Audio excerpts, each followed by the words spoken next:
Hello everyone, welcome to Rob's Gaming Table. I'm Rob. I'm Mel. And we're here to play Slay the Spire, the board game, based on the video game, but with paper. Hello everybody, welcome. Hello. Yeah.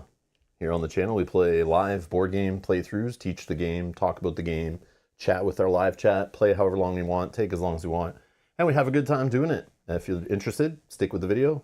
If you're here to wonder why the video is so long, you already have a problem, you should leave. Thank you, all 15 of you, for already clicking the like button. Thank you. Welcome everyone joining the live stream. Come on in, come on in. Full disclosure, this game was not provided by the publisher. We're not being paid to play it. We actually purchased this with our own funds.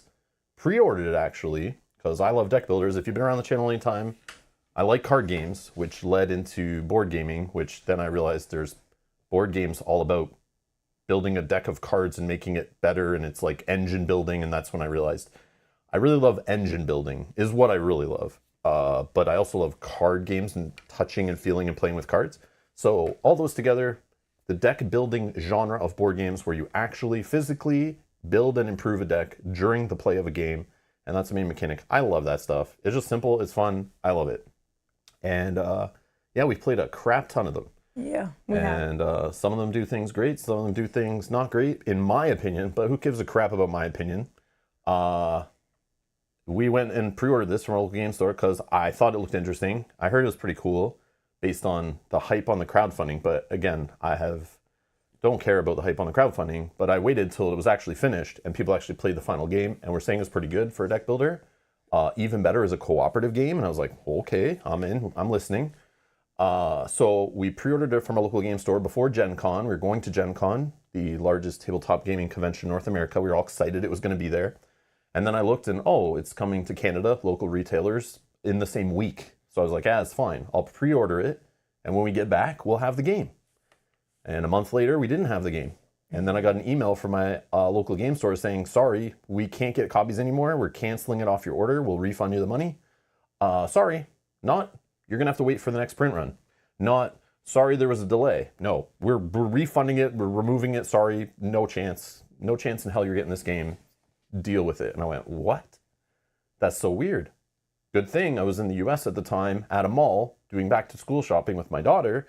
And there was a local game store I'd never been in who had 2 copies of this game at the store. One right in the front window on a table. So we went in and bought it there. We had made a comment too when we originally passed the store and we saw the game. Yeah. And then later when Rob got that email, luckily we were still there. We're like, oh, well, we know where we can get a copy. Yeah, I was like, I just got canceled, Mel, no joke. Like, I'm going to go up there and buy it. Like, what the hell just happened?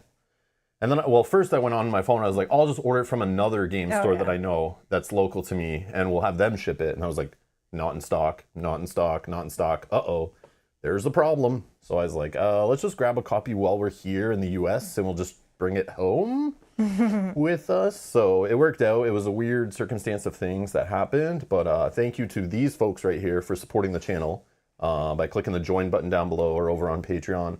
Or with super chats on the channel. Thank you guys for supporting us, allowing us to buy games like this, to play for you guys here without being paid by a publisher to play them and, you know, build our collection of games to stream with you guys. So thank you. Thank you so much for allowing us to do this. We appreciate it.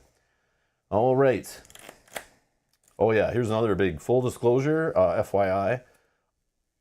I think I own this video game. I think, but I've never played it. I've never played it either. Oh, we just lost half. We just lost half the viewers. They just instantly. Whoa! Look at those dislikes get clicked so fast. Whoa. So we are coming at this from a point of view we've never played the video game. I knew it was a video game. Any kind of video game that's like based on tabletop gaming, I always hear about it. I've played a bunch of them on the stream before when we used to do like more digital streams. But I play lots of video games, and I kind of like disconnecting from video games when I play my tabletop games. So I usually like when I want to play a board game, I go for like the physical version. And my video games, I play stuff that's like can't really be made a board game properly or well, in most cases. So yeah, so I have never touched this in a video game form. Maybe I'll play it in the future. I don't know. But yeah, we're just coming at this from, we play lots of board games. I play lots of deck building games. I've played lots of fantasy games, play lots of adventure games, campaign games. This does have kind of a campaign where you can play, I think, up to like Act 3 or 4 if you can survive that long. It is a roguelike a roguelike or no, this is a roguelike, I think, not a light. Which basically just means it's randomly generated setup every time. You kind of push your way through, see how far you can get, maybe earn some stuff, and then rip it all apart when you die, and try again. That's what basically this video game comes from, that genre of games where it's just like people get in this addictive flow of just playing like the same level, seeing different monsters and bosses every time they play, but it's like it throws different puzzles at you and you gotta kind of figure it out and see how far you can make it, and you hopefully get better at it and can get farther and farther and eventually become a god at the game. That's kind of what this is based off of, and this board game does that. So, but yeah. So there you go. So that's where we're coming at it from, but we're going to play it live. We'll show you how it works. We'll play a whole playthrough of Act 1, assuming we get through Act 1. We have played it a couple times, but like with any board game playthrough that's ever existed where humans are playing a game on a table, whether it's on stream, YouTube video or not, we will probably make mistakes. Yeah, that includes your house too. So if we do make mistakes, you're watching live, throw them out, ask questions. I have the rule book. We can look up rules if we need. If you're watching later, feel free to drop timestamps down below and point out anything that is of issue to help other people learn from our mistakes if they're trying to understand the game by watching a playthrough. And then we'll kind of give our thoughts on it maybe later. And then if we survive, we make it through Act 1. Because remember, we are professional cooperative board game players. And deck builders, so We are. basically any game we play is pretty much on easy mode. Even if it has an ultra hard mode, it's still just easy mode. So, because we're just so awesome. See my face so straight, not laughing at all. I mean, we are awesome, but yeah, we're awesome. So, no, I'm just kidding. But if we make it to the end of this, I don't see why we wouldn't stream an Act 2 maybe, unless we just get frustrated and the game sucks. But stay tuned to find out, I guess. So that's what we're going to do. So when you play this game, you can decide how far your game is going to end. Like you could just say, we're going to play, we're going to try to do a run to end of Act 3, let's say. And that's supposed to be 3 separate sessions, but you could play it all back to back if you're crazy and have a whole day. You're at a cabin and you just want to play all day long. Every playthrough, I think, is like 90-ish minutes, it says. yeah, it's 60 to 90 minutes. Yeah, let's actually look. But we'll take a couple hours. Of course, we're doing it on stream. We're gonna, chat, take our time, explain every decision we make and all that kind of stuff. Maybe not every, but you know the deal. Oh, actually, it's 30 to 150 minutes currently on Board Game Geek. Oh, okay. So I'm assuming more players means longer. But again, the 150 is like, I'm assuming they're just saying one session, like running one act. So basically, if you get to end of Act 1, you could just say Act 1 is our playthrough, and we end after Act 1. We could unlock some stuff in the game and improve some of the decks in the game, which is interesting. There is kind of like a little legacy element to it, where there's content that's not supposed to be touched or opened at the beginning, and you can eventually earn and unlock things by checking things off in the rulebook, which we'll show you later when we get to that point. Even if we lose, I think you still can check stuff, I'm pretty sure. I haven't checked anything yet, even though we played the game a couple times. So we're kind of pretending we're playing it first time ever, but obviously we had to play to practice for stream. But when it hits the end of Act 1, you can just say, today we're only playing one act, or in general, the whole thing is going to be one act. And when you beat it, you could just end it, clean it up, put it away. Or you could be like, we're going to play the end of Act 2, start an Act 1 session with your friends, and then meet again next week and start an Act 2 session where it's harder, different decks of enemies. And you can actually save the items you have and things in a little baggie, save your decks, your cards, all where they're at. And you basically play again in an Act 2, resetting your health and going again against harder enemies, harder bosses, seeing how far you can go. But you'll have an upgraded deck at that point. You'll hopefully have some items and things to go forward with.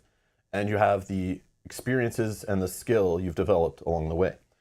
And then you can go to an Act 3. But you could just say, we're only playing Act 2, guys. We're going to play this game for 2 weeks in a row. If we can make it to Act 2, we'll play Act 2 next week. And then just consider that the end. It's totally up to the players how far they want to consider their playthrough they're trying to reach. Or just play it until it ends, It's your choice. Or you can just play a one act session. And the cool part is, we could even just, Mel and I be playing Act 1.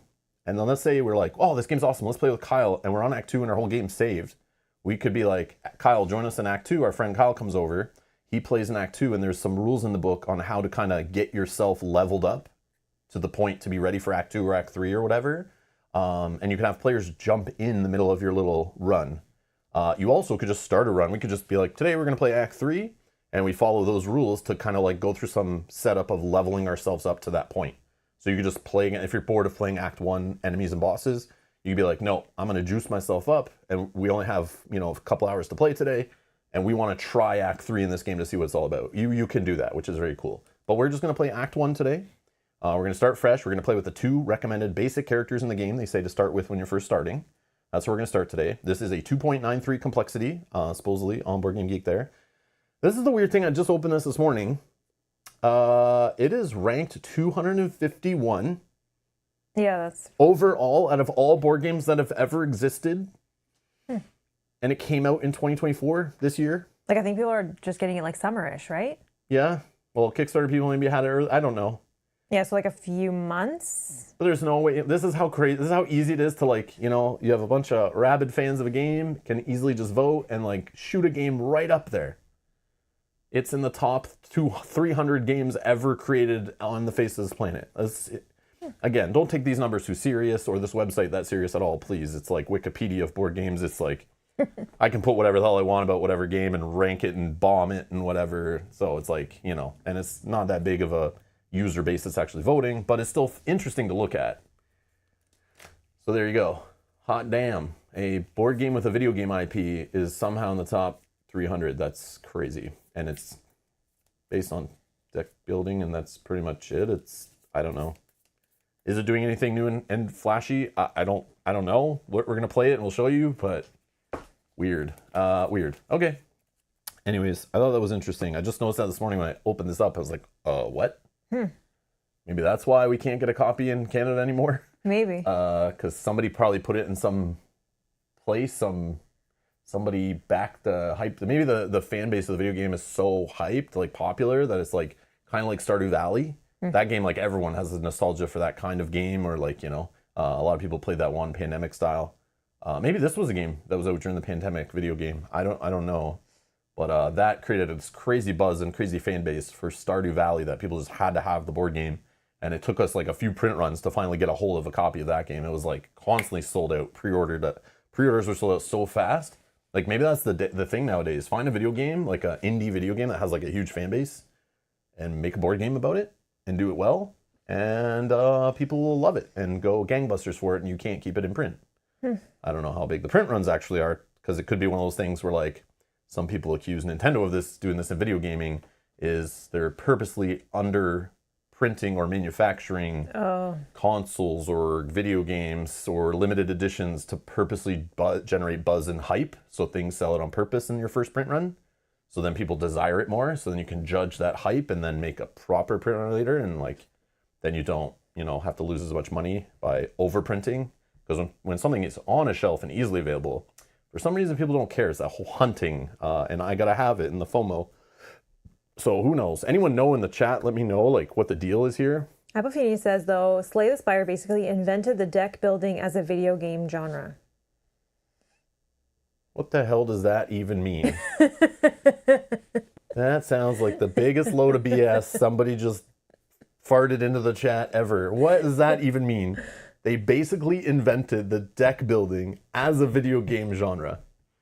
So they basically cloned deck building board games in the digital form, and they invented that. The video game came out in 2019. Thank you, Yogi. They invented something they copied. How does that even make sense? Well, they adapted. Maybe adapted. I know what you mean. It's just funny to say, like, they invented something they cloned. They basically invented it, that they copied it directly from something else. They popularized digital deck builders, basically, is what you're saying. So when you play this game in the video game form, you're actually building a deck of cards and playing like very similarly? Yeah. Oh, okay. Yeah, it's just, but it's got like flashy like animation. It's basically, this is what this is, okay? The video game is like, when Direwolf Digital takes like Clank or Root and makes like a nice flashy kind of animated sounds and like, very high quality like video game, but it really is like you're playing a video game, but it's a board game hidden underneath. Yeah.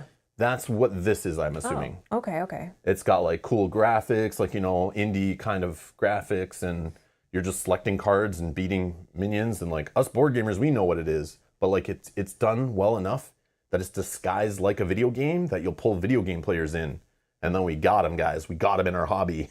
Can you play the video game online with your friends? I would assume yes, but do you think you can? Solo. Oh, okay. Yeah, I have no idea. I don't know about the game, Yeah, but Yogi's answering all my questions. It's all good. I like the way Edward's like, Dominion Online would like to have a word. I'm sure there's millions of players who play Dominion Online, and that like it would make this look silly how like few people or how many people play that versus who play like some of these digital like board games, you know? Like Dominion's probably like crushing them all. But who knows? Who knows? Yeah, solo only. I think that's a missed opportunity. Oh. But I don't know. Whatever. I never played it, but this is fun playing with you. I don't know that I would want to play this kind of game solo, but It's all good. Yeah, I don't care about playing this solo in the board game at all. I totally got it when I found it was co-op and was like, oh, cool, I can play like Kyle can play it too. Just like when we played like Harry Potter deck building game or like we played Dune Imperium or Lost Ruins of Arnak or Clank or Aeon's End. All these deck building games like are just so fun when we play them with more players, for sure. Yeah. All right. I think we're good to play. I think. But again, think so. we're ignorant. Like, I don't know anything about the video game. But we're so, being honest about that. We don't yeah, know. but I was We're curious. just judging just the board game. Yeah. So it's like pretty popular, which is what I'm getting from it. So if your guys are thinking it's a video game fan base, that's the reason why the board game is selling out like hotcakes, then it is much more like Stardew Valley effect, I guess. Because like Stardew Valley is like a fun board game. Like we played it on stream. It is a solid like board game when you go at it knowing it's a board game by like a board game designer and publisher aren't really known and like not a big publisher, you know, that's made 1,000 board games.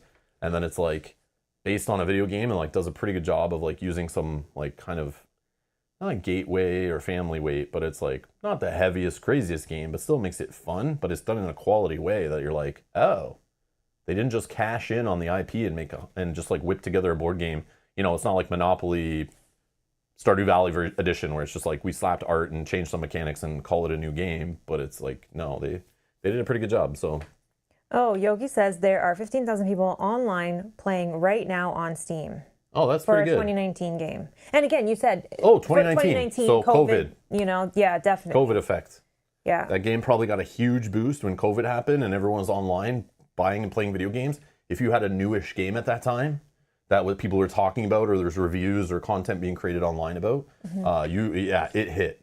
And especially solo that you could play by yourself. But even online multiplayer games were like obviously popping off. Like we all know Call of Duty Warzone probably wouldn't have even succeeded if it didn't release at the time it did. And that was a huge boon for Activision, making billions of dollars at that time. Totally changed the trajectory of that company based on just like an accident, like not even in their control, basically. Edward also made a comment and says, this game was fun. Felt a lot like XenoShift Onslaught in a dungeon. Oh, XenoShift, yes. We've played XenoShift. That was one of the first games we ever kickstarted. We have a couple editions of that game. The first and second edition. I have like a Kickstarter all blinged out and stuff. We played that a bunch. I think we probably have some crappy quality videos of playing it on the stream way back in the day. Don't go searching them out. It's fine. Before cell phones were like made everyone can make an easy YouTube channel. We had to like, try to buy something and figure it out. And I didn't know about lighting, sound, or anything at the time. Well, I did know, but I just didn't want to spend any money. We also had to work with what we had and like in relation to like playing in our kitchen and I'm pretty sure. Maybe we don't. Maybe we don't have a video of that. I don't remember. But I don't know. I know we played it at that. Is that the one that we played on the big square table that we used to have? Yeah. And it has all the bugs like it's basically like it's Starship Troopers, and you the have, board like, game. The long red and blue board or something. Okay. It's a big square and we're all playing on different sides and we all can help each other out by like using weapons and you pick like a different department. So you're like, I'm research or I'm weapons and we're like modifying each other and like helping each other fight off the bugs and their mini bosses and stuff. It's basically this game. Yeah, I didn't even realize that. Yes. Edward, yes, this is basically a ripoff of XenoShift. In a dungeon. Okay. So basically, Slay the Spire, the board game, invented a board game reskin of XenoShift Onslaught by Simon. Basically, right? Epiphania's like, F this guy. Yeah. F this guy. It's like, no, I'm out. I can't listen to Rob anymore. Delete, cancel, close. Dislike, unsub, done, gone. Oh my god.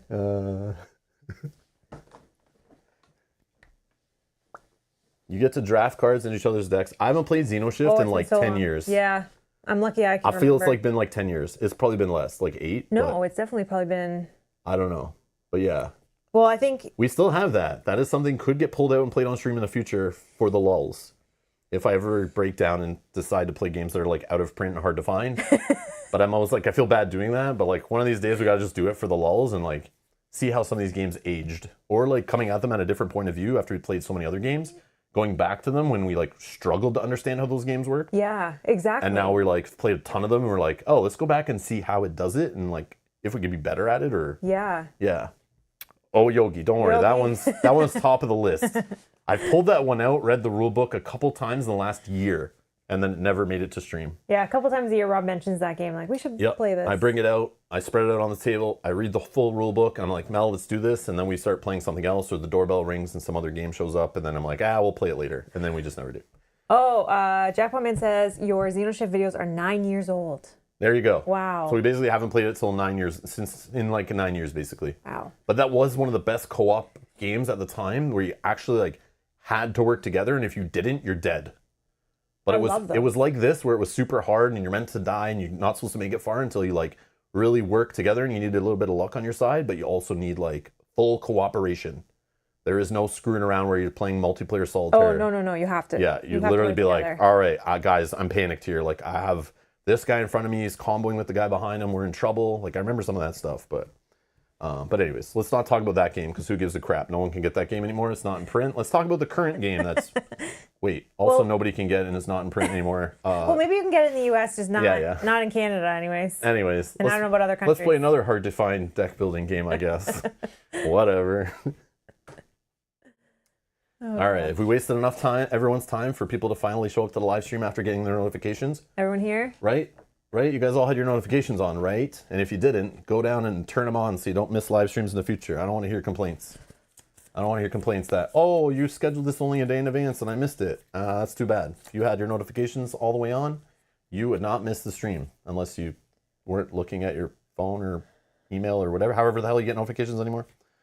Assuming it even works. Oh, reprint is coming in October. Okay. That's weird. If a reprint's coming in October, why did my order get canceled? Because that board game store has done that before, where like they couldn't fill all the pre-orders. Then they just tell you like it's delayed till later this year. Like, would you like to, keep it going, or like we'll let you know when it comes in? I wonder if... Yeah, they just cancel it flat up. Like, sorry, we're deleting this. Like, what do you want to do? Refund? Buy some different game? Add it on the order? Like, what do you want to do? I was like, what? I want to just leave the order. Like, ship it when it's there. Like I'm sure it comes in print at some point. I would think, unless they were told, like, or maybe a shipment didn't make it. Yeah, so like they oversold. Maybe some pirates got a hold of a container on the high seas and stole some copies. So the Canada got shorted. All right. Chris says hi from the Netherlands. Hi, Chris. Chris, hello. Hi from Canada. Hello from Canada. How are you today? All right. So there's a lot of stuff on this table for a straightforward deck builder, quote unquote. All right. I don't know where to start to explain the game, but I don't know where to start, Mel. Basically, we have our unique characters, I think, is the way to start. Mm-hmm. And like a deck building game, the main mechanic is you start with a super craptastic, horrible, generic, doesn't really get you very far deck of cards, okay? They are not the same exactly as the other player's deck of cards, but are probably close. But we're not going to worry about it. Yeah. They look different, but they're still spending energy to play. And the currencies in the game are energy, block, hit points, and that is pretty much the 3 currencies in this game, right? Yeah, I think that's the 3 currencies. Yeah. Every good deck builder has at least a couple currencies. But the more advanced ones will add more currencies in the game you have to manage and spend and hoard and use and all that and manage. But this one has 3, I believe. So energy is the thing you will get refreshed every turn. You get some energy, which you can spend to play cards from your hand. You will draw cards from this crappy deck, and you will spend energy to play whichever cards you want at the time while working with your partner or by yourself, solo, or up to 4 players, to destroy minions, monsters, summons, bosses, whatever we're fighting, going through this dungeon all the way up this like randomly generated little track of different rooms in a dungeon, going up some tower or something. a spire, I assume. Yeah, I guess that would be right? I think. And then, yeah, we'll go to fight some boss that we find out who we're fighting based on a die roll, but we'll fight some boss at the end of that act. And we're fighting them in rows, which I guess is the XenoShift thing. That's funny to think of that, but I'm sure no one here really knows what XenoShift is, so we're not going to reference that anymore. But here we'll have rows of enemies fighting each of our miniatures. Again, I don't know why there's miniatures in this game, but hey, whatever. It's a Kickstarter, so I guess they have to have that. Otherwise, you don't make as many millions. But we're going to have 2 miniatures here, one for each of our player. We'll each have a row of monsters, and we're playing cards of our deck. And when our turn, we're done spending energy, and sometimes we might generate block to prevent attacks to kind of save some HP and not lose HP. We have our own abilities. But the idea of the deck building part, wrapping back around to it, is when you're done, you kind of discard your cards you played, and you'll draw a new hand of, you'll draw 5 new cards. And you always discard your hand at the end, so it's got that kind of, you can't really keep cards, but there is a retain mechanic in the game. Otherwise, I would call it trash, but where you can hold cards, assuming you have retain mechanics. But basically the idea is, as we play through, we're going to get loot. And the loot could be potions, relics, or even boss relics to help improve the tools at your disposal to build your engine better, to make your resource more efficient. But then you have these 2 decks here. Every player has these 2 unique decks that are unique to the characters. 4 characters in the game. They're all unique. They all have their own little ability, like I said. They have their own little starter deck. But they have their own rewards deck and like rare rewards deck. Okay? So this deck building game, there's no market per se where we're both buying cards from. We have our own personal... This is the twist in this game. It's like basically the one thing that makes it different. Because you can't make a deck builder nowadays without having like deck building as a mechanic with a twist. You can't just be the same as the other ones, right? So the twist in this one is you have your own personal market where you spend gold. Oh, gold is the other currency. Oh, yeah, gold. I'm an idiot. Gold is the other currency because you can use gold at the market to buy relics and potions and buy cards from your own reward deck or possibly even your own rare reward deck. And the market is also where you trash cards from your deck for 3 gold, 1 per player every visit to a market. But the markets will be randomly generated along the track, and you may or may not stop at one, basically, if you want to, you can. But inside the rewards deck, as you're going along and you have your regular crappy starter deck, you will, every time you get a new reward card, you'll draw 3 from your own personal, it's basically your market deck, like in every other deck builder, and it's huge, and it will get bigger as we unlock stuff that's hidden away in the game. Which is really cool. And here's just a book that references all the upgrades and items. There's another cool thing it does too, and the reason why this book exists is because, ready? When you're buying cards, you pick one and you add it to your deck. Okay, it usually happens, I think it was between combat, and then you'll shuffle it in kind of thing. So there's no buying cards during combat, during a fight, during the main meat and potatoes of the game. You do fights, and then you earn rewards at the end, which allow you to get these upgrades, put them in. But at the start of every combat, you'll shuffle your deck up and start fresh. So you can get these cards, and they'll be common cards with a gray banner. Sometimes they're attack cards, skill cards, power cards. Power cards are those kind of cards in deck building games that sit in front. They say power on them. They'll sit in front in play once you play them for the cost, and they stay there giving you some kind of effect, similar to how potions or how relics work. And then potions are one-time use little throwaways. Attacks, you'll use just to generate attack and fight things, obviously. Skills will do things like generate block, or in this case, this one gives me more power. And there's even exhaust, so it's kind of like one time per combat ability. So you'll put this in an exhaust pile, and after combat, you'll get it back into your deck for the next combat. So it has this really addictive thing of upgrading, quote unquote, your starter crappy deck until by the end of the game, hopefully it's all juiced. You've removed some of the weaker cards. You put in a lot of juiced up cards, and maybe, okay, this is why people love the game. I know it, you addictive gamblers. The crack dopamine hit of when you pull your upgrade cards, like Charlie, you might find the golden ticket. And this one card in your ginormous deck of rewards, if this comes out as one of your 3 options, you actually replace it, put it on the bottom of the deck, and this is how you'll cycle through. In every game you play, your rewards will be different, and you'll make different choices trying to do different builds with your character and go one way or another, jack of all trades, whatever you want, right? And every character is kind of good at one thing. But if you get that golden ticket, you replace it. Let's say I got that.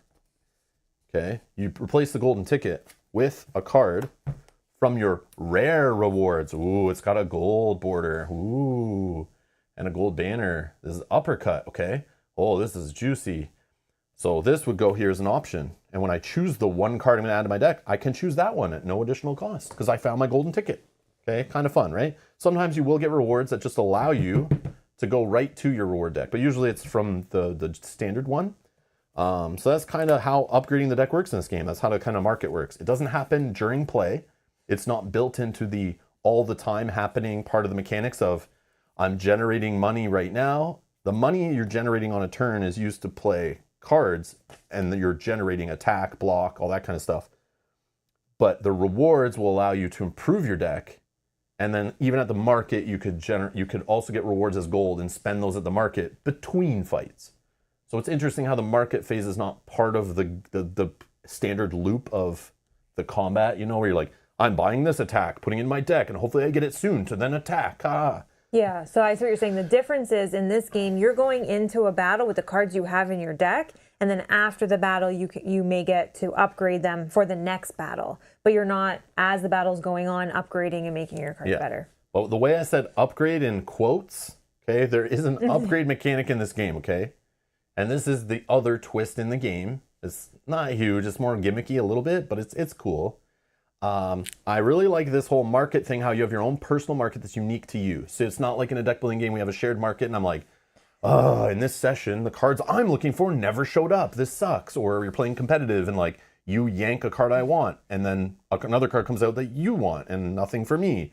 Or I don't buy that card and then, you know, you discard it or something. It's like frustrating, right? We're both randomly playing from the same deck and you might see more stuff you want than I see what I want. And it's just random. It's supposed to be fun, but you know.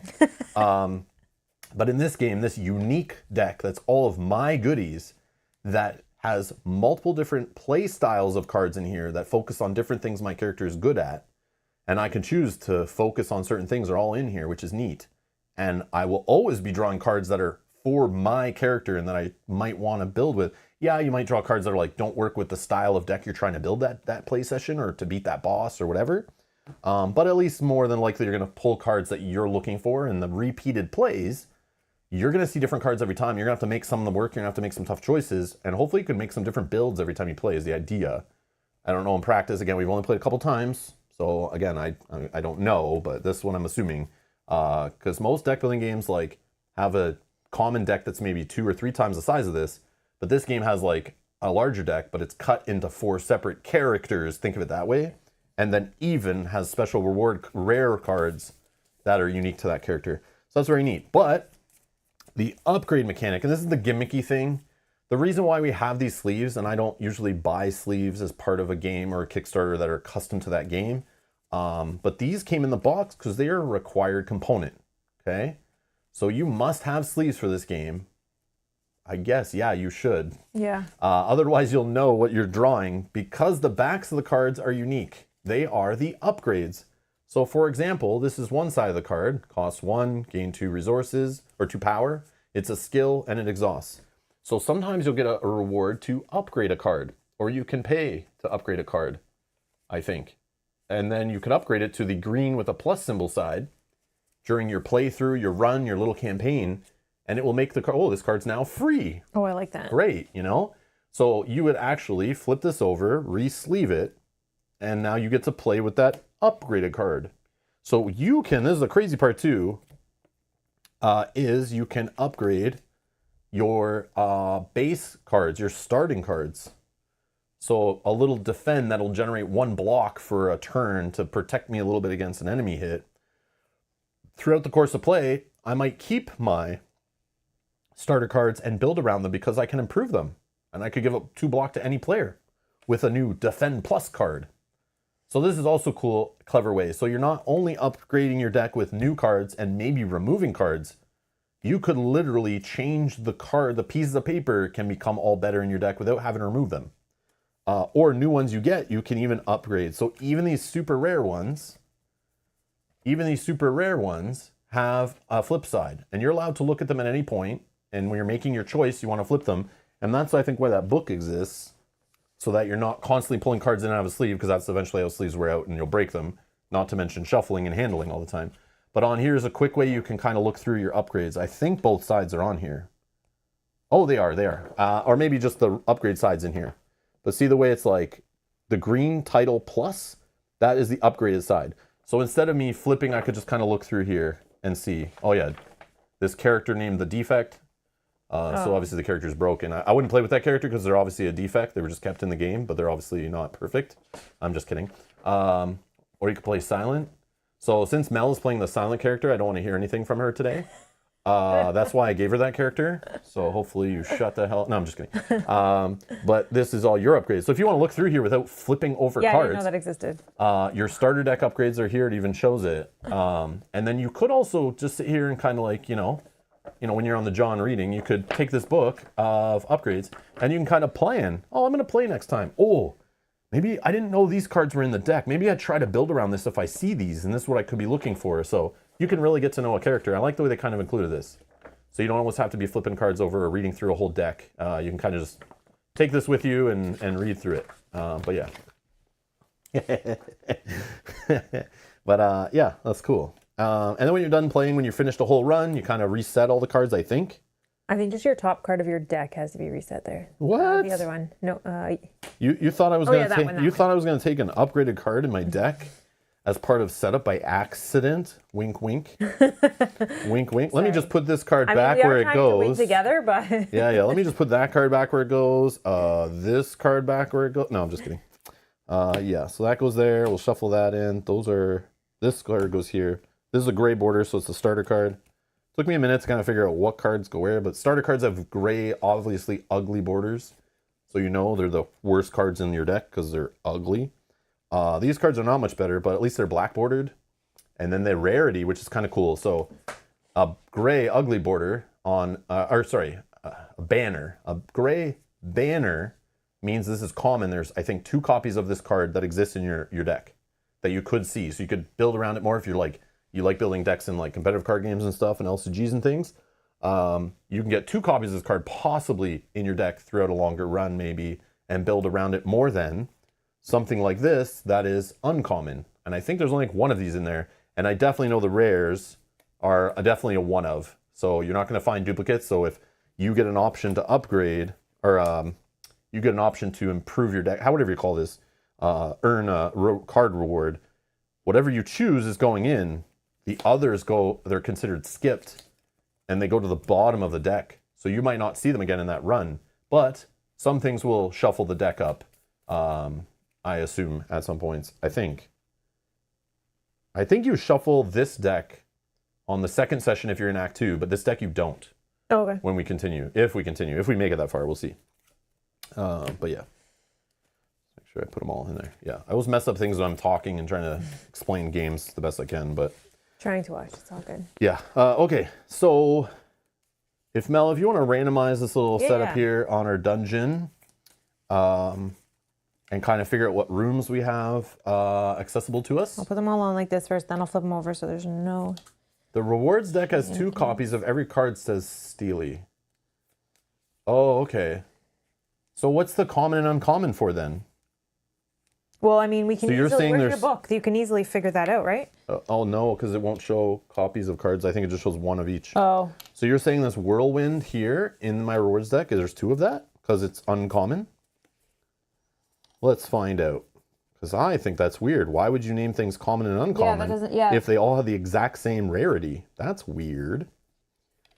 If so, then they should not be calling that. Whirlwind. I'm looking for... No, I don't see a second Whirlwind in my deck, but I went really fast. So I'm assuming that's misinformation you're putting in the chat there. But, maybe I haven't upgraded this deck. Maybe you get second copies of things. Yeah, someone said you can get a second copy of Golden Ticket later. Oh, spoilers. Oh. Whoa, we haven't opened that stuff. Hey, don't be dropping spoilers, guys. We listen to this stuff. When a deck tells me do not open, we haven't. I'm not opening it, okay? Okay? Like, it's still sealed. Don't come in here, you played the game already, and you're like, I'm going to ruin it for everybody. Yeah. Okay, none of that. Like, look at these. Tons of cards, okay? I've not opened. Stop until you unlock cards. Okay, not open. We can open this together on stream if we get there, but if we never get there, I'm never opening this ever, and so I wouldn't care. So this may stay forever in my box unopened, just so you know. Hopefully that doesn't bother you. That's maybe how it's going to work. So this is the layout of our map. Mm-hmm. Interesting. And for our party token, they used from Super Mario Brothers 3, the green boot that Mario can hide in and jump around in. I think that's what that green boot is from Mario Brothers 3. No, am I right? I think it's that guy. Is that the boot Mario goes in, or is it one of the enemies? One of the enemies goes in that green boot, don't they? Just throw those away now. I'll never need them. Okay, perfect. Yeah, so we're going to work our way up this dungeon. So we can have different rooms. The question marks are literally just drawing an event card, which I've shuffled all these decks, except for this one we shuffled before. We haven't drawn from it. This is the curse deck. So there are 3 different types of cards that are bad cards in this deck builder that could go in your deck and muck you up. So you'll see those as we go, and we'll explain them as we go. There is a little deck of cards that help you get started with some rewards. It's called Niao's Blessing, I guess. And you can get some rewards. So every time you play, there's another way that it can kind of make it unique when you're running through. You might get some different rewards to start with, and you kind of always take the red, and then you take an optional. You'll see that in a sec. But you randomly generate your dungeon. There's 2 Act 1 boards. So you can flip this over, and it's like, I guess, a different layout. But you randomly decide your stuff here. And the question marks, like I said, that's a kind of an event. You'll draw one from here, from Act 1. And there's different decks of all this stuff for different acts. So you'll see different stuff as you make it further. These little minion faces are you fighting like the basic minions of the scenario, and you'll see that many times. There is the campfire where you can go to rest, heal up 3 HP, or upgrade a card, basically flip a card in one of your sleeves. And then there's the merchant where we'll flip over this reference board and we'll spread out some cards on here. We can shop and we can buy some cards from our deck. I see there's like a dot there. Yeah. Get out of here, you little dot. Out, damn spot. Okay, and then there is mini bosses here, which are out of this deck, which will all be fighting together and trying to smash them together and earn the rewards from them. And then there is the boss at the end. I think that's it. And treasures. Oh, and treasures. Let's not forget that. Relic rooms or whatever, where you'll basically just get to draw a relic from the deck. And there's an optional rule, I think, for those, right? Anytime you get a relic, we can like put them out and we choose who gets them. Yeah. Normally you're just stuck with them, which I thought was kind of weird. But the way we like to play our co-op games, it's funny that they had variants basically around the way we like to play our co-op games. Mm-hmm. So we're taking simultaneous turns, but there's variant rules where you can take your turns more structured, which sometimes works better on stream. We're going to play like kind of a little hybrid of that. We'll work together. We'll show you the simultaneous play, but normally in this game, to like kind of shrink down the play time, sometimes games they make it where like, everyone just play whatever you want and the whole player turn, do it as you want. But we really need to work together. Yeah. So we should kind of take turns playing cards one after the other. It's the best way to kind of play it. But you could separate it up and there's rules to do that. But we are going to play when we get relics, we present them and we choose which one we want to take each. Normally you're stuck with them and you can't trade them. The only thing you can trade in this game is kind of money. You can help each other with purchases. But you can also trade potions outside of combat, I believe. Mm. All right. What are these cards? Oh, that was me digging? Yeah. These are all... Yeah. What's good is that a lot of this we can show you as we play. That'll make so much more sense. Yeah. And this token tray, it's cool that it came with the game, but it's not the greatest, but it's better than nothing. But we're going to have this out here. This does come with the game, and we bought the retail copy. So again, you're forced sleeves because it's part of the mechanic, but you can use any sleeves. So when these start breaking and you run out of sleeves, because art sleeves suck. These are not bad, but yeah, I've definitely held better. But they'll eventually wear down and start breaking and looking like trash, especially your more commonly used starter deck. Mm-hmm. I see that even when I use good sleeves on a deck building game. The starter deck cards eventually start wearing out. So if you're wearing it out, you're getting good value out of your game anyway. So, I mean, buying some sleeves to replace them later is great, but you are forced to play with sleeves. So otherwise the game doesn't work. So FYI. Yeah. I think that's it for now. We'll kind of walk through combat. You'll see that 100 times. Yeah.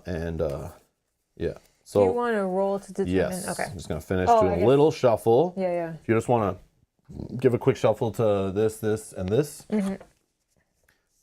So that, you know, it's all fresh. And if you want to deal out a Meow's blessing, that would be great. We're going to keep these on stream for a little bit to kind of show you the function of the rewards, but eventually we'll get that out of here and slide it off screen, I think. So these are the enemies. They're like special enemies for a first encounter. I can use them as like an example here. So the enemies have rewards on them, and the player who is in the row fighting those enemies gets those rewards, unless it's a mini boss or a boss.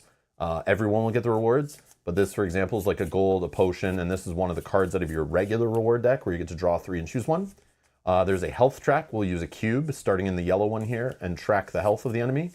And then you'll roll a die to find out what the enemy will do on a turn. But some of the enemies don't need a die roll. They just kind of do what it says. And then there are enemies that have cubes on them that will slide down and they'll cycle through some abilities, and you'll see that. Okay, so we're going to play with the first. So this is when you're playing Act 1, you have a first encounter, I guess, to kind of like make sure you don't lose on the first encounter. And you literally play it down here where this boot is. So you're always starting off with a fight because we need some rewards. We need to get in a fight. Let's get some stuff going. Let's see how it goes. And it could end right after this, but at least we'll get to show you a combat. But yeah, I'm just joking. Minion has a question, which is a great question. Do you roll the die for each enemy, or it's Once. one die roll for the round? Which is very smart. Every turn we'll be rolling this one little wooden generic D6. Lame. Please tell me in the Kickstarter they actually had something that was like custom plastic pretty die, because this like half a penny wooden black boring D6 just doesn't fit with all the themey looky good stuff. So I don't know in the video game, maybe on the screen it does roll like a wooden. But I don't know. Maybe it just randomly generates numbers behind the scenes. You never see a die roll. But yeah, why is this crappy wooden die in this game of cool looking components? That kills me when companies do that. It's like, oh man, we need to cut a little bit out of the budget. You know, let's have cool cubes for everything, but cheap out on the single D6 we put in the game. So weird. Same die for the Kickstarter. They didn't have a stretch goal to upgrade this to make it like look awesome. Jeez. Oh, man. there is no die in the video game. It's all in the background. Yeah, okay, that makes sense. But still, come on, guys. Come on. Come on. Did you want to keep these on screen, or do you want me to put them? Does not matter. Okay, I'll just put them to the side for more space. So we're going to roll this die right now to find out which boss we're going to fight. So we're fighting this boss, which is on the other side of this. Which I don't know what boss it is or whatever, but we're just going to throw it up here, and it's attached at the top. So after our last little campfire rest, if we make it that far, we're going to flip this guy over, and he comes down here, and we fight him beside us here. The rest are gone for the playthrough. So like I said, our playthrough, what you have to decide when you start playing this game is you have to decide, how long do we want our campaign to be? I mean, technically, you can kind of house rule it at the end when you get to it. Like, do we want to play again next week or not? You know, did we win or, you know? Oh, there is a variant rule in the back of the books called Last Stand. Normally, when one player dies at any point, it's over. Playthrough done. Reset everything. Unupgrade your cards. Put it all back in the box. You suck. You can't play the game anymore. No, I'm just kidding. But you're just done playing. And that's the end of your run. So you'll have to start from scratch next time you play the game. But the last stand rule is if you have a player die at the boss fight, as long as one player is still alive, you can keep going. And if that player wins, it's still considered a win for the group, and you can move forward to the next act. So you can optionally play with that. We're not going to play with that. So literally all our life is on the line here. If we don't beat this boss, there is no episode 2 of this playthrough, just so you know. So it's serious business here, okay? We're going to play it as intended, except for the relic thing. I don't like the way we just like get thrown relics and we can't trade them. That's weird, but you can trade other stuff. So yeah, but just throwing it out there. So here's our enemies. Oh, don't show them yet. Do these first, because I don't know if that'll make Oh, a difference. yeah. Sorry. No, that's okay. That's okay. We need to do the blessings. I forgot. That's okay. So, greetings. I gained 3 gold and an upgrade before we even start. Same. Awesome. So I'm going to take 3 gold, put it on my player board. You put all your little statuses and coins and everything on your player board. Okay, dual layer cardboard player board. Awesome. Love it. And then we're going to do a little upgrade action. So I'm going to take a look at 3 cards. And I'll show you these. So I shrug it off, which I could spend 1 energy to play it on my turn. It's a skill. It gets 2 block to me, and I'll get to draw a card. Okay, cool. Or I could take anger, which is free 99, attack, I get 1 attack, so 1 hit, basically. Put this card on top of your draw pile. So it's a free card I can literally repeat turn after turn. But in a deck builder, that kind of slows you down seeing your other cards. But again, it always makes sure you have something that hits, I guess, that's free. I don't know. Not really a fan, but I'm sure it's awesome. And then Heavy Blade, which costs 2. Holy crap. But it attacks for 3. And then for each Strengthen token, which improves your attack, you can build them up on yourself. That's like my guy's thing, I guess. Adds +3 damage to the card instead of 1. Like normally these little tokens built up on your card will improve your attacks forever as you build them up. They clear at the end of a combat, is my understanding. But yeah, this could be cool. I don't have any way to generate those by default, I don't think, in my deck. No, I don't. So right now, getting this card, it's basically spend 2 for attack of 3. And by default in my deck, just so you know the baseline of things in the game, you start off with basic strikes, like 1 energy for 1 hit. Okay, so to understand if something's cost is good or not, 2 for 2 attack, but I also get to put this token on them. This token I'll actually, it's like the tokens in Gloomhaven that are like Shatter or something, right? That next time that enemy gets attacked, you double all the damage on the card and then remove that one of those tokens, and they can have up to 3.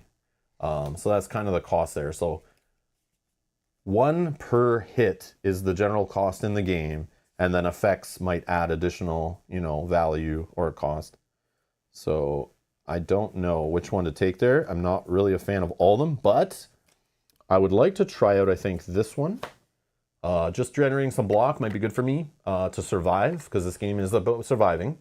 Obviously, a good offense, crushing enemies really fast before they hit you is great, but it is hard to heal in this game. Like, I have a built-in heal 1 HP after every combat, but you only see so many campfires on the way to the boss, and the boss hits hard, at least the ones we played. There's not much heal in this game. Yeah, there's not much heal. It's all about blocking. Yeah. And block only lasts a single turn, and it literally resets. So if you build up some block, some shield, some armor, whatever in this game, it's kind of annoying, but basically the enemies can hit you and you'll reduce the block. But let's say you weren't getting attacked, the block goes away anyway at the end of a turn. So you need ways in your deck to constantly be generating it if you need it or want to use it. I think this is decent, right? Because also the card draw. Card draw is super helpful. Yeah. Gives you more options. Yogi says, every engine is valid. Just lean into the engine. But again, not every engine is valid in my eyes based on my tastes and my play style and my love for certain mechanics. So when I judge stuff, it's based on how I want to play it. And I've learned over playing card games that certain play styles are just not for me. And certain play styles are not for everybody.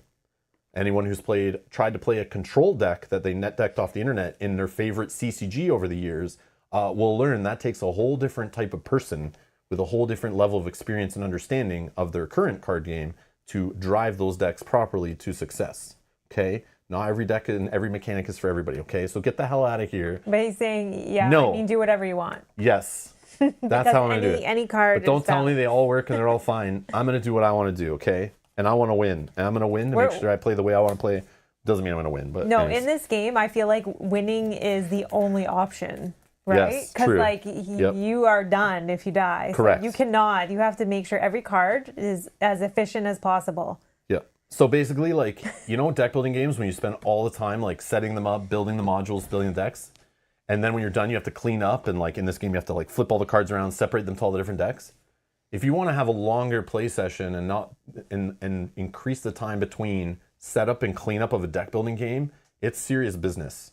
Because nothing I hate more than cleaning up after playing a deck building game. I hate it. I hate separating all the cards until, especially when you get a game full of expansions and big decks of cards. It's annoying. So we want to win, so we get more play time before we have to clean the game up and reset everything. So that's what's motivating me. All right, I'm gonna take this card and add it to my deck, and these 2 are going on the bottom. I really want Heavy Blade there, but I don't know if I'll see the other stuff that works with it. So as Yogi says, buy whatever you want is not true. In my experience either, especially on just a one act run, because I've bought cards based on them working with other mechanics. Like in this guy's deck, I've seen he has Exhaust line of play. He has a Strengthen line of play, a like expensive attack card line of play and generating resources. But if you buy all expensive attack cards and don't buy ways of generating resources, that's not the greatest. If you buy cards that get buffed based on strengthen tokens, but you don't get any way of strengthening them and draw them and put them into your deck, those cards don't work as well, and you kind of wasted your money and that card wasn't as efficient. So it is a little bit of gambling, a little bit of risk. It depends on how many upgrades you see and what you grab. But every time you grab something for a certain build, you might not see the other pieces every time you play, which is kind of part of the fun of trying to make best with what you draw and what works, right? And why I think, and I haven't seen, playing like Act 2 and Act 3 and Act 4 might be really neat to then see a lot more of your deck and really build that character the way you want to really make all those cards potent and efficient and play them at the highest level of power. But yeah, that's kind of how I look at it. So I think for myself, I'm thinking about taking this card here, Cloak and Dagger. This is going to give me one of my shift tokens as well as a block. So I have 5 shift tokens. They do 1 damage per token. I have cards in this deck that work with, if you have them, they do extra or this or that. It also gives me a block. So it's like a 1 cost. It gives me a 1 attack and a block. I think I'll take that one. These two are not great. This one could be good if I was going more of a defensive strategy, maybe, but I don't think I want those ones. So we're going to take Cloak and Dagger as my card. Okay, and then the other options here, so each of us have different options here you can pick. So I can upgrade a card, I can gain 3 potions, or I could gain a rare card, but then I also gain a curse. So I'm going to choose just upgrade a card, and then to try not to have analysis paralysis, kind of just look. I never really upgraded one of these before when I played, so I always like to try different stuff when I play these games sometimes, like, you know, maybe I wouldn't upgrade a defend. But the fact this gives 2 to any player, I had no idea that worked that way. I just assumed it would give like 2 block. Yeah, 2. So that can be super helpful. Or this bash card, which I think is unique to my starter deck. Upgrading that, so when I spend 2 to be a 4 and make an enemy vulnerable is kind of good for like boss fights and stuff, I think. That's very and mini bosses. Or usually what I do is the first card I get, as soon as I get an upgrade option, I upgrade one of the better cards I've added to my deck to make them even better. Because I usually start removing the weaker cards anyway, but you can't remove them all, at least in my experience, for a while. So you might want to upgrade them anyway. But I could upgrade Shrug Off and just get an extra block on it. So 3 block could be like, you're good for a while. But yeah, I'm debating just maybe doing one of these 2. But I don't know if it's too early for this. I mean, I don't think it's ever too early for that. Because like, are the enemies even, do they need that much like power? But then again, good offense saves me from needing so much block. I don't know. But yeah, that's where I'm kind of just looking to keep it quick. Obviously, I could go through like every single card and, you know, obviously there's only like a few options. The only one I'm missing, I guess, is strikes. I like the bash idea. Yeah, okay. But I'll just do bash. Yeah, Edward says do the bash. I'm yeah, I agree. Yeah. Okay, and then but just showing you, it's kind of cool. Like even at the beginning, you have lots of choice still. I can gain 3 potions. I can gain another card from my rewards deck, or I can gain an item and lose, or a relic and lose 3 gold. I mean, good, but I don't know what the relic is to know if it's worth that. I can't trade it if it's not something that I would use. Like if it gives me like something where it mentions like strength, and I don't have any way to get those kind of tokens, so that's not great. So I'm thinking either 3 potions. I can trade potions, so when I get them, we can kind of look at them. Or I can upgrade another card. Or I mean, I can gain another card. I think I'll gain a card. Okay. 2, 3. Let's see. 3 attack. Any player draws 2 cards. Well, that's very good. Dagger throw is 2 attack, draw 1 card, discard a card, or finisher. Deal. Oh, okay. Here's one. Deal 1 damage for each. Deal 1 damage for each other attack you played this turn, including shivs. So this could be. That's very good. Right now I only have 1 way to generate shivs, but ideally I would have more later. Yeah, so you can gamble and be like, I'm going to go this way, and if I see those options, hopefully you do. We'll get lots of choice upgrades. Yeah, I usually try to go with the shivs, then the poisons. Those are like, once I see them, I take them. Okay. Po' Boy says shivs. I know, I'm thinking, okay, we're going to take finisher. It costs 1 as well. That probably gets also really good if I am able to upgrade it. Frederick says footwork is pretty good. Footwork was decent, but that was from my last one. It is each defense on your attacks or skills add +1 block. But so right now it's only going to give a +1 block to my. I see. Yeah. Right, because I don't have currently any attacks that also have defense on them. Edward says, I usually stray away from the gray common cards. I disagree. I disagree too. I heavily disagree with that. I think it depends. I like being able the chance to see multiple copies of like the same of those cards, so you can really make more consistency in a strategy. Yeah. And I like the way they did that, I think. Because in this game, the cool part is, like, I've even passed on some of the rare and uncommon cards. You think, like, oh, it's a one of, I saw it. It must be the best if I have 2 other grays with it. I found that's not the case. Building towards your engine, and one game that really emphasized this, I found, is a deck builder we played more recently, is Star Wars, the deck building game. In that game, you can't just keep buying stuff. I feel like that game is very focused on, like, build towards your engine and your strategy, and you will see great things. And if you don't, you'll lose a lot. And this has that same kind of idea, in my opinion. You could just buy anything and you're fine, maybe. But I think, like, taking like, oh, I got a rare. If that rare doesn't work with the other stuff you're making, it might be better to take one of the commons from your regular deck if it makes it so you have more shivs or more poison or whatever your theme you're building to is. Obviously, it's very situational, but that's what I'm kind of seeing with this game. I could be wrong, but that's just my initial impressions that I'm like learning. One thing that I need to know is your mat. So we got our mats, and like sometimes with dual layer cardboarding games, if they're not done that well, they're kind of curled. And I noticed like we put a heavy bunch of books on top of these and like overnight and like tried to flatten them, and I've been bending them, but they kind of are not spinning too much, but they still spin. So like you have to move this and move these, and if you'll notice, like it kind of spins because it's like curled up. I don't know if anyone else had this problem. I've kind of flattened it a bit. It's kind of better, but I'm afraid I'm going to break it. So I don't like the way it spins, and I notice it's doing it. So what I'm going to do is just add some tape to the bottom so it... You want to do both? Yeah. I know this might ruin the back of it, but like I want functionality, and I'm going to just put some tape, some gaffer tape or whatever on the back to help maybe give some friction on the sides to kind of like... Oh yeah, that's the way. That's the way. I freaking hate when you're constantly manipulating things on a board and it's spinning. It drives me nuts. Yeah, so we're going to do that because this is freaking disgusting. I agree. So Frederick says, take the card that helps you now, not later. Bingo. Something behind the heart I can't see will help you snowball. Yeah. Okay.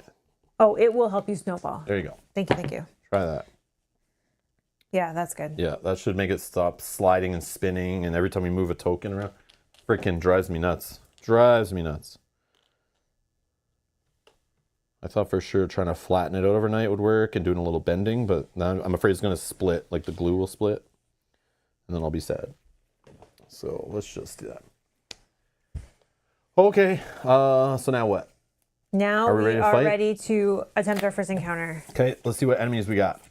So the enemy in front of Mel is the Jawworm. It's going to have 8 health, and it could add a couple block to itself. The cool part with the enemies at the start of their enemy turn, they will remove block, just like we do, basically. Where is it? So in combat, we kind of at the start of combat, which is not listed here, there's like a start of combat step, at least there should be, of shuffle up your deck. So you're going to gain rewards. This was kind of annoying when I read the rule book, was there's lots of mention of draw pile or deck, which I'm assuming are the same thing, but they like to use those interchangeably, which is weird. But a lot of times you get rewards and it says add to your deck. This is the first game I've ever seen where it doesn't explain when you're getting a card in a deck building game, whether to put it in your discard pile, on the top of your deck, inside your deck, shuffle it in your deck, bottom of your deck, put it in your friend's deck, whatever. Which drove me nuts when I read the whole rulebook. I was like, what the hell, man? I had to Google it. I was not the only one looking that answer up. I found lots of threads about it. But it's because most of the cards you get are outside of combat, I think in all cases. At the start of combat, which should literally be listed right here, is shuffle your deck. Because you're just adding cards to your deck and you reset your deck, completely shuffle it after going to the market, after doing your rewards and all that. So shuffle your deck. Then player turns, they're simultaneous. We'll just reset to 3 energy, undo our block, draw 5 cards. So if you've retained cards from the previous round, if you have the retain effect, You just draw 5 new cards. There's no hand limit. Then you'll roll the die once, and the die matters for all like starter turn abilities or enemy abilities will matter later in the enemy turn. And then you play, and we discuss and play cards in any order we want to deal with the enemies. We can see what they're going to do based on that die roll already being done there. If they have die rolls matter. Sometimes die rolls don't matter. End of turn. Then you do your end of turn effects. You discard your whole hand. So when the enemies are going, you have no cards in hand. Nothing. So nothing to worry about. You're just going to manage the enemies. So you'll remove any block they had from previous turns. You'll do the enemy actions based on the die roll or based on where the cube was on them or based on their printed ability, basically. Then if they have a cube, you slide the cube down. You'll see that later. We don't have any enemies out, for example, right now. I don't think that show that. Nope. And then you go back around the top. And we both reset our energy at that point. So I don't think enemies will steal energy from you or anything. That doesn't matter. They will attack you and reduce some of your block, but it resets anyway. And you'll see that kind of as we flow. It's got a kind of weird little flow to it, but it makes sense as you kind of play it. But all right. So that's who you're facing. Okay. And it could shield up, strengthen, block, hit you, whatever, the usual stuff. Then there's a red louse. This is really neat. Sometimes enemies will summon enemies from the summons deck, which is not shuffled. You just kind of draw the enemy out. And this one has 3 healths, as you see there. Starts on the 3 red there.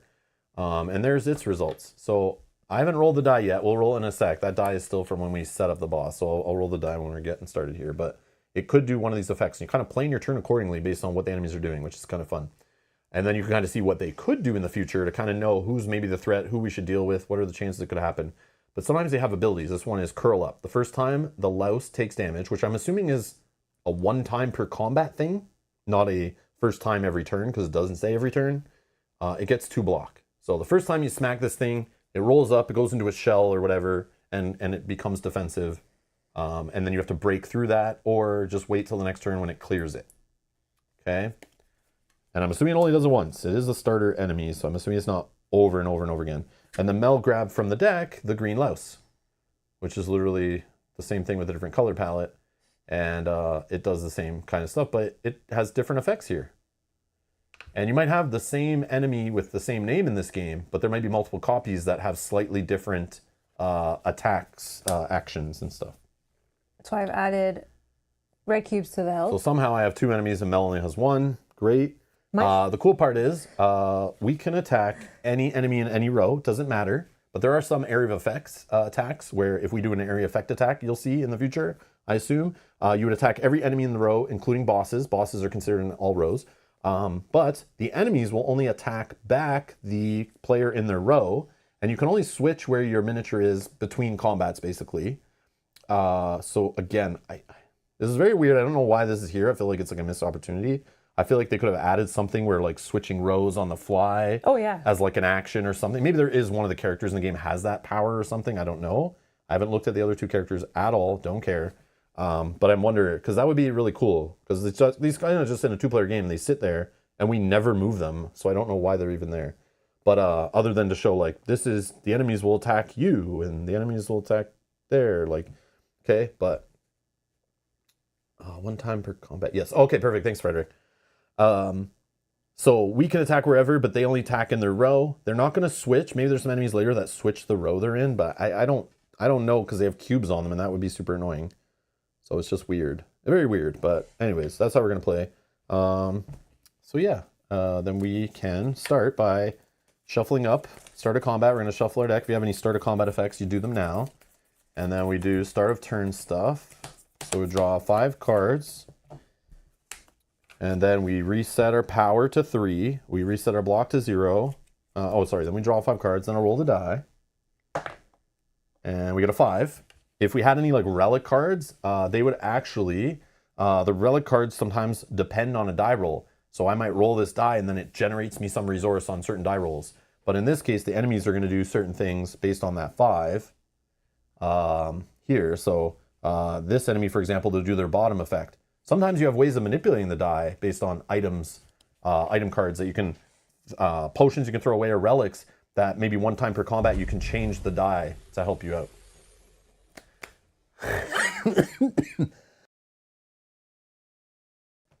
Sorry about that. Jackpot Man getting me like laughing, but coffee. Says, thank you for the super chat. Says, Slay the Snacks. Thank you so much for the super chat. Thank you. Much appreciated. Thank you so much. Thank you so much. I was like, read it and I was like laughed and breathed at the same time. And you choked me up, Jackpot Man. Thank you so much. Thank you so much.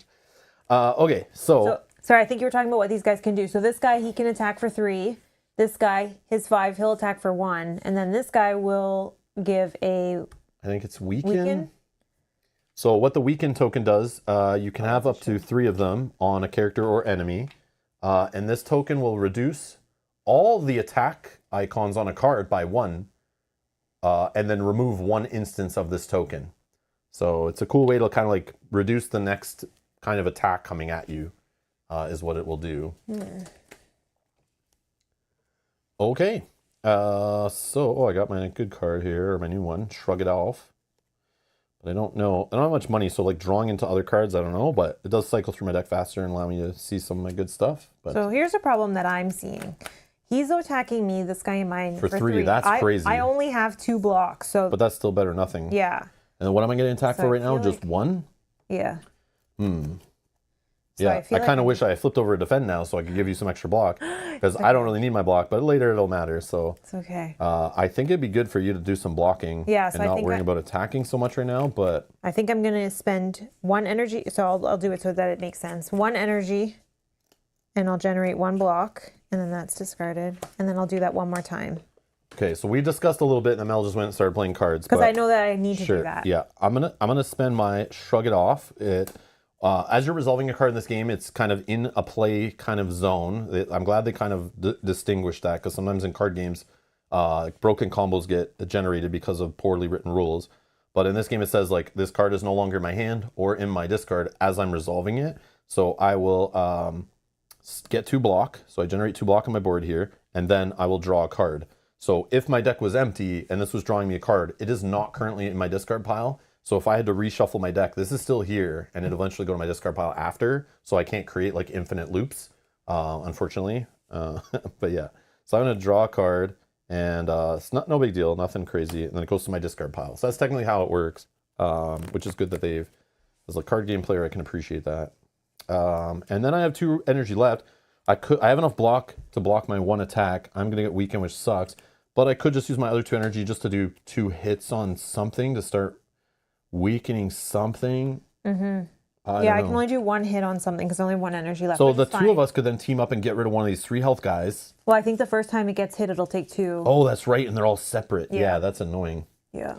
I wish I got a bigger attack so I could. Did you upgrade that one to a 4? No. Oh, you upgraded that one. Yeah, I did the bash. Okay. Yes, so the that bash. one, when you get that will one-shot one of those guys. Yeah, which will be nice. So in that case, then maybe, I mean, at least it does damage, but maybe we could start working on your guy then. Yeah. Yeah. So I'll just do 2 to it. You do 2. You do 1 or whatever. 1, 2, 3. So he's at 5, and then I can't do anything with these cards. So okay. It.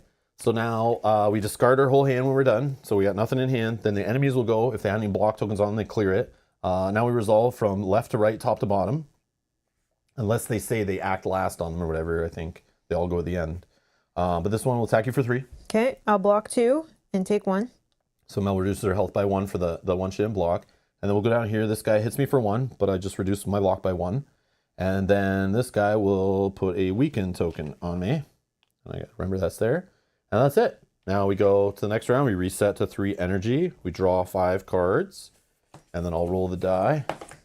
And we get a 1. So now they're doing the top action on all their cards, which is different. So this guy's going to add 2 block to himself and then strengthen. That means his hits in the future are going to get even worse. I should have realized that. These strengthen guys are actually like the priority because they could get out of control, which this guy's just going to strengthen. So he's not going to attack me right now, but on the next turn, it'll be even worse. And then this guy is going to attack for 2. So that's what's happening there. All right.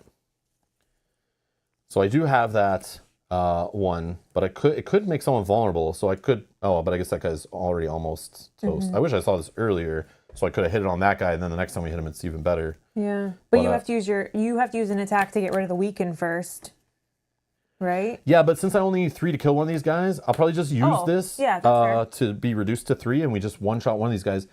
Let me look at my block situation. I only have 1, and this guy's gonna hit for 2. Yeah, so we need to take out that one. Yeah, this guy's not gonna. We can worry about that guy next turn. Yeah, so I'm gonna take out this guy. Okay. So when you take out an enemy, you just flip them over, because we'll need the rewards on them later. I know it's a summon, they give you jack crap, so we could just clean it up, but we'll just leave it there. And then I wouldn't put this on it, so that's gone for 2.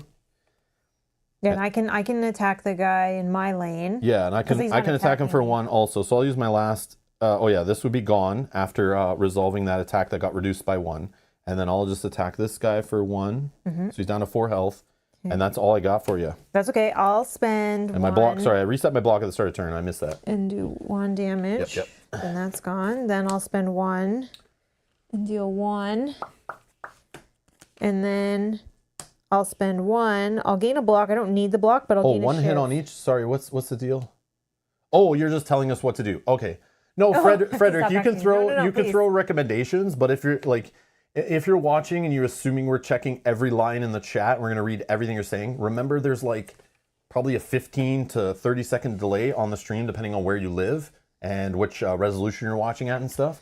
So we might not see your comments on the fly. So I might look up after and see your comment a minute or 2 late.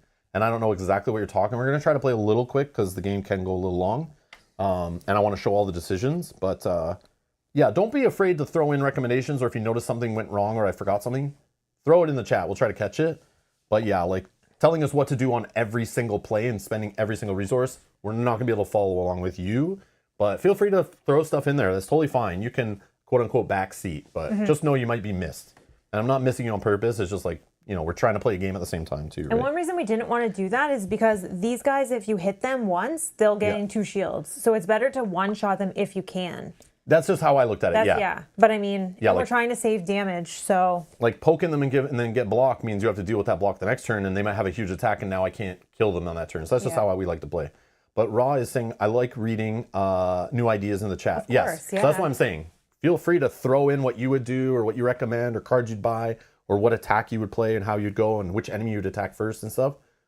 Go nuts. I'm not mad at that. Go crazy. Like, discuss stuff in the chat too. Whatever. It's all good. It's all good. For those that are new here, like, yeah, it's a safe space. Come on in. I might be annoying and everything, but yeah, you can come in and just don't be annoying also, okay? But yeah. What are these cards? These are cards I'm done playing and discarding. Yep, I'm done. So this guy's now down to 2. That's decent, but he's going to get... So now he's going to go triggering number 1, which is 2 shields. 2 block. And a strengthen. So this is going to be a problem for next round, but we'll see. And then this guy, he's also going to gain 2 strengthen as well. Just 1 strengthen. Oh, 1 strengthen. Sorry. Why would he get 2? I don't know. I don't know why. I don't know. Sorry. Alex, thank you for the super chat. Thank you. Hello. Says, it's me again. How's the setup and cleanup time for this game? And is it too many cards to sleeve? Your biggest fan. Complexity 1 to 10. Okay, so at the start of the stream, we went over the complexity. The complexity is 2.9. 2.9, 3 out of 5, according to all the people who rated on Board Game Geek. So if that, I would not do a complexity of 1 to 10. I'd try to follow that standard because it's more than, like, my assumption on complexity might not line up with most people, but if you check out Board Game Geek, you'll see this complexity, and we just kind of follow that. So it's basically like middle of the road. So it's not light, it's not medium weight. It's kind of like, I guess it's more medium. It's pretty medium in the middle, right? So that's like a rating from a bunch of different people. So I'd go with that. So if you're going to compare it to a game you own and you play that you're like, this is the kind of complexity is my ceiling, or what I'm looking for, or that's in your favorite game, compare it on this website to that number and you'll get a good idea, okay? Maybe not perfect, but it's the best we got. The sleeving of cards did take me a while. It's quite a few decks of cards to sleeve, but it gives you some nice sleeves. It's part of the setup. There's instructions on how to separate all the cards in the game. It's a deck builder, so there's tons of cards to sort out, and it gives you dividers and all that. So before you invite your friends over, make sure you've actually set up your box. And we'll show the box in the stream if I remember. I want to get it out and show the different dividers and the storage solution. It's kind of neat. The setup, as long as you've sorted everything from the previous game in the proper dividers, it doesn't take that bad to set up for a deck building game because you're not pulling from different modules. You're just grabbing all the decks from among the dividers. So if you're playing Act 1, just grab all these little enemy cards which are in an Act 1 section in the box. And then grab these other decks which have dividers. So it's all in there. Obviously, if this game gets 10 expansions over the next 10 years, it's going to be ungodly, right? And it'll be just like some other deck builders that take forever to set up and clean up because there's way too many things to add together and tear apart. But going through your deck and just flipping the cards back And when you're done playing, cleanup's easy if you're saving and continuing the session. But if you're done playing and you're resetting because you died, you have to undo, I think, all of your upgrades and then return all your other cards you purchased back to their proper decks. And then just reshuffle these and you can start over, basically. So it's not that bad, I don't think, from what I've done so far. But again, I haven't opened all the content in the game to even know if there is additional setup. And the decks get unruly and like, I don't know. And again, if they add expansions, I don't know. So that's the best. But we have just the base retail game. And it seems pretty reasonable. I can't complain. But yeah, hopefully that helps.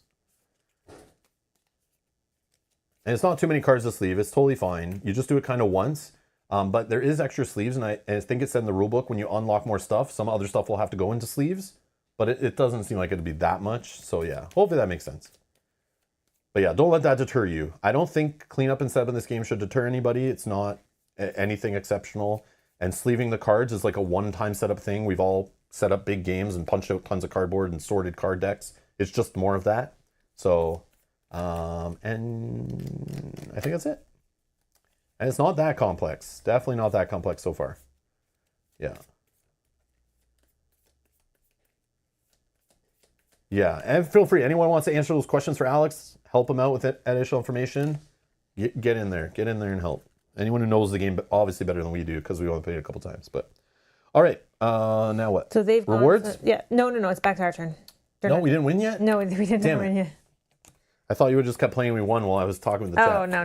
Come on. I could have, but so I don't think I could. Obviously we have to shuffle up our decks, reset our energy because I had no cards left in my deck. Did you? I had 2. Oh, I had none. So I'll just shuffle it up, draw a new hand, create a new deck. And then roll the die. Oh yeah, roll the die. Let's see what we got here. A 1 again. Oh, okay. So this guy's gonna get more strength and more block. Do we clear? No, he just generated that, right? Yeah. So he'll clear that block and then make more block if it's still there, and then he'll strengthen. With strengthen, he'll stay and build up. So each of his attacks for each strengthen token gets a +1. So if he rolls a 3 or 4 next turn, he'll be attacking for 4 because he'll get another strengthen token. So we need to kill this guy. I can kill him. Oh, I drew my bash, upgraded bash, so I have like a big shot too. Yeah, But I could just like one-shot this guy and he's done. And I can do 2 attack, which will take the 2 shields away. Then I can use 1 more plus my blade, and that will deal with the other. The blade's clear at the end, right? Of combat? Oh, okay. Yeah. So I was going to say, I can throw an attack in there too if you want. But either way, we win. So we're not even going to play it. I don't care, go through the motions. When we see the enemies down and we can just show that we can kill them, we just move on. Like, that's the way I play. I don't know if that's the best way to do it, but sometimes you just know. So it's like, let's not worry about it. So these guys would both die, and then they would flip over. And then when you're done, they're all dead. You flip them all back up, and then we each gain rewards. So Mel would gain the rewards on the enemies in her row, even if I killed them all. Not impressed. No, I'm just joking. And then I gain the rewards on the characters in my row, which the summons don't give anything, so you can just get rid of that guy. So I gain a gold, and I get a card from my rewards deck, and I can show mine here. I can gain a gold. Get rid of that guy. Throw him off to the side. So I can take Seaver Soul, which is 2 costs for 3 attack, and then I exhaust a card in my hand. So I kind of like this exhaust stuff. You get these exhaust cards back to your deck after the combat, but it's a cool way just to get a card out of your hand that you don't really want to see going through. And me in deck building games, I love like the trashing of cards, getting them out of your deck completely. But this exhaust is kind of like a middle ground. So you could like exhaust even like bad cards that go in your deck that like gum up your deck, which we'll show you when they come. I'm sure we'll see some. But yeah, there's a way to kind of get them out of your deck. And when you exhaust one of these bad cards, they actually return to their deck, not to your exhaust pile. So it's interesting. I've never seen this card before, but I am intrigued. I have used this card before, Ghostly Armor, which is kind of funny. If I'm understanding this correct, this costs 1, and it has Ethereal, which what this means is if this is still in your hand at the end of your turn, when you go to discard, this actually goes back to your you exhaust it, right? I think. Yeah. So if I get this Ghostly Armor and I don't play it for 1 and give 2 block to any player, and it's still in my hand and I haven't spent a resource on it, I actually lose it for the rest of the combat. I think, which is so weird. Yeah, it says it exhausted, it's still in your hand. Yeah, which is so weird, but so cool. But my character has a whole exhaust engine, so that might be okay. where I can mess around with exhausting cards. And then here's our first area of effect attack. So this is a perfect example. This symbol right here means hit all enemies, including the boss, in a single row. So I can cleave, which, yeah, we like to cleave. Anyone watch our Lord of the Rings Journeys of Middle Earth? Always love that cleave. Always love the cleaving. So yeah, there's some good stuff. And I've never seen this card when playing before, and I've never seen this card. But I have played with this one, and I liked it. Oh, man.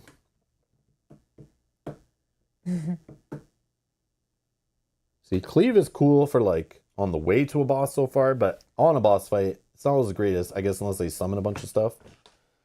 So I could be wrong, but I don't know, man.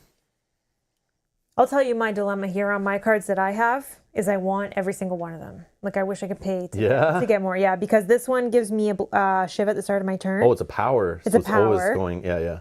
And then this one, this is a free block. Huge free block. And then I get +1 if I have a shiv. So, I mean, like, this combo right here works really well together. And then this one is a poison stab. So it does one attack and then it poisons. I mean, I want to poison as much as I can. So I want all these cards and I don't know. But I'll think about it while you... I want all these cards too. Every single one I would play with right now. I think I just have to figure out if I value poisons over shiv, and I think I do. I think I'm going to value the poison. So I'll take poison stab to mine. I'm thinking of this Sever Soul. I've never really built this guy all around exhausting or anything, but like the idea of just exhausting like a basic strike out of my hand to get it like out of there, and then so I can see my cards come around. Yeah. I like that kind of stuff. I like that. So it's like a temporary trash, which I love trashing mechanics in these kind of deck building games. But I'm a little worried not taking this armor because this armor was key before. Yeah, like, definitely. Really helpful. And then I'm also going to get a potion as one of my rewards. Okay, let me grab that for you.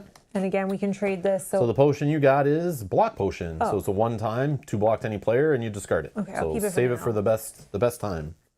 Oh, I forgot to do my ability in that last combat. Oopsies, my bad. Oh, you didn't draw 2 extra cards at the start? Cards at the start of my turn. I'm sorry. Well, let me remember. I'm going to do know. mine. I'm not going to forget. I'm going to heal one at the my end. Ability. Please remove your comment. I know. I'm so sorry. Oh, Mel forgot her draw I think cards. I did that in our practice game. Just the first one. I always forget it on this first one. And then once we get into the game, then I start remembering. But okay, where are we going next? Well, which path? I'll let you decide. I don't care. Question. So that doesn't matter. I think we just kind of have to think of like, what do we want to have happen? You know, like if we look going up this way, we're going to have a battle, then another event. Then we have the campfire, which is good. We can heal or upgrade a card. Then we have an elite. Are we ready for an elite before we're like midway through? Or we can kind of go, even once we go up this way, we can kind of direct whatever you want. Way. You so choose. I'm good. I'm just thinking that... And while you're thinking, Alex is asking campaign game or one-off scenarios? Both.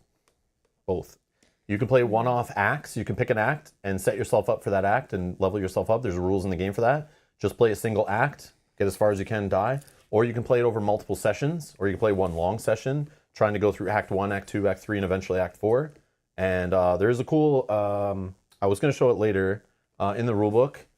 Alex, if this makes sense, you kind of want to play this game because it's like a roguelike, because you will eventually, based on beating bosses and playing the game more, you get to actually unlock stuff for your characters and add more cards to the reward decks, and eventually add other card decks to the game and other acts to the game and stuff. And if you become a god of the game, there's a way to kind of like ascend and make the game harder every time you play by checking these off and like evolving your play. And there's also achievements, and there's like a custom way to play the game to add a little more twist and randomness here with the daily climb custom run. And then here's the quick start rules. So if you want to just play like Act 4 or Act 3, here's how you can go through a little procedure to set yourself up so you're powerful enough for those enemies and those runs. Or if a player wants to jump in the middle of your campaign, here it is. Which I should have showed this stuff on screen earlier, but I was going to go over it later, but when we get to the end. But yeah, there you go. Just my comment for you. Yep. Is, do you think we'd be ready for a boss fight here or no? There is no fail forward. You're always dying. Yeah. Like if you die, your run's done. Any one character dies, you're done. There's a house rule. So if a character dies during the boss fight, as long as one player at the table still wins that boss fight, you can move forward to the next act. But the game is meant to play and die and try different things out, try different strategies, try to play through a randomly generated dungeon and random enemies and drawing random cards and building like your deck from that. This little speck, I don't know why it comes back. I get rid of it and then it comes back. I don't know. Drives me nuts. Okay, see the comment that's kind of highlighted by your mouse there? Just read that one. No, Ball Guy games, I ignore Ball Guy I games think all the it's time. funny, and No, I need to avoid Ball Guy games. I see the name and I'm just like, pretend it's not even there. No, I'm just kidding. Quite the funny comment. I have finally figured out Rob's analysis paralysis. Equation? It's the number of options times Mel's comments / chat questions squared. Yeah. You see my brain short circuit every time that happens? Yeah, 100%. I'm trying to think of like what am happening next, my train of thought, what somebody's saying in chat, what Mel's saying in my left ear here. Sometimes I hear noises upstairs or like outside the house, and it's like that also triggers me. The lawn guy's coming by. Yeah. All these different things. Like I basically have a focus issue where like I get really focused and get in a flow, and if someone breaks that, like instantly I'm like thrown off and yeah, I'll like lose my mind. Yeah. So Okay, so I'm having trouble deciding between going up the middle or going up the right side. So I'm going to say to the chat, whoever wants to tell me or us, should we go up the middle or the right? And then whoever says it first, that's the direction that we're going to go because I'm unsure. oh, just right side. Right says side. Leia. Okay, right side. Thank you. All right, perfect. So we're going to... That took a long time. I thought I'd take long. No, well, Holy jeez. I tell you because you can be quick. Right, okay. Everyone wants to go up the right side. They want to see a mini boss. Oh yeah, I guess I could have done a poll, but then like, am I going to go that's pull okay. every single branching No. path? I just want we'll to be know here if all we day. wanted to go up like if we thought we'd be ready for a mini boss like midway or not. I don't know, whatever. But they think we are, so. It's not so much about the mini boss. It's like, can we recover after? Is there some kind of campfire or something in case it goes really wrong? There's two. But the rewards at the mini bosses are awesome. But it could all of a sudden we're down to like no HP left, and it's like, how are we going to recover that before getting to the boss, right? And there is one campfire before getting to it, but you only get to heal 3 HP. And if you go into a boss with like 3 HP, like they can one-shot you and you're dead and game over. So we want to go in there with as much juicy health as possible. All right, so this is our event card. It's provided by the Riddler. So Ancient Temple. You come across an Ancient Temple, you sure don't see any traps. So 2 options here. And we both can choose usually independently unless it tells you otherwise. We could go inside. You can gain a relic, but you'll lose 1 HP. And lose 1 additional HP per player who chose this option before you. So here's how I treat this one. Since I can heal 1 at the end of every combat, if we kind of play a little safe for the next combat or 2, I can go second if you want to gain a relic and lose an HP, but you don't have so much heal. So losing HP is a bigger deal for you. But if you do want to take that, you can lose 1 HP and take it, and I'll take a relic and lose 2 HP, and I'm okay with that. If you don't want to take that option, that is totally fine. I'll just take it and lose 1 HP. Like I'm tempted. But either way, you can go first. Yeah, I'm tempted to take it because right now when I get to this campfire right here, I'm likely going to have to heal anyways because I would want to try to build myself up. Yeah, so I'll take it. So what we're going to do, since every time we take a relic, if we both get relics, we're going to just, we'll do that variant in the back of the rule book, which will allow us to kind of look at them and then divvy them up as we want, like 1 to each player. So we have Ninja Scroll, once per combat. You can do an attack and attack, treat each one as a separate 0 cost attack. Okay, so it's like playing 2 little cards back to back. And it's once per combat, and you don't throw this away. This is like every combat you have 2 free like little tiny attacks. I think that works with my finisher. Deal 1 attack for each other attack you played, and that counts as a 0 cost attack, yes. Okay, so that works with me. Okay. Or Happy Flower, if on the turn a 3 or 4 are rolled on the die that we roll every turn in combat, you can gain an energy. Yeah, you can have the Ninja Scroll. Yeah, I think that works better, right? Because you have higher costing attacks and being able to play more of them. So if I have a way to generate energy, if I get some of that going, then it's like I'll be more likely to take some of those 2 cost or whatever bigger attacks and not feel like I'm so locked. Might be cool. So that's it. And that's gone to the bottom of the deck. Alrighty. And next room. Next room, we're going to a fight. All right, so divvy out the enemies, top to bottom. And you need a fungi beast. And a cultist wants a spike slime. So just grab whatever the first one you find. I know it's supposed to be like random and stuff, but who cares? I don't think we played enough that we would know anyways. I'm not worried about it. Let's put some of these out. Oops. Oh yeah. So start a combat, we'll shuffle up. Okay.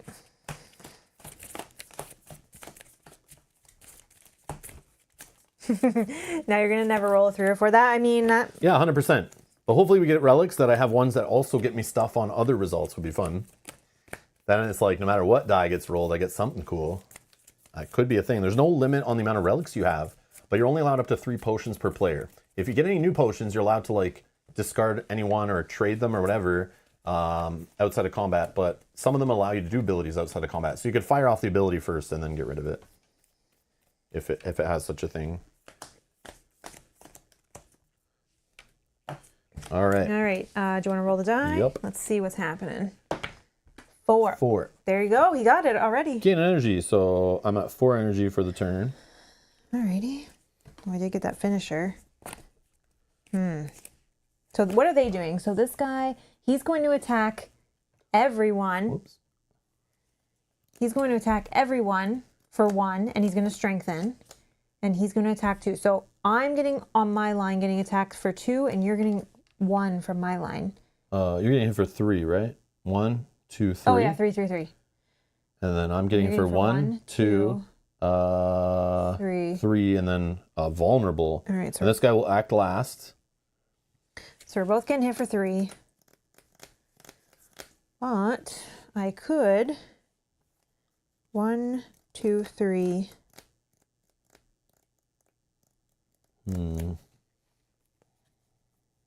I can do 6 damage. I think I can just take out the fungi beast. I can hit for 3 and exhaust a card in my hand for 2. And then I probably want to block a bit because I don't want to lose so much health. Yeah. But you said you can take out the fungi beast, which this one? Well, I'd probably take out, should I take out the one? This one's 6 health, this one's 5 health. Right. So if I played 1 attack, just make sure I do this correctly. If I played 1 attack, plus I can use this, which does 2 separate, so that's 3. Oh, okay. Then I play this card, deal 1 damage for each other attack you played, so that's 3. Yep. So that's 6 damage. I could take out this guy. He is hitting us both for 1, but if I take this guy out, I can block. Just remember, when this guy dies, he gives you a vulnerable, so the next time you get hit gets doubled. Yeah, but if I take this guy out first. Oh, yeah, then he won't be hitting for 2 right now. I can block, because I can then spend a block to block the 1 hit that's coming in. Well, it's 2 because he'll give you a vulnerable. Oh. And this will be doubled. So this will be the first hit that hits you. It'll be a hit for 2. Oh. So you got to keep that in mind. I gotta get hit for 2. But,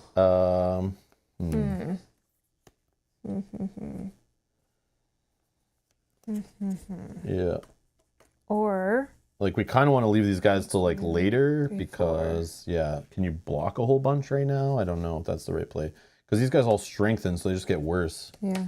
I mean, I can just spend 3 and block for 3. But I can also hit for 3, everything. Mel. So, like, if you can work that into your math and also block some damage, yeah. Yeah, but I'm saying, like, I'm getting hit for 3. I could just spend my 3 energy just to block 3. Oh, yeah. Did you do your ability? No. Oh, my God. Thank you. Thank you. Jeez. Oh, I have poison.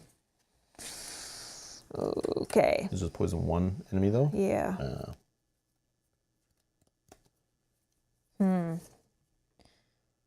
Oh yeah, I have 4 energies, so I'm gonna probably block twice and hit for 3, and then I'll exhaust one of these cards. And who were you thinking about taking out? One of the guys on the bottom, right? That don't give the on death.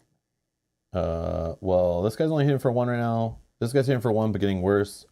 I'm okay to hit wherever, but this whole adding vulnerable is like, yeah. When this guy strengthens, he'll be hitting for like 2, which will get doubled to like 4, and then we're in trouble. So I don't really want to kill these guys first, and they are annoying and they will get worse, but no, I think you're right, and I think I just defend this turn. Yeah, I'm defending. Yeah, so I'm just gonna spend 3. And then I'm going to hit for 3.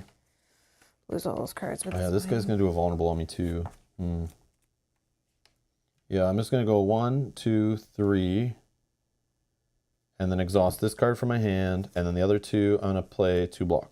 If you really don't want the vulnerable, I'll use my once per attack on the ninja scroll on him to do 2 damage. I mean, that would be awesome. Okay, I'll do that. Because I don't want to get smashed. Because this guy's going to get stronger, and then that'll be doubled. And yeah, he's dead. Sweet, thanks. No problem. Perfect. Okay. And that also saved you 1 damage. Okay. Yeah, it's not the craziest now, but that multiplying damage is like it. Okay. I think you had to lose 2 health, right, for the relic? Oh, yeah. Sorry, guys. No, 1. Oh, you took 1, did you? I took 1, yeah. Yeah, okay, sorry. Okay. Forgot about that. Thank you. So then that's 2, then you're not taking damage. Okay. making sure that. Anyways, okay, back to this. So we're doing the first guy here was on a 4. So he's hitting both of us for 1 and then getting a strengthen token. Okay. So I block 1. I blocked it. And then this guy for 2. I block it both. And then this guy's gonna hit me for 1. I'll block it, and then he strengthens. Okay. And then now we draw 5 new cards. Roll die. Whoops. 5. So just 2 strengthen for this guy. Okay. This guy's hitting everyone for 1 and then strengthening. And then this guy's going to hit for 2 now and then strengthen. All right. So right now I'm getting hit for 1. Okay. So. Oh, yeah. Block resets. Energy resets. So then let's do this. I'm definitely going to use my Cloak and Dagger for a Shiv and a block. That's the block I need. So I have Bash upgraded. So what I'm debating on doing is hitting this guy for 4 and putting a vulnerable on him. So the next hit that hits him will be doubled. Okay. But he'll go to, what is he at, 9? So he'll go to 5. Yeah, so if you can move that, I'm going to do that for sure. 1, 2, 3, and then we'll put a little vulnerable on him. So if I attack for 1, it would really be 2. He'd go to 3. Can't kill him. Let's see. If I hit him, I can hit him 3. for 2, but that's like not enough. I can do 3 damage total, so I think we can combine kill him, right? But then these guys are hitting you for 1 and hitting me for 1. Then I don't block it. No, I think we maybe. Or I'm debating just blocking for 2 right now, so I'm good for this hit, but I still get hit for 1. But then I still get hit for 1 either way, and we'll still have an enemy there. So I'd rather kill the enemy. So you can hit for, show me your hit. I can. They're just 2 singles, but the 1 is 2. So 1 will get doubled. Yeah, so 2 and 3 and 4. And you're totally blocking all your damage? Yeah. Okay, so I will spend 1. So hold on. Whatever, you can do it, whatever. 1, 2, 3, 4. So he's at 1. 1 will kill him. And this, sorry, which one doubled? Because it needs to be removed, right? I'm just collecting all my stuff. Okay, and then I will play my final 1 to kill him.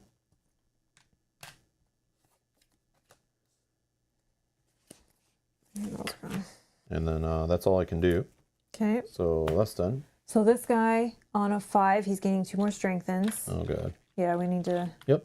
And then this guy, he is hitting both of us for 1. Okay, so I'll take 1 HP loss. And then he's going to also gain 1 of these. Okay.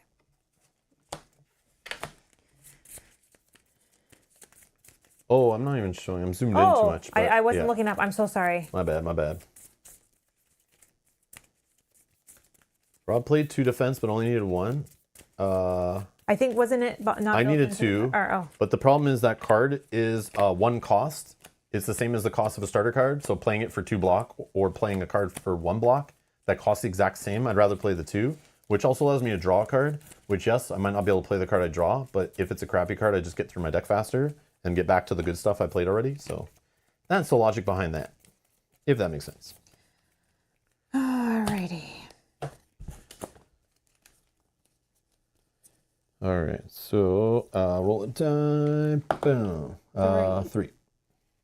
So this guy right now is going to hit both of us for 4. 4. And he's 6 health. And then this guy's going to hit for 3. Me. Okay. Well, do you have any vulnerable at all? No, right? No.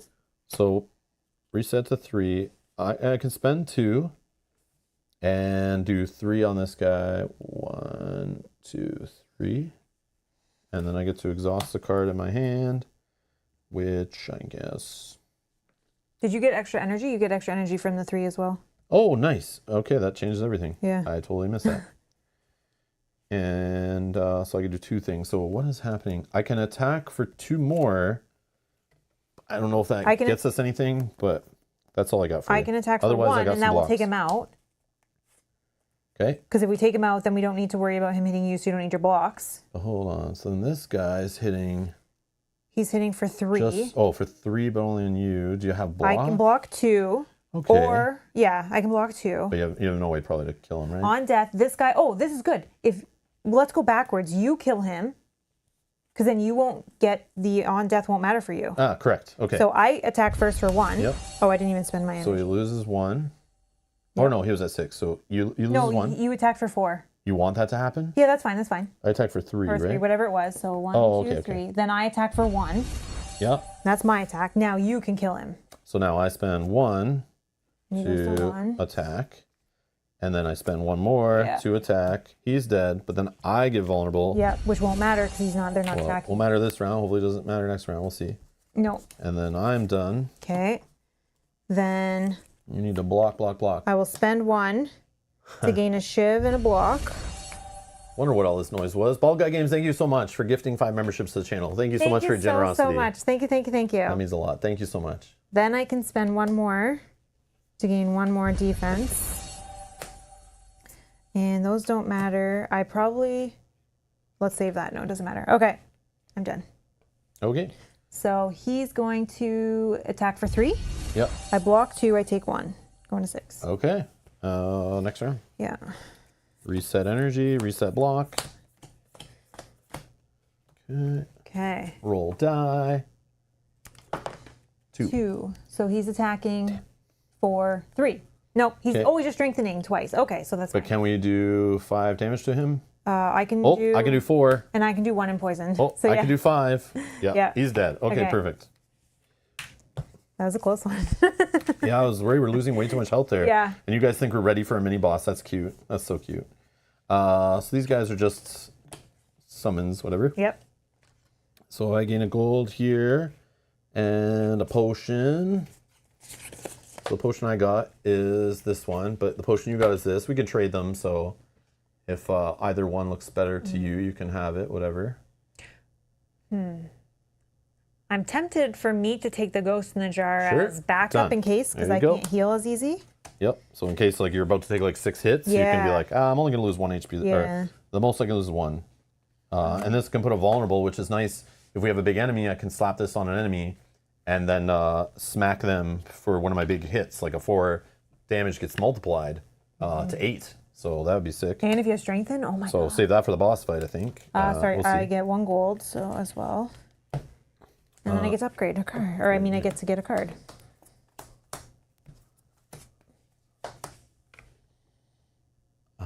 Flex. Oh. Oh, here's the stuff about gaining tokens, except for I lose it at the end of a turn, and this gets exhausted, but it's free. So this strengthen will basically add a token to my board, and gives me +1 for all the attacks cards I play for the rest of the turn. So any card that has like this kind of card would now be a 2 attack, and then at the end of the turn I would lose the token. So that's kind of cool. And then, so it's great when you're doing multiple attacks. True Grit is a skill for 1. Give a block to any player, then exhaust a card in your hand. So it's kind of that same idea of like, get rid of the crappy cards out of my deck, and then see my better cards more often. Then Twin Strike we just saw, so it's more like little attacks.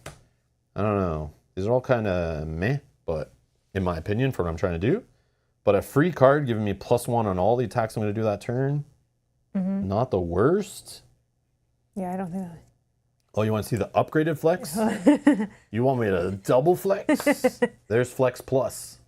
And... So it just doesn't get exhausted. oh, wow. I really hate this lose it at the end of a turn thing. 'Cause Yeah. sometimes you just draw this and it's like, this is not the turn I want to do this on. I know it's free, but it sucks that this side it's like, it's gone completely. So if you don't want to play, it's going to go back in your deck, hopefully come around with the right turn. So sometimes it can be huge, sometimes it's not, but...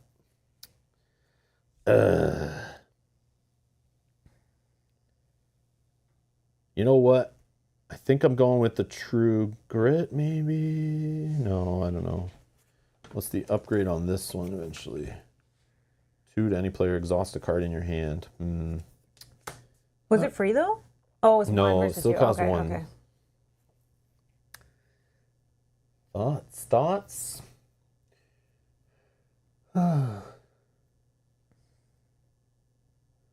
Paul Guy Game says, I'd like to know when you're scheduling the next... Those Rob rants don't get scheduled. Rob rants are organically generated, emotionally charged events, okay? Yeah. It takes... Can't predict them. Yeah. It takes some kind of trigger, which can be anything from someone in the chat making a comment, could be my feeling from a publisher doing something dumb, or some kind of cheap corner cut in a board game, or, someone's opinion that's not the same as mine, just fires me up sometimes, get opinionated. Yeah, there's many reasons. Many reasons. Some horrible marketing scumbag quote on a Kickstarter page might drive me nuts. You know, who knows, right? Who knows? Okay. So no, I don't know when it's scheduled. Twin Strike is good with strength. Yeah, that's the Ethan, thing. otherwise? This card is great with this card, but I can only take one, you know? And I don't know if I'll see strengthens because I feel like these are rare to come up right now. I don't see ways of doing that very often, at least in a couple times I played, but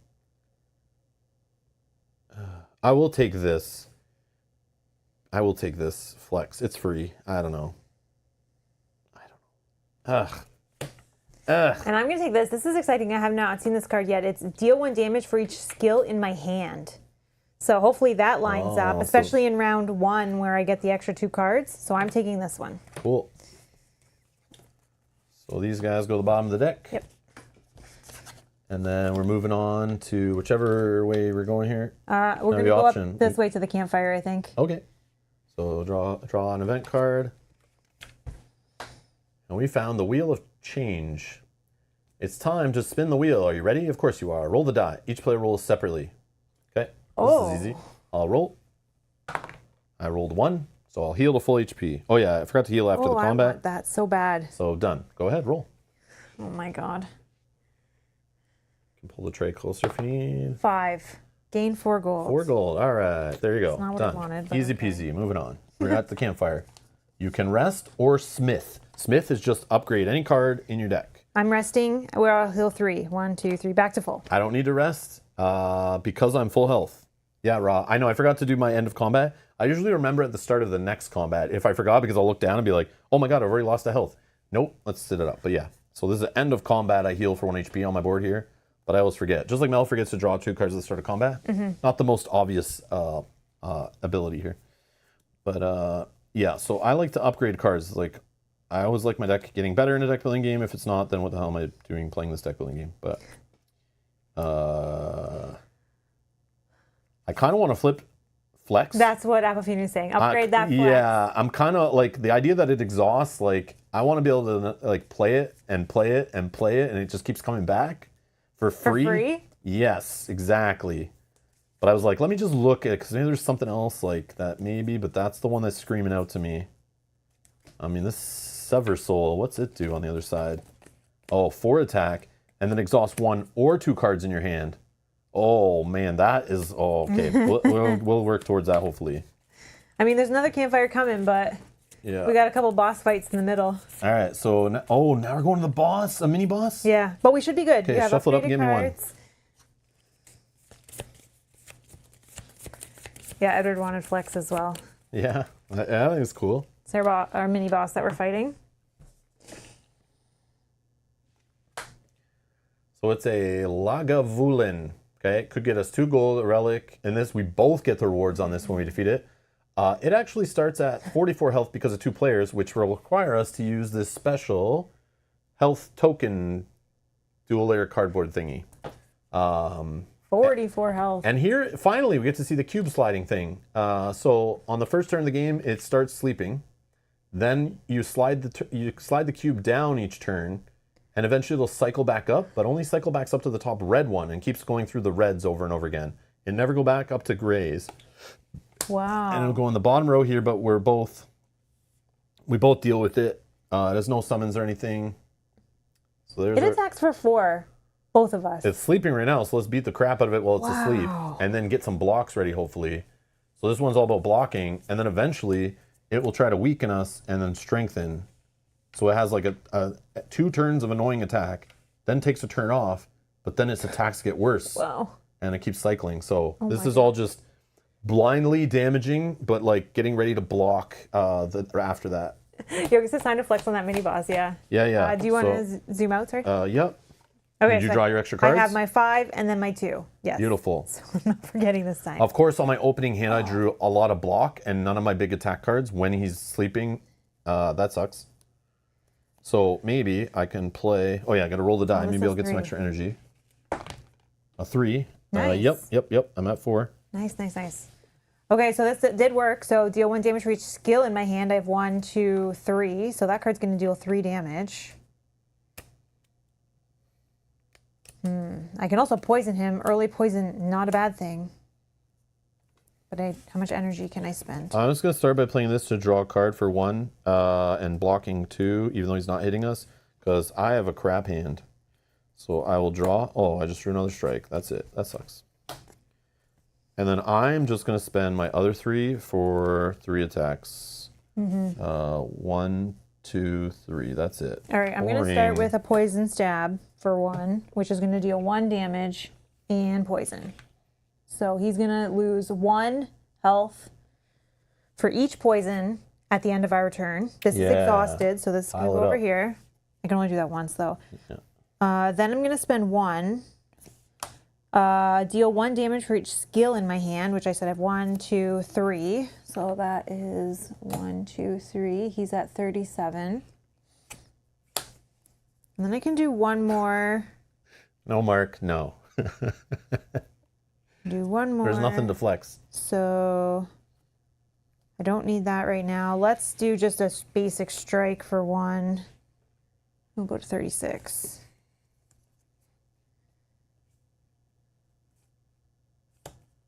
Okay. Good? Yep.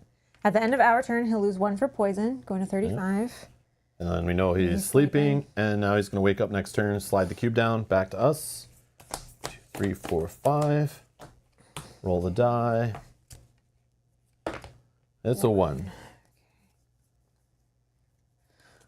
So he's going to hit for 4. I got 3 down. Oh, let's put this back. Man, I can only block 2. I can only block 2, which is kind of sucky. Yeah, I can block 3, but that's my whole turn. Yeah, but like we need to like stay healthy-ish. Yeah. So I'm gonna definitely play flex for free. Okay. I think, man, I want to play this right now. Hit him for 3, exhaust the card in my hand, so I can like start drawing back around to see this quicker. But I don't want to just take a bunch of hits. Could you not exhaust this one? Yeah, but if I play this for 2, then I'm not playing both blocks. I see. I mean, I can give you. It's only once per game. Like I have to discard so is that better to save for? This is kind of like a boss fight. Like I'm not opposed to it. The more set, but yeah, like I don't know. Maybe I'll just take some hits, but I feel like. Well, I'm just gonna spend all 3 of mine for 3 block. Yeah, I think I'm gonna play a little safer here, and I'm just gonna spend the 3 on 2 block, and hit 1 hit. Yeah. Okay. Unfortunately, I think that's just the safer way to go. I debated popping this vulnerable and then like slamming him for 6 after that, but like I think we're going the long game with this guy. So all right. Did I need to just do 1 poison. I just wanted to make sure. Okay, yeah. I just want to make sure that wasn't exhaust that I put in there. Okay, And then this 1 is gone. Oh yeah. for poison. Actually, sorry, I hit him for 2. Oh, yeah. Sorry, I forgot about that. And then that's gone. So he's at 32. Okay, then he's attacking both of us for 4. I block 3. I block 2, so I lose 2. That sucks. Okay, back to us. And you slide his cube down, so he's attacking for 4 again.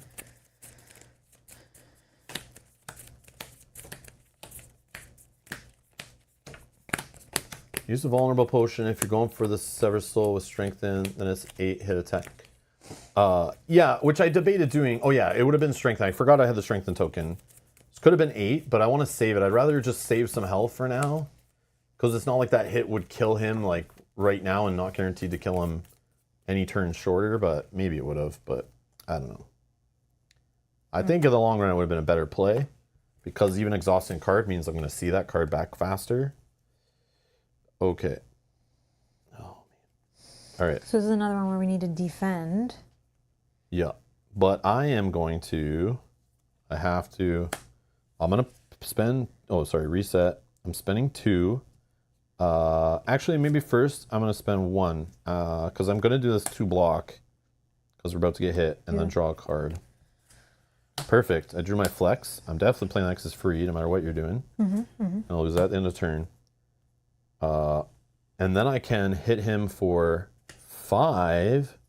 I could make it 10 by giving him vulnerable first, But I'm like kind of debating saving this for like the real boss later. I don't know if that's the right way to play. But if we can keep defending and lasting a while. The vulnerable will, that won't. One would go away, but then this one will go on after. But the poison won't be affected by that, right? I don't think so. Okay. Because that's lose HP. Oh, yeah, that's different. Which is different from dealing damage and stuff, hits. So yeah, I'm going to spend 2. And then hit him for 5. 5. 1, 2, 3, 4, 5. 27. Use the potion, yeah, not hold it. Okay. So it's another. So sorry, it's 10 total from this. 1, 2. So yeah, well, I'll give him the vulnerable. And this goes on the bottom of the potion deck, right? Yep. And then now we would have another. And one, now right? he gets another token on him from Bash Plus. Okay. And then I'm out of energy. Actually, before you did yours, I would attack him for 1 before you put that token on.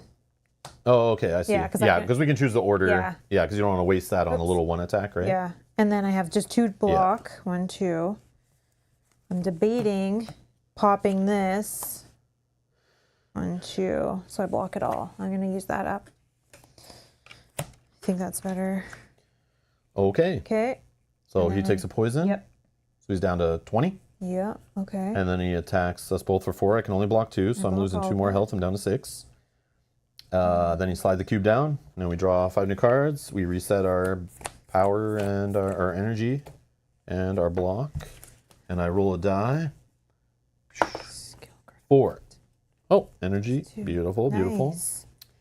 That does 2. So I don't need to defend this turn. So Yeah, he's going to weaken us though to make our next turn worse attacking him.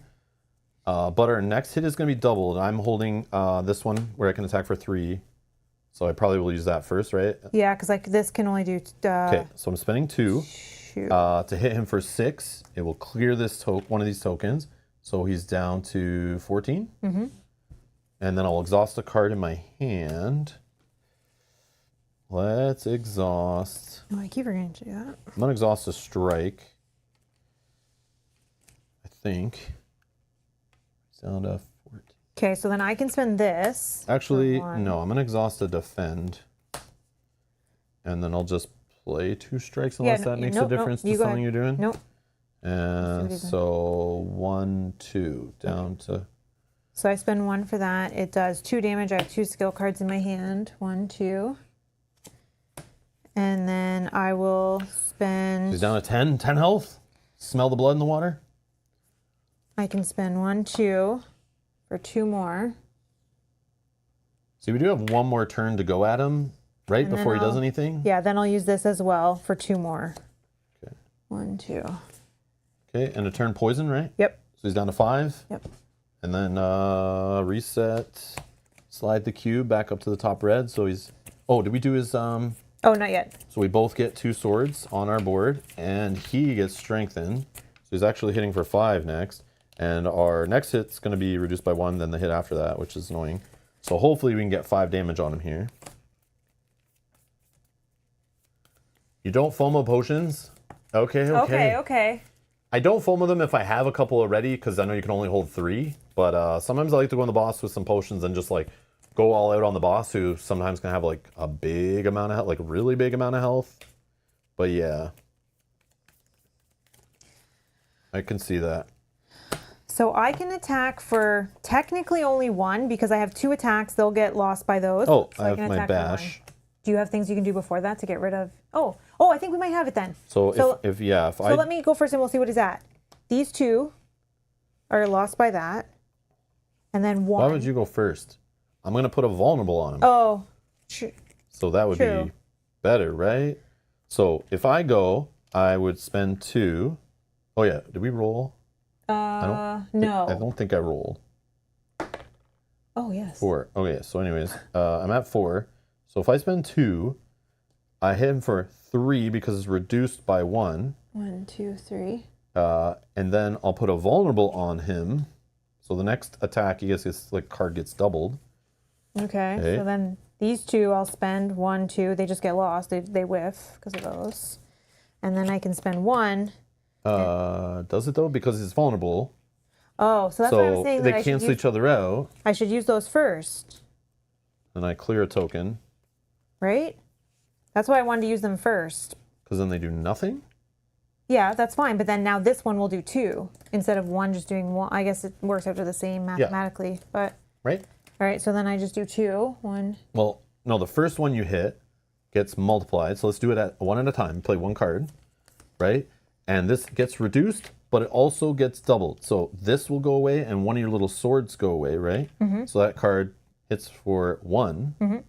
Sorry, I don't know what he was at because it was. So he was at 5 at the start of the turn. Yeah. I've hit him for 1, 2, 3, So and then I put a heart on him. You did that. The 2 tokens cancel each other out, but they both, 1 instance of each gets removed. So you hit him for 1. That goes away. Did you? Yes. So move it. Yep. 1 here. He's And down then- to 1 health left. Yeah, that one does nothing. Okay. I still have 2 energy left. Oh, okay. And But I just don't one. have any attacks. Oh, which I is just funny. have 1 more strike. And then you can finish them off, sure. I could play 1, and I was going to draw because I could have got flex, which might have changed all that, but I didn't. It just would have been another attack. It's fine. But yeah, it's I guess the poison too. The poison would have killed him. yeah, poison would have killed him. We had lots of ways to do that final little damage. It's fine. All right. Okay, so we beat him. What is the reward? 2 It's 2 gold. gold. Nice. I'm going to put 3 back. Take a 5. Oh, yeah. 1, 2. Just to show big 5 tokens on my board. It looks cooler. Then we each get a relic, and we'll do that variant rule where we see 2. We choose whoever wants to take whichever one. But I'll just let you choose whatever. Here, let me do it like this. Top or bottom? What do you want? On a roll, if we roll and you get 2, you get to draw a card. Or 4, you get to trigger a 2 ability. Oh, okay, so you just get to draw a card, and it's... Oh, you get to trigger any 2 ability. Oh, so right now that's the there only is none one. other than this one, and its owner gains the effect. So you could just trigger, I think, this on its own card to draw, or if someone else has a 2 effect. Yeah, I think I'd like meat on the bone actually. I wonder if you could trigger a 2 ability on a monster. I would assume, otherwise this card really sucks. But triggering a 2 on a monster could be fun where like, but then it says its owner gains the effect, so the monster would still attack. Yeah, maybe I'm wrong. Maybe it's just you trigger it on your own stuff. That's weird. I think, meat on the bone. Yeah. If you have less than 4 HP, your HP becomes 4. End of combat. Yeah, So if you ever go super low, at least you get to charge back up to 4. I'll take that one. Okay. Take all the meat off my bone, Yeah. and then I'll take Nilri's Codex. Sure. Okay, that comes back. And what else do we get? A Oh, card. we get a card. Yay. So the cards I'm getting to look at are Seeing Red. I like this card. Some extra resources. Disarm, so I can like weaken an enemy. And exhaust it. Or Combust. Power. Once per turn, deal 1 damage to any row. Huh. So I could just hit everything in the whole row, including the boss, for 1. Once per turn. Those are all kind of interesting. I'm kind of leaning towards these 2, though. What about you? Deflect gives me 1 defense. It gives me a +1 defense if I have a shiv. Right now I'm only having 1 instance of generating shiv, so but it's a 0 cost defense. That's not nothing. It's also a skill card. All these are skill cards, so they work with that other card I have, which is great. Survivor is 2 defense, discard 1 card. Or Blade Dance can give me 2 shivs. I'm trying to figure out if I should lean more to the defense, which I'm kind of thinking maybe I like free defense is not a bad thing. Michael's asking, does this deal damage to characters too? I wouldn't don't know. think so. I don't remember anything in the rules where you can like target your own teammates and stuff, but... Mad says no. Oh, okay. Yeah. I'm pretty sure this just hits enemies. I know thematically, like, I can see that, but, like... Yeah, I would just assume enemies. The Survive should be in the starter deck of the Silent? Oh, so when whoops. Mel cleaned up her last game, she... So then did I have another card that was wrong? No, you probably just didn't I have probably your was just full playing with starter less deck and you're cards? cheating. Yeah. Oopsies. Sorry. So, yeah, that's Mel for not cleaning up the game properly. I mean... Whatever. Sorry. So that's in my deck. Oh my So- god, so I should have had that. That would have been good. So you have one of those block draw card things? Yeah. Oh man, you okay? I That didn't know could you have had been one very of those. helpful. Could have been very helpful. Do you want to check your deck and like, I guess, no, Well, I don't never know mind. how Let's to- just keep playing. Yeah. I don't want you to like look at it and then have to reshuffle all the cards you went by. Sadly, there's no friendly fire in the game. Okay. All right. Okay, Anyways, so correct. then Go. I could. Okay, so then knowing that, I think I'm just gonna take the deflect, which is the free defense. Free defense. Okay. Whoops. I'm going to take Seeing Red, I think. I've been playing with one less card then. Yeah. And who knows since it was like since your first game you played this or like since the last game? Like, who I knows? thought it counted 10, but maybe I miscounted as well. I Well, don't they know. said it should be 12. Oh, okay. Hold on. You should have 12 gray cards. this one? Like gray, like on the edge, so Yeah. blacker upgrade. Let me just make sure we got what we should have here. 1, 2, 3. I mean, maybe mine's wrong even. I don't even know. Yeah, I'm wrong because I only have 11 here. So I should have 12 cards? Let me just look through. I'll just grab any gray I see. Yep. So is yours wrong too then? Because you were able to shuffle so fast, even faster than me. I don't know. Let me. Oh, I thought it was only. 1, 2, 3, 4, 5, 6, 7, 8, 9. Oh, so yours is wrong too then.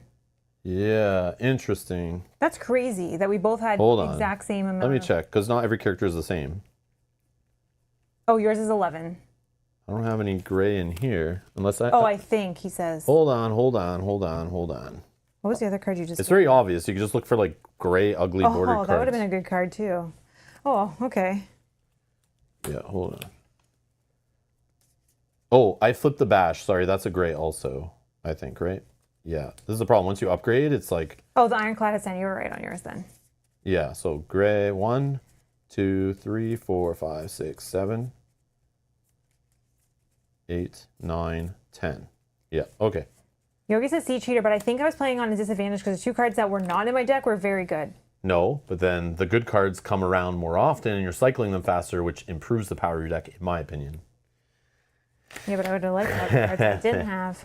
No, it's arguable. She could be playing on I hard know, mode. it's hard to tell. It all depends when that card would have came out. Would it have been useful?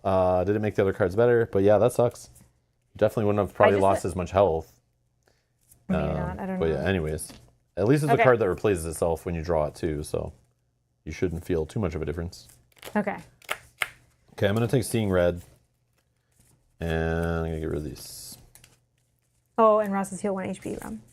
Yep, and a combat. We're not done the combat Oh yeah, yet. we're still getting rewards. Raw, we're not done yet. We're in the rewards phase. Get out of here. But I think we got Stop everything rushing me, now. man. You got I would your have probably card. forgot anyway. Yeah, okay. Okay. Alrighty. Now we will go to a relic. Oh yeah, so then we get more relics. So would you like the old coin, straight from Gloomhaven, custom metal coins? Gain 10 gold, then discard this item. If this appears at the merchant or the courier, discard it and draw again. Or self-forming clay, once per combat, 3 block if you lost HP this combat. What do you want? I don't know. Take whatever, I don't care, go. Go, take. Defense, I'll give you the money. Great. Okay, so right away I'll discard this. And cha-ching! I better be going to the merchant sometime soon. I got, Yeah, we can I got go- money burning a We hole in can my go pocket up over this here. way. Because the merchant, yeah, this is the only way to get to a merchant. Which we probably should do, right? Just to show it off too. Yep. Okay, so let's go this way then.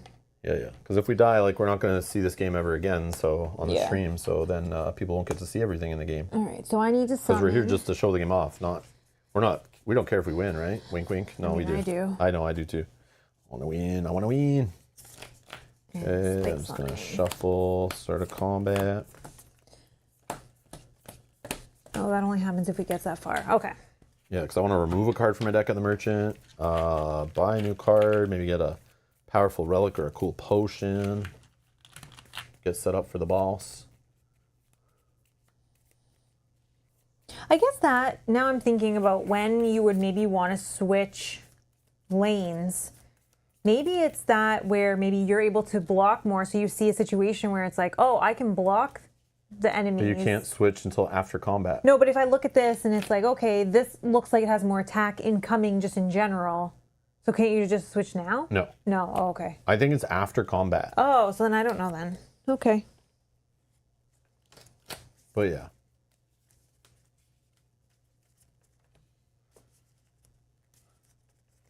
All right. And then my 2 extra. 5. 5. Not the numbers I need. So 5 on here will do 2 attack and daze, and then 5 on. Oh yeah, we'll 5 get to fast. see days for the first time. Oh, and I need a token on here. This guy's gonna attack everybody for 1. All right, let's see what I got going on.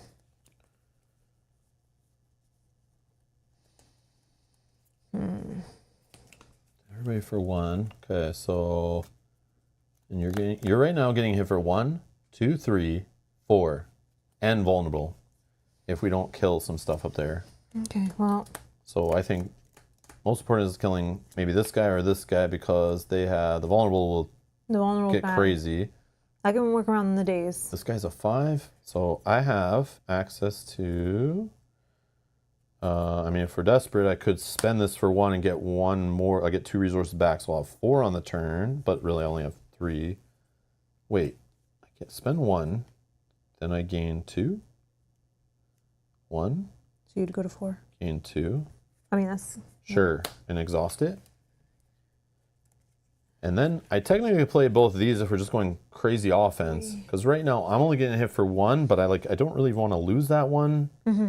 No, that makes sense. But I could I don't know, but that's huge. But I could, this guy's 8.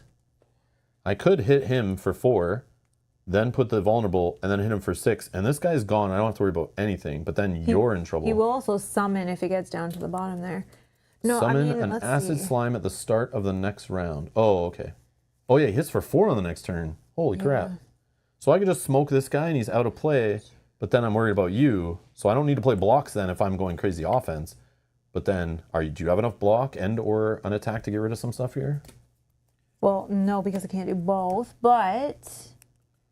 Because I could go on a weaker turn and just play something like that, but it's I'm only going to give you 1 extra hit on your side maybe. Oh, I can use this probably. So... That guy only hits for 1, so can I do 2 block? Okay, if I did 2 block, let me just think for a second. And I did this. You're getting hit for 4 right now, right? Yeah, but if I get rid of this guy... Yeah, that's what we want to do. Then... Can you? I don't know yet. This is 1, 2, 3, 4. I'm 1 shy. Okay, no. I got it. If I play like this, that is 1, 2, 3, 4, 5. Yes, I can do it. And then you block. And I block 2. The 2 you're taking, yes. But you'll get vulnerable. That's but hopefully, fine. I'll worry about that next all right. round. Okay, so then we'll go ahead with my spending 4. Yeah. I'm going to do the whole 4 damage to this guy. 1, 2, 3, 4. Add vulnerable to him. And then I'm going to hack for 3, which I only did him for 4, but I don't know. It still gets rid of him. So it doubles it to 6, removes this. He's dead, so we don't have to deal with him going forward. And then I get to exhaust a card in my hand, which at this point, since I don't have anything in my row really attacking me, none of these guys attack, I'm going to get rid of the defend, so I can hopefully get some more stuff to attack for your row. all right, I'm going to... Oh, I didn't reset my thing. The thing is, Mel always can generate usually lots of block, I find, when I play with her and that character. So, I'm looking at, just killing whatever so she can defend and survive. And then I take care of my row, which I sometimes have trouble blocking. And I just block with a deadly offense and remove the threats. And then I can help her after, really start smoking the threats on her row. Unless I have one-shot cards. Sometimes I can one-shot if her row's a bigger threat. And I can block mine. But I haven't really got the block engine going this playthrough yet. But we'll see. But I think this is working. That's okay. So I'm going to spend 1. This will give me a shiv in a block. Then I will spend 1. Oh, Mel's going to get hit by 5? No, not anymore. No. And then I will spend 1. Oh, yeah, because of this guy in this row, too. Yeah. So I technically prevented 1 damage to Mel's row also. For 1. By killing that guy. Oh, so, yeah, I forgot about that benefit, too. And then a poison. And then I will use this to do 2 attacks to this guy. 1, 2. And then I will spend the shiv I got to deal 1. So he'll die on the start of his turn. Okay. And don't forget to exhaust that card. That's exhausted. These are done. And these are done. Okay. All right. So this guy's going to hit you for 1. Block. Okay. This guy is going to poison and bleed out. Okay. And this guy is going to hit you for 1. And then give you a present. Thank you. Okay. And now next turn, reset energy, block, draw 5, and roll. 3, gain an energy, and that does nothing. So this guy on 3 is attacking for 1 with a daze. But he'll hit you for 2 because of you're vulnerable. No, This I'll guy do hits you this. for This 1. is free. I'll attack him for 1 and give him, just in case we can't kill him, 1 of these. So he doesn't hit me for anything. Yay. Cancel each other out. Well, it still Or it hits still you hits for me for 1. But yeah. oh yeah, so then I just gotta block 1. Okay, but I can play Flex, which will give me a Strengthen for free. And then I can play... I can do like 4 attack right here. Oh, then that can kill this guy. Okay, so that's 2. So he's dead. This guy then is attacking me for 1, 2. So then I just spend, oh, I didn't even get my energy. I spend 2 to block. And I spend 1 attack. And I'll just spend 2 to get 2 block for no reason. And then that's gone. Okay. And that's gone. And then he hits me for 1, plus 1 is 2. I block both. Okay. Okay. Reset energy, reset block, draw 5 we will cards. have 2, yep. Oh, now I get that block. Yeah, I can kill him. Yeah, we can I definitely- can hit him for 3, 1 shot, whatever. Okay, so we're done. He's dead. Summons gone. Okay. No rewards from them. I gain a gold. I gain a potion. Oh yeah, I'll keep that potion. And then some upgrades. I get 1 gold and Oh, and I'll do it now. I'll heal 1 at the end of combat.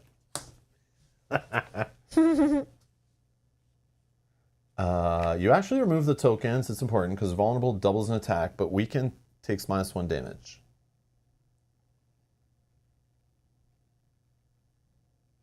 But I think the rules say you remove a vulnerable, you gain weaken and vice versa. I'm not sure, but either way, when they happen, you just remove 1 instance of each token when they apply. That's the way it works. Okay.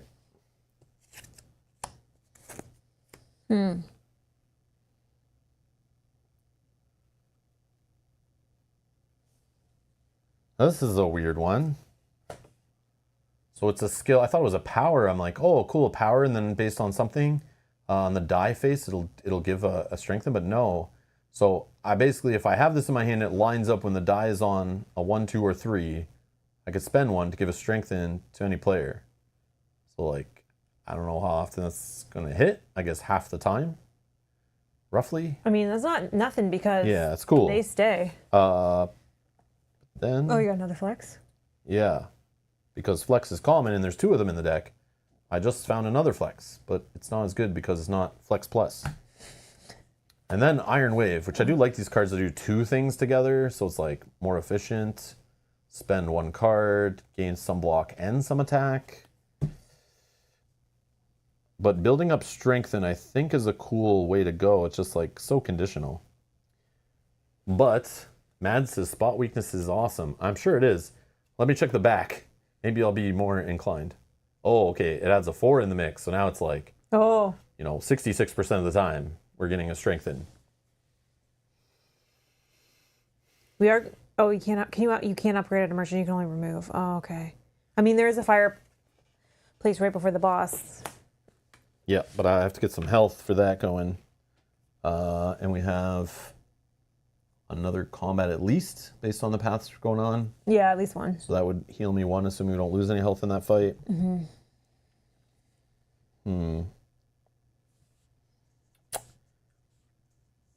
Yeah, I think I'll go with the spot weakness. Yep. Yeah, they're saying also too, if you give me 1 of them, it'll help my shivs become 2s, and this they would become 2s. As Oh, well I'm supposed for- to give it to Mel now? Holy. Just 1 instance. Well, let's not go too far here, Just okay? 1 instance, if possible. Yeah, I see what you're saying. Here, how about then I take this to help you as well. I can take this where I can have 1 block. Each can go to any player. I'll take that, and that'll help you as well. Dodge and roll. Dodge and roll. Duck, 'Kay. duck, dip, dive, dodge, roll, dodge ball. If you can dodge a wrench, you can dodge a ball. Okay. We're heading to a merchant, so don't necessarily need to shuffle. Yeah, I know. I just always do that. Force a habit. All right. Reset. Yeah, okay. Merchant time. Merchant. So flip over this reference board. And then we draw some potions. Maybe I can do it like this. Or maybe like this. Yeah, like this. Let's do it like this. So we get some potions to fill up the board. Each one has a cost. So we have Cunning Potion. That costs 3. Use it once to attack, attack, attack. It's like the same one you saw before, but it does 3 of them. We got a Weak Potion, which weakens enemies. Pretty self-explanatory. Fairy in a Bottle. When your HP becomes 0, instead set your HP to 2 and discard this item. This game's ripping off Zelda like crazy over here. I'm just kidding. All right. War Paint is our first item, and the item in the first slot actually is on sale, -1 gold. So War Paint would cost 7. Upgrade a starter defend and another skill, then discard this item. Can't be used in combat. I like that. That's cool. Another one. Pocket Watch. On a 3, draw 3 cards. Holy. That's kind of nutty. And Red Mask. On a 5 or 6, apply a weaken.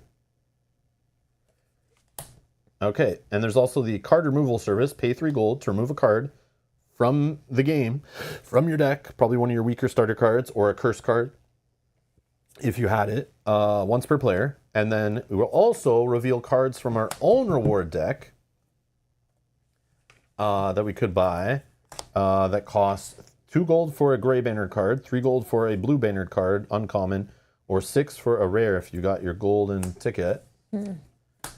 So I could spend 2 gold on this card, and I could spend 3 gold on both of these cards, and I can buy all of them. Like, there's no limit here on this, I believe. So not like normal when you upgrade a card, you draw 3 and pick 1. In this case, if you can afford them, go nuts. But you can only remove 1 card, which I think I'm going to do. That costs 3? Yeah, but I have, like, now some of these are awesome, I think. 8. And I'm sitting here with I'm 18 removing gold. a card, but what card am I removing? Probably just an attack, right? Like a basic strike? Or no, a basic defend?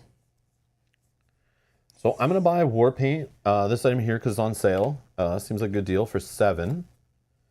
And it will allow me to upgrade a starter defend. So one of those ones I can give 2 defense to anybody. And a skill. And I can use it whenever, just not in combat. So, but I'll wait to see what I buy here, because maybe I'll upgrade one of these and get rid of that. And these don't refill, so it's like one-time purchase. Then I have 11. Okay, I'm going to spend 3 to remove a card. I'm just going to remove a defend. Okay. Oh, yeah. More strength for Rob? Yeah, I'm going to remove a card also. I'm going to spend 5, take back 2. And then I think I will... I'm debating removing a strike.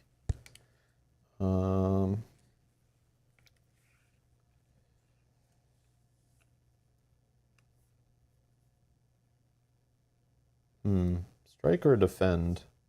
Maybe a strike. Yeah, I'm going to remove a strike from the game for 3. I'd love to buy this if you're not. Yeah, go ahead. Okay, so I'll spend 3 for that. 1, 2, 3.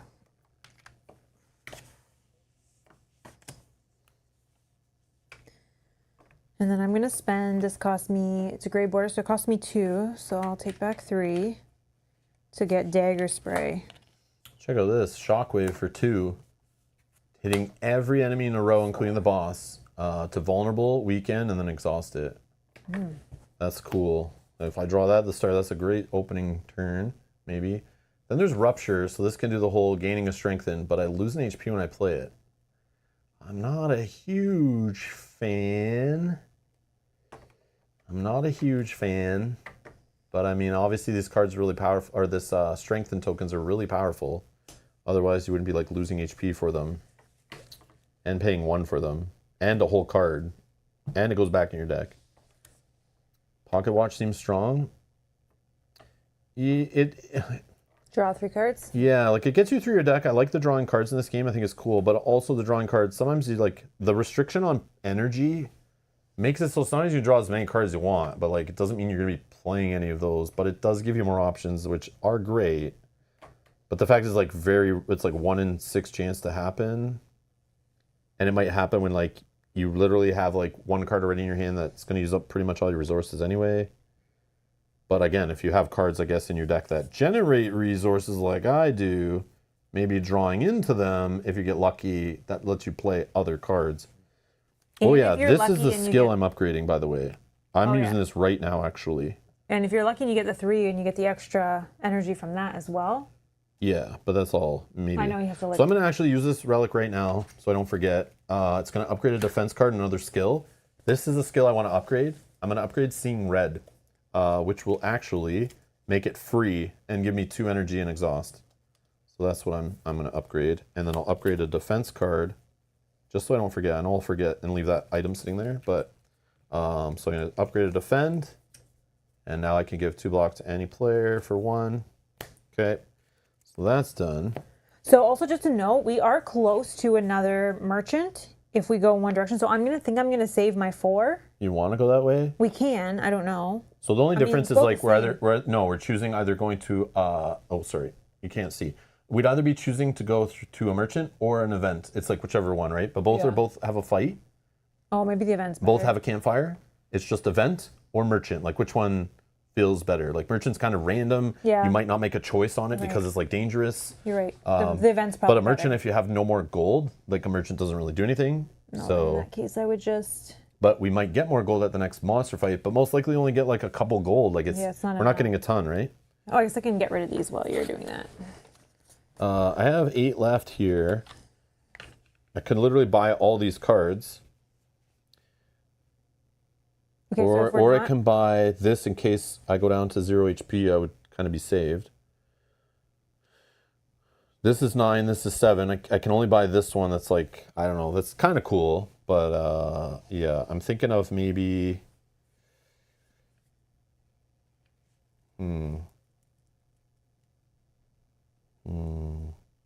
Yeah, the fairy in the bottle I will buy if you don't. Yeah, go ahead. So I'll just spend 3 then. Because if... Yeah, that'll It's stop like us a- from losing the game. Yeah, it's like a backup. Yeah, it's like extra 2 heal, basically, Yeah. if you're in very big trouble. So I am full on my potions. I can only hold 3 potions, so I am full, but I can pass them to Rob. Events are more fun? Yeah, Yeah, we'll that's go to what an I'm event thinking. then. Yeah, That's what I'm thinking. maybe we'll get lucky, and I'm not buying any of these. I have 1 gold remaining.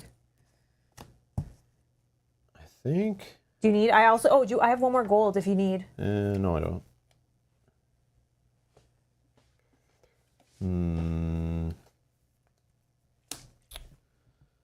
Yeah, I'm going to take Cleave, which will cost me 2.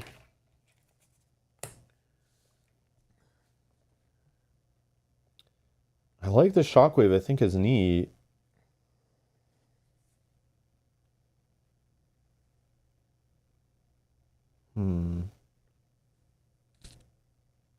Yeah, I'll take the Shockwave.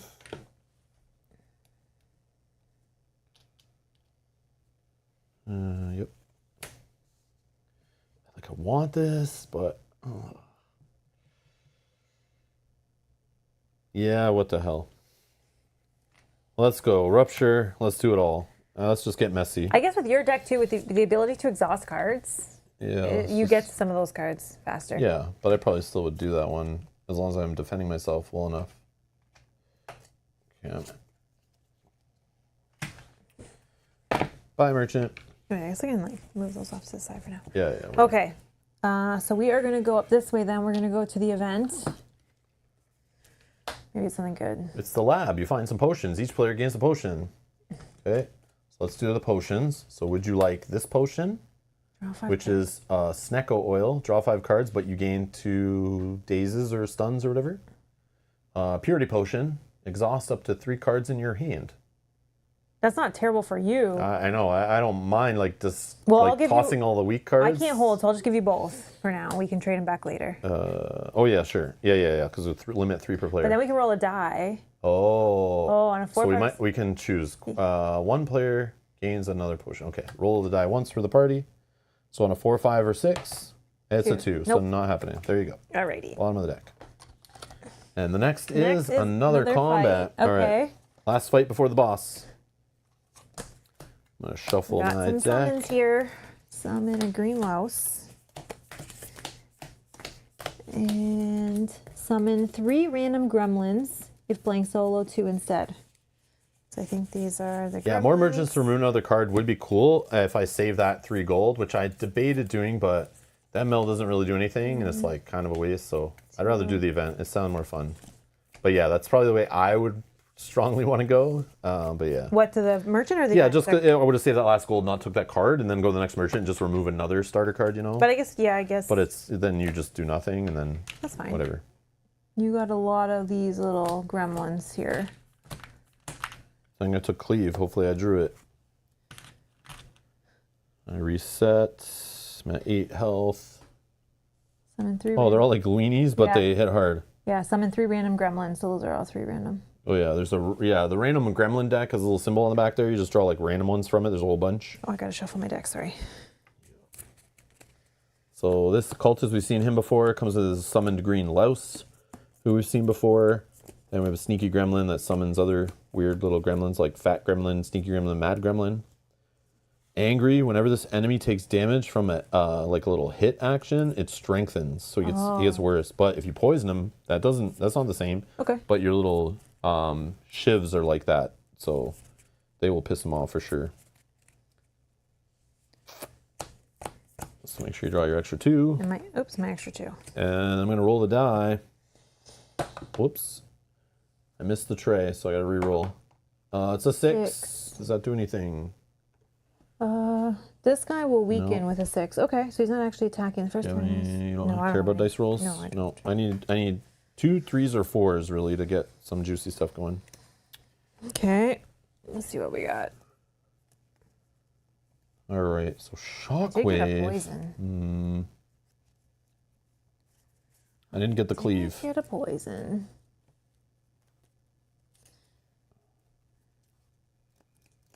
But I have to attack to give the poison. That's not really helpful.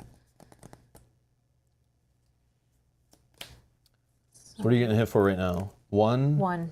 And eventually he strengthens. Oh, that's that annoying guy. If you don't But deal with him in a I couple will turns. spend... I'll just do it now so I remember. I'll just spend 1 to block. I don't want to take that hit. Yep. So then I'll know what I have. Oh, this guy also hits both of us. So I need 2, eh? Yeah, we need to stay healthy for the final. I'll spend another fight. one. I don't want... I'd rather play like slow and steady. Then right now I'm getting hit for 2, 3, 4, 5, 6.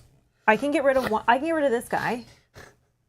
This is the 2, right? Because I can... Oh, I mean, the poison will be wasted, but... Yeah, you kind of want to put that on someone like this guy who doesn't get pissed, but you'll also hit him. Yeah. And he'll strengthen. Or I put poison on the cultist. Oh yeah, that would be nice. Yeah, yeah. Okay, I'll do that if you're okay with that. Yep, absolutely. So that is 1 attack and poison. So he's at 8.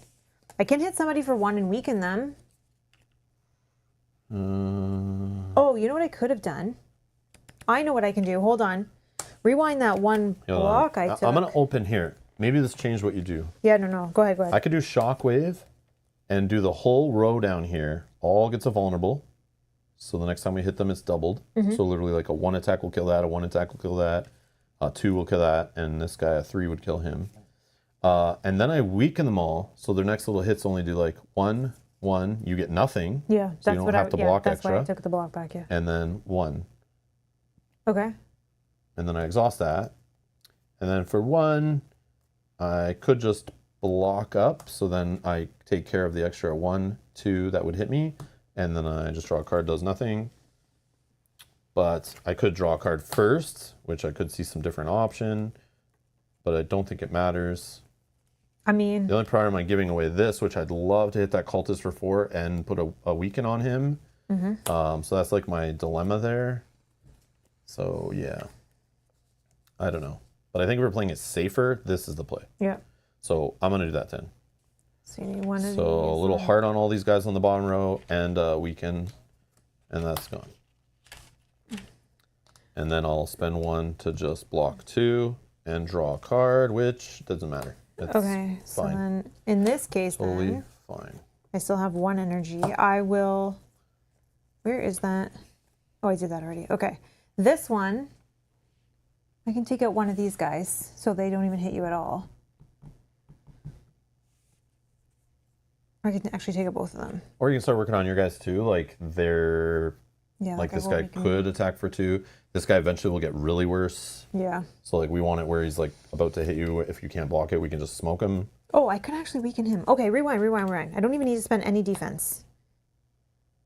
So I've only spent 1 on the poison because if I do, where did that card go? This one is 0. It's 1 attack and weaken. So if I did 1 attack and weaken, he'll attack me for nothing. Then I can still spend 2, where I can then spend 1, and I'll attack for 1, and then 1, and attack for 1. And then I'm good. I don't get hit by anything. Okay. So enemies. This guy attacks for 1, loses the token, so it's nothing. Oh, did we poison him? Nope. Thank you. He's down to 4. Okay.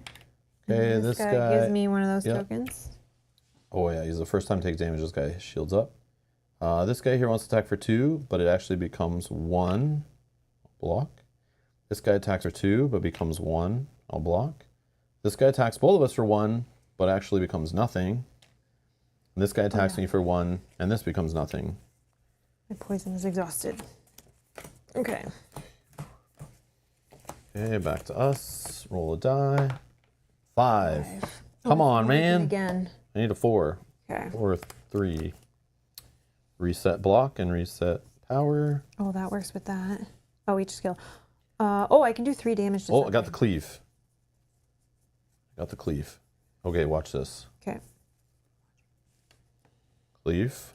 I'm spending 1. I think I just do this no matter what. Because, like, it's gonna. Yeah. I agree with you. So it's going to be like 4 damage here, he's dead. 4 damage here because it's doubled, he's dead. 4 here, he's dead. And 4 here, and he's 1 away. But the problem is this guy gets pissed, so he strengthens, but he's down to 1 health. But all these hearts go away, the little vulnerables. And all those guys get flipped. Okay, that's good. Yeah, that lined up nice. Man, I didn't even think about Shockwave and Cleave being like that awesome when I threw that in there. And then... So what's happening for me? I'm getting hit for... Oh, he would have a strengthen, right, from last time? Yep. I didn't put that. So he's hitting you for 2. He's hitting me for 2. The other guy's doing nothing. Okay, so... Oh, he's weakening you. Don't forget you have that -1 to your attack. So I have to do that first. Oh, I didn't get my energy. I'm just going to spend 1 energy. Do that to lose the weaken. I'm going to finish this guy off, spending 1, and we'll just get him out of here. Okay, and then I have a play here where I spend 1. Deal 1 damage for each skill in my hand, which is 3. So I'll do that here. 1, 2, 3. He'll die from poison, so don't worry about that guy.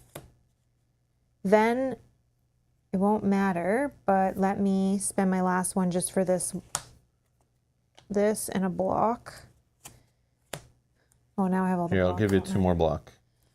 2 more block. And then I even have this. It's free. I might as well play it. So it does 1 block. If I have a dagger or a shiv, I get an extra block. So 1, 2, I have 5 blocks. Show off your block potential and it doesn't matter. Yeah, okay. All right. So this guy's going to poison. He's dead. He's dead. And this guy is going to give you another weekend. Did you? Yeah, I spent the other one.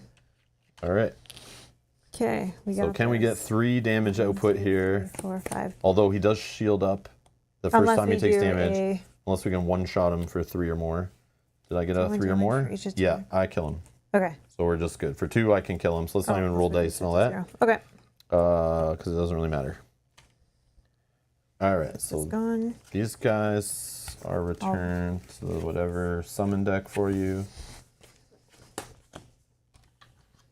And take our rewards. Gold.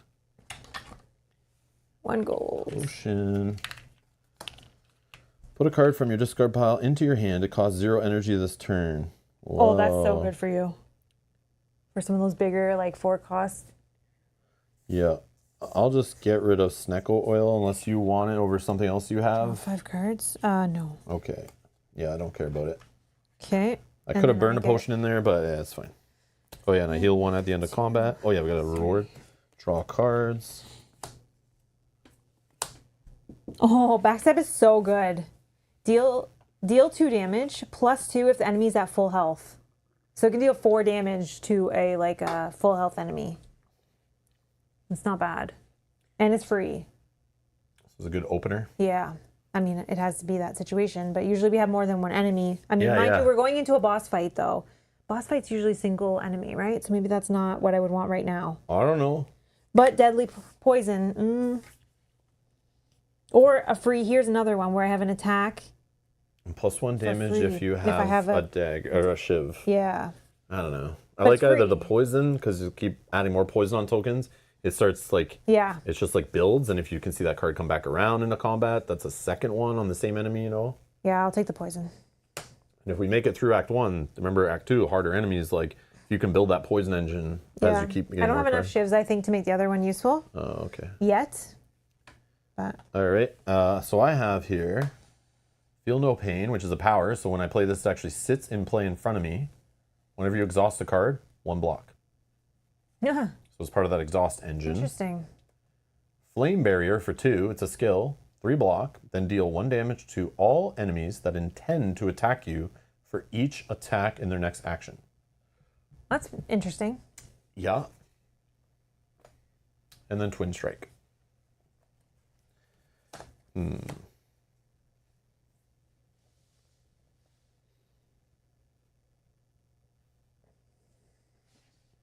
So I'm assuming if the boss is only hitting me for like 5, I put the 3 block.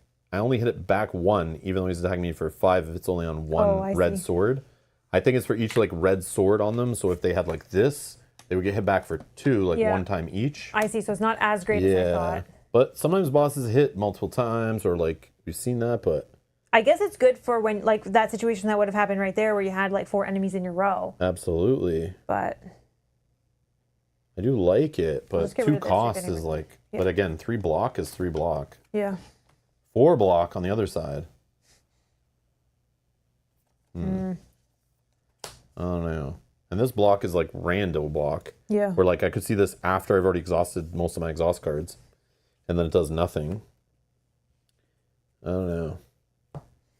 Yeah, the barrier is made for rows of critters. Exactly. It goes with that whole like the shockwave idea. Okay. Okay. Flame barrier it is. Done. I mean, maybe that just means the heavy Big block heavy numbers. hit. I've learned in this game, just like big blocks are huge because it just buys you time until you can like, you know, some of these battles go long. Yeah, it's not always about rushing. All right, cool. Next We're going Campfire. to Campfire. I'm at 9 health, so I don't want to heal. It's kind of like a waste. I'm gonna upgrade a card actually. Yeah, same. I'm at 9. I don't want to heal for 1. I think I should upgrade something. So what am I upgrading? Oh, spot weakness, right? That one. I'm just Make looking it at some of the better. ones I'm thinking might be good to upgrade. One of these probably.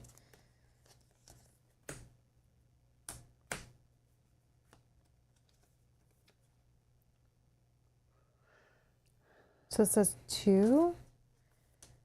Deal 1 damage for each skill in your hand +1. Oh, +1, so you do 1 extra. It's 3 damage, or 3 block. Backstab plus is awesome. I think any card plus is awesome in this game. It's so good. Oh, I think it's this one at the moment. This probably just gives an extra poison, would be my guess. I think I'm going to do spot weakness. So spot weakness plus now on a 4 it also will give a strengthen. I think I'm going to do the finisher, which was deal 1 damage for each other attack you played this turn. If I upgrade it, it's deal 2 damage for each other attack I played. And then now that I have these other cards, especially for a boss fight, maybe I can do a big attack.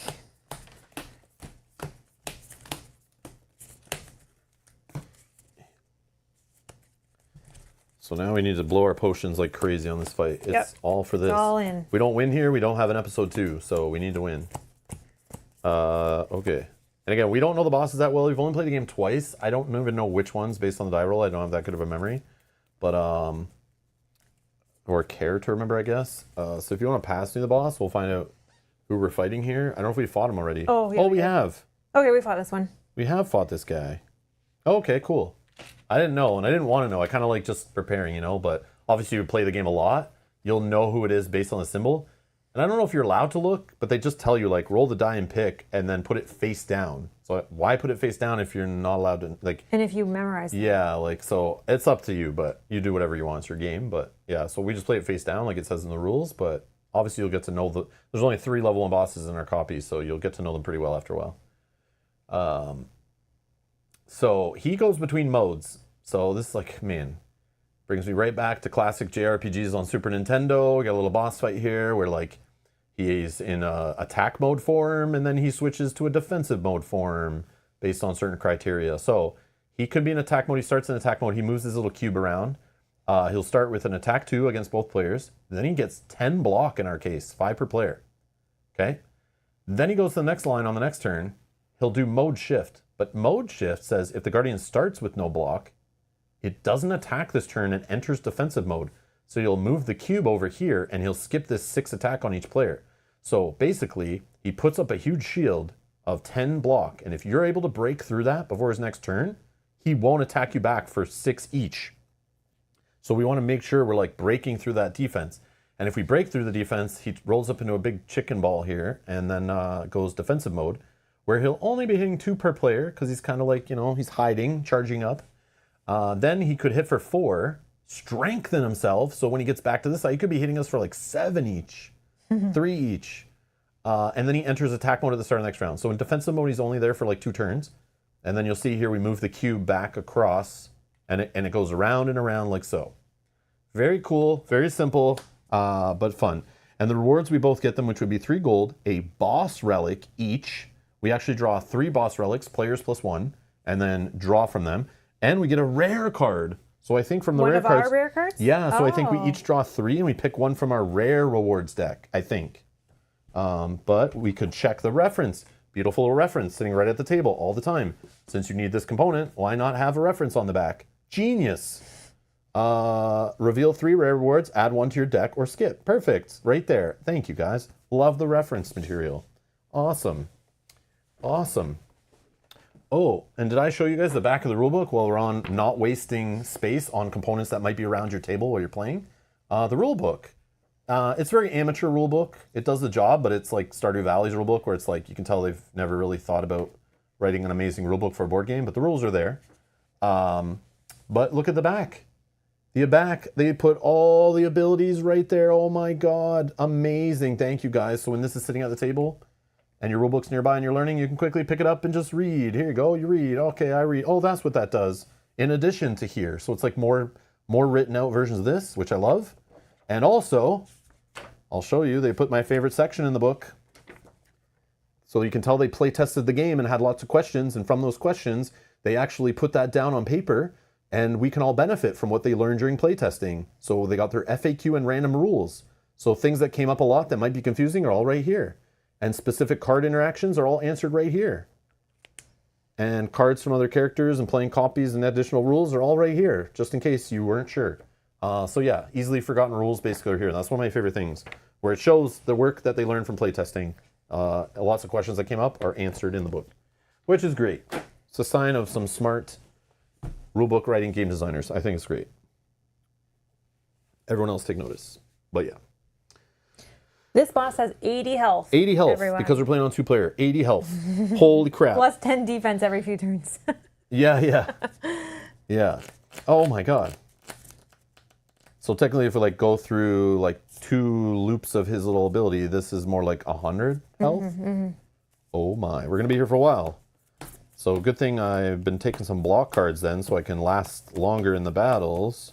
And hopefully have some offense to break through his block wall. But can you remind me for myself, at the end of this act, if we win, we heal to full, right? Yes. Okay, so I don't At the have start to be of a new like super act, nervous about not taking any damage. So if we save the game and we go to Act 2, we would keep all of whatever items we have and our new rewards. Our health would reset. Obviously, we reset our block and energy every fight anyway. Our cards stay the same. Our deck stays the same and actually has a divider in the box, so you can put your save deck in there. This will get shuffled. Your big rewards deck gets shuffled, so even the cards you skipped today could come back around in the next run. But your rare rewards, if you've been filtering through those, this stays the same. So any that you passed on the bottom, you'll get to see new ones as you keep going. And all the cards you remove from your deck stay out of your deck, and you just keep going forward into a harder challenge on a different board with the same little tokens, but it'll be different decks of enemies and events and bosses. All that's different, which I'm assuming everything's more powerful. Okay. So that's what I know. So I don't have to worry. We've never personally played Act 2. We've played Act 1 a couple times. We've never moved on to Act 2. So when we do, we'll be doing it blind on stream and having a good time. Dying immediately, I'm sure. Okay, so that's helpful to me. I don't have to be worried about taking like some damage I can take. But we just need to live. We're not playing with the last stand variant. So if one of us dies here, there's no Act 2 on stream. Okay. Unless we play the game again and start at Act 1 and make our way through with the different build or characters or whatever. But that's the play. Serious business here. But we'll show you even if we lose like the little upgrade stuff in the rulebook, which is cool. All right, so right now he's hitting us for 2 each. Okay, so You got your extra 2 cards? I did. Because now it's showtime now. There's It is. no room for misplays. Okay, so before we do- everything's efficient. Before we do anything, I'm going to, it's free, I'm going to attack him for 1, and I'm going to give him one of these. So he's only attacking both of us for 1, if that matters. Okay. Okay, I can also spend this to give you and I both a shield for that defense. Okay, so I don't care about blocking. So don't worry about any block. Unless I want to draw a card, but I don't need to. Okay, so you get 1 block. Okay, 1 block. So we've defended, so now the rest you can just spend on crushing. Okay, hold on. Which I cannot do. Hold on. I mean, if you don't want to block, I could put a vulnerable on him and weaken him. It's not the best play of it.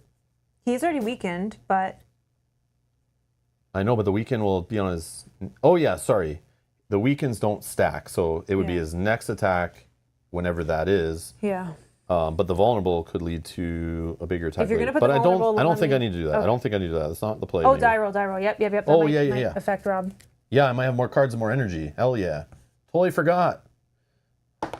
Oh, 3. you do? Energy. Nice. And nothing here. Oh, okay. Anything else? No, I don't have any die rolls. Okay, thank you for... well, man. Yeah, when I don't see dies on the enemy, sometimes I just forget, and I'm like, oh yeah, it doesn't need a die roll. But yeah, if you have items, it matters. And I obviously have a card in my deck now that cares about die rolls, so I should probably make sure that happens. Yeah. All right, so I have 4 energy, so that's huge, because I can do my little combo of attacking.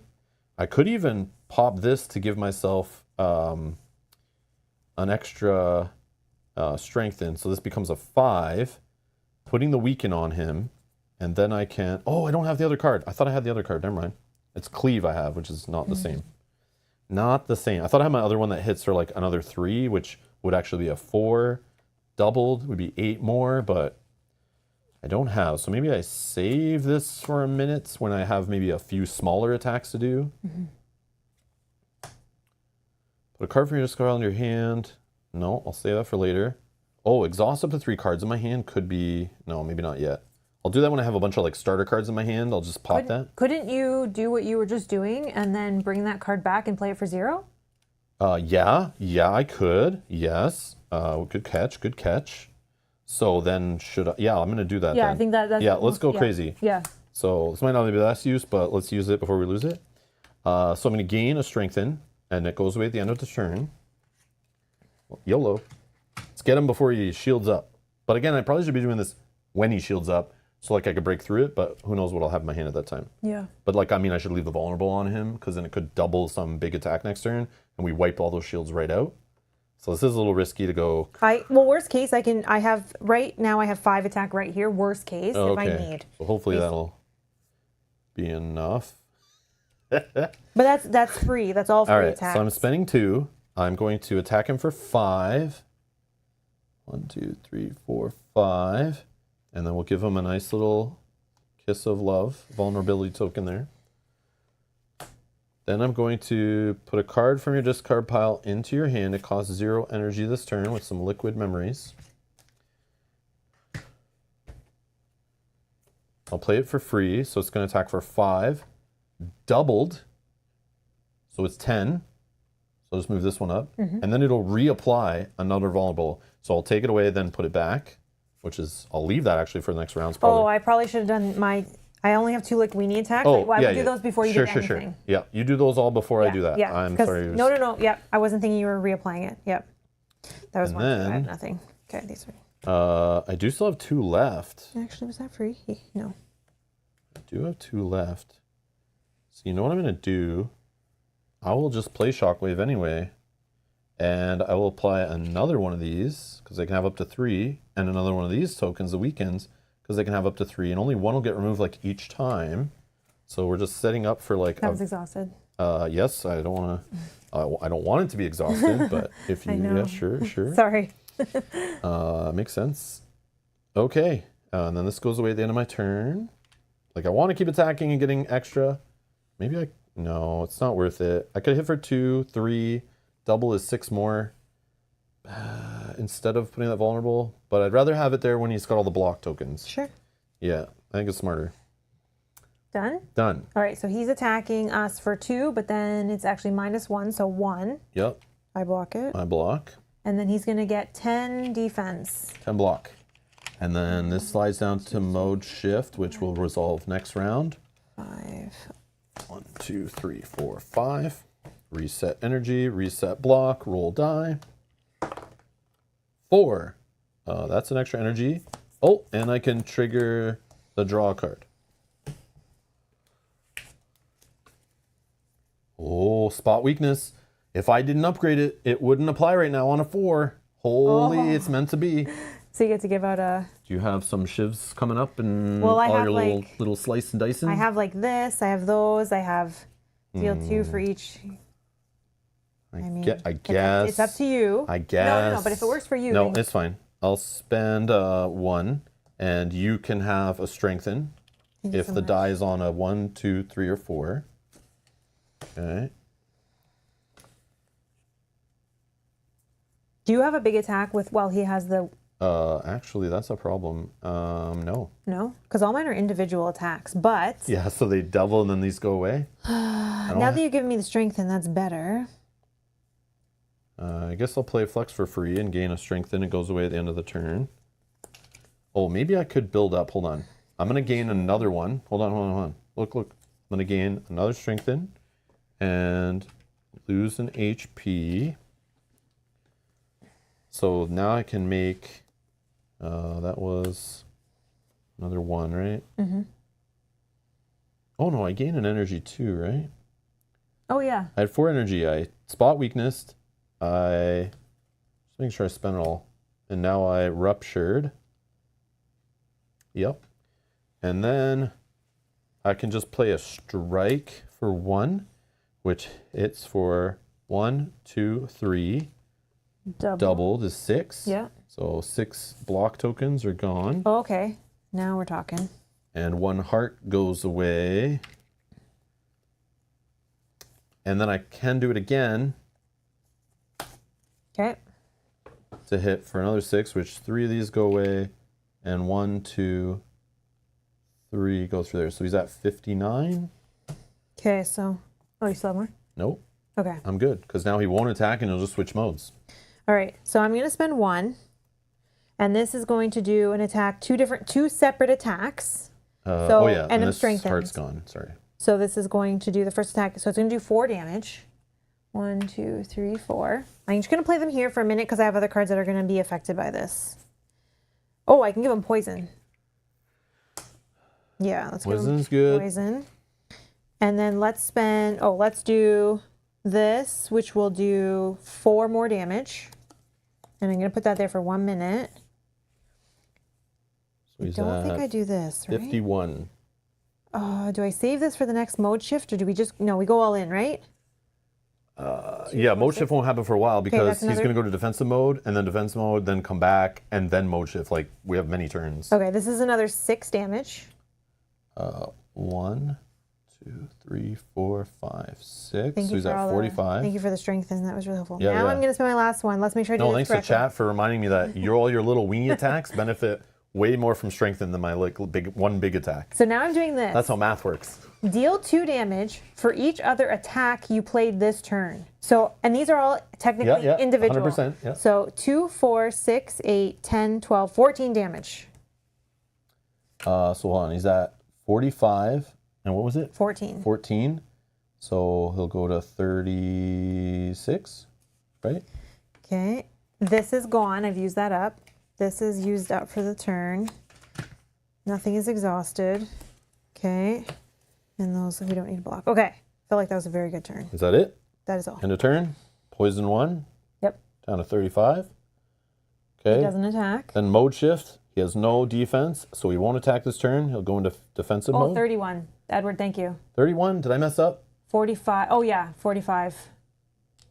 Or 50. Oh, yeah. Thank you. Yes, thank you. Yeah. I see what I did wrong. Thank you, guys. Yeah. That's why I asked question mark. Like, I think it's this number, but then I wait for chat, the 15-second delay, and then they're like, no. I love it. Okay. They want us to win as well. Okay. Yeah. They want episode 2, I guess. Okay. Reset. Yeah. Okay. That was a good round. I don't know how many damage total we did there because you also blocked, like you got rid of the 10 shields too. It's all good. That's a lot. Okay, so he's only attacking for 2, both of us, but he'll only attack for 1 because he removes the little thingy there. Okay, I can put another poison. Oh yeah, roll the die. Oh yeah. 2. Draw a card. Okay, so we don't care about block really, but I because he's doing 1 damage, right? Technically. Yeah, he's just doing 1 to both of us. So then I can defend for 1, I guess. Yeah. I don't want to take that. Maybe I just don't even. Maybe I take 1 damage. I'll take 1 damage. It's fine. I am going to poison stab though. I want him to take another poison, so that does 1 damage. Okay, I'm doing this. This is exhausted. You're not putting any vulnerables or anything on? No, I don't have any of that stuff. Okay, here's what I'm doing. I'll just blow through my stuff here. I'm gonna seeing red for 0. It's 1 more because of the strengthen. Okay, I'm gonna take my turn. 0, exhaust for 1, 2. I'm at 5, which I don't think I really need, but I'm gonna play flame barrier for 2. It will give me 3 block, which I don't need. But the deal 1 damage to all enemies that intend to attack you for each one. It's only gonna hit him back for 1, but hey, whatever. Okay, so and that's the thing. Are you strengthened? It doesn't do anything yet. Oh, okay. So it'll do it when he attacks. Oh, that intend to hit you. So Yeah. I was thinking like, why is this not a power if I'm gonna have to remember that later. So yeah, sorry. No. Well, it's a deal damage, so I think it does get affected by this. Yeah, I think But I could be wrong. No, it's only on hits. okay. It's only on hits, like the red swords. Okay. That's 1, 2. Then I'm gonna play this for 1, 2. Was that right? Did I play the right? Was that 3? I went to 5. 1, 2. Play this for 1, 2. This will hit for 4. 1, 2, 3, 4. And then I'll exhaust a card in my hand. Just get rid of a basical defend. And then for 1, I'm just gonna hit him for 2 more. So he's down to, what's he down to, 22? And that is all. So yeah, nothing crazy, but I just knew that I could only really do stuff. We're only hitting the same guy, so. That's okay. Don't really need to talk that out, unless you were putting down vulnerables or something. Mine are just basic attacks. So this one does 2 because of my strengthen. 1, 2. And then I can do that again. 1, 2. And oh, sorry. We forgot about Sharp Hide. While in defensive mode, after you play an attack, take 1 damage. Reminder, damage can be blocked. Oh, so that I forgot about that. How many? So, I did 2. Yeah, I would be getting. I forgot that's why the block matters against this guy. So. Did I play this turn? What did I poison him with? So I'd be blocking 2. That 3. he hits back. Yeah, so I still have 1 block 1, left. 2, 3. Yeah, I forgot about the Sharp Hide. Yeah. Almost forgot about his. I was like, he's in defensive mode. Like there was something else there. I knew it. Okay, so then hold on. Is that maybe I do this instead? Yeah, so you need to be careful because your separate little attacks are all hits back on you. Yeah, I'm at 5, but I think it's fine. But you can block them if you had a way to block. No, I didn't. But that's fine, I think. Well, I could have given you blocks. So that's the whole thing because I forgot about that. But maybe just don't hit him. No, I think it's okay right now. Yeah, just don't hit him. No, I'm at 5 after hitting him. Oh, okay. And then he's going to hit me for 1. And then I think we'll hopefully kill him next turn. Okay, so his turn. His turn. He's attacking for 1. I'll block it. I go to 4. Okay. And then we slide this down. So he's going to be attacking for... And he's going to take 2 Oh, poison. 2 poison. Yeah, 2 poison. And next... then this is gone. Yeah. And the next turn he's going to attack for 4 and strengthen. Then he'll enter attack mode on the next turn. What's he at? 16? No, 6. He's at 16, 16. right? 16?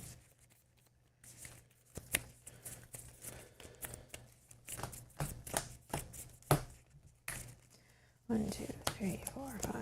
Okay, I'm gonna actually just do this once per combat. 3 block if you lost HP this combat, which I did. 1, 2, 3. Okay, so Die roll. 1.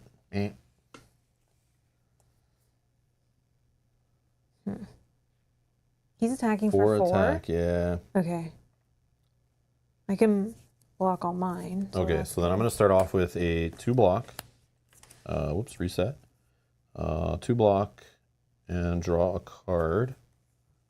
It's not really helping. And then maybe I just play more block.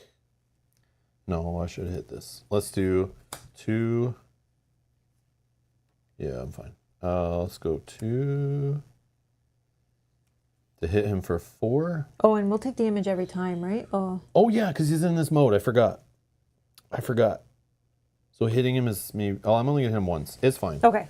So I'll block the one retaliating back, and then I'll exhaust. Let's exhaust the card in hand. You already did the damage on there, or? I think I did. Yeah. Okay. Should be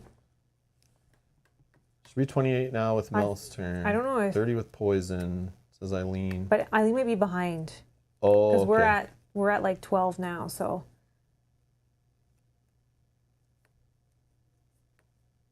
Oh, with poison you should be at 30. Did we miss a poison? It's fine. We'll just keep Okay, going. I think we're fine though. Yeah, I think we're good unless Mel dies, but she's got a block. I think we're okay as long as she doesn't keep poking him No, on I some have defensive. things that make me not die. Deal 2 damage for each other attack you play during your turn. Okay, so, and I have block here, so. Oh, we missed a poison? Oh, okay. So he's at 10? One block if you have. Okay, so let's do 1. Oh, I didn't reset my energy. On the round when Rob messed up the damage. Ah, okay. Thank you, Jack, my man. 1 for a defense and a blade. This will help me, I think. Okay, then I get +1 defense, or I get a defense for 0, and then +1 if I have a dagger, because I do. So 6. I have 6 block. Okay, so now I can hit him. Let's attack for. Remember, he hits back. Yeah, but I you're have. gonna block it. Yeah, Okay. I have 1 attack, but I'm strengthened, so it'll do 2. So he's down to 8. Then I'll block the retaliate. I'll put that there because I'm gonna do something else. Then I'm gonna. Oh, it doesn't matter actually.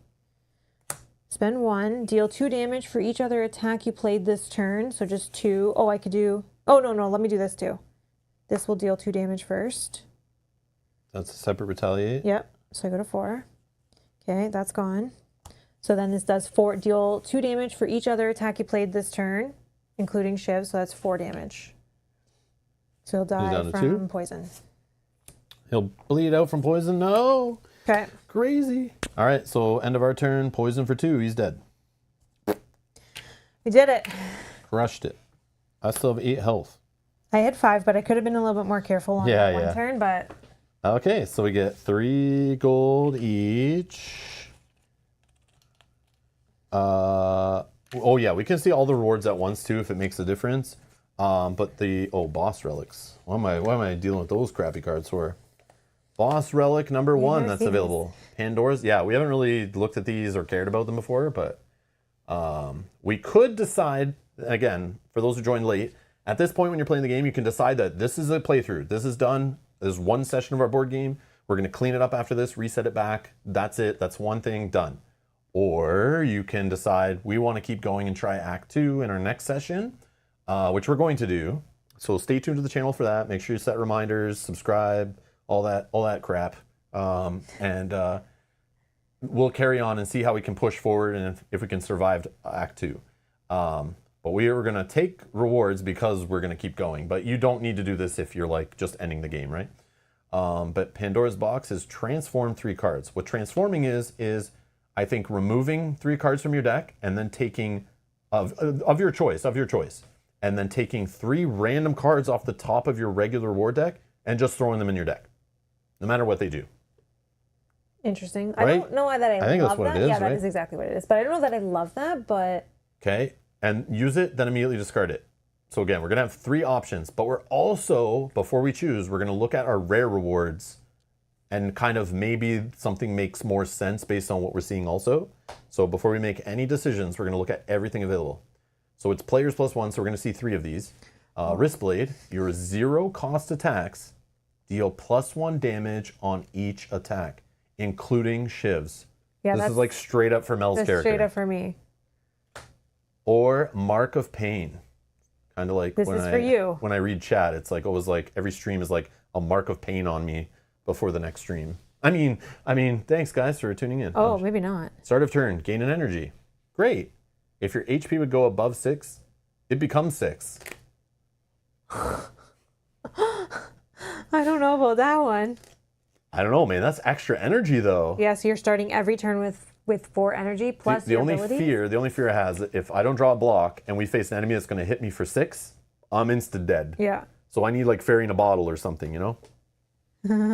Yeah, we can pass. We can talk about some trades. But I do love the idea of having more energy to play more stuff on the turn. Why not, right? Yeah. And we get to see 3 + 1, right? Or 4? We get to see 4 of these?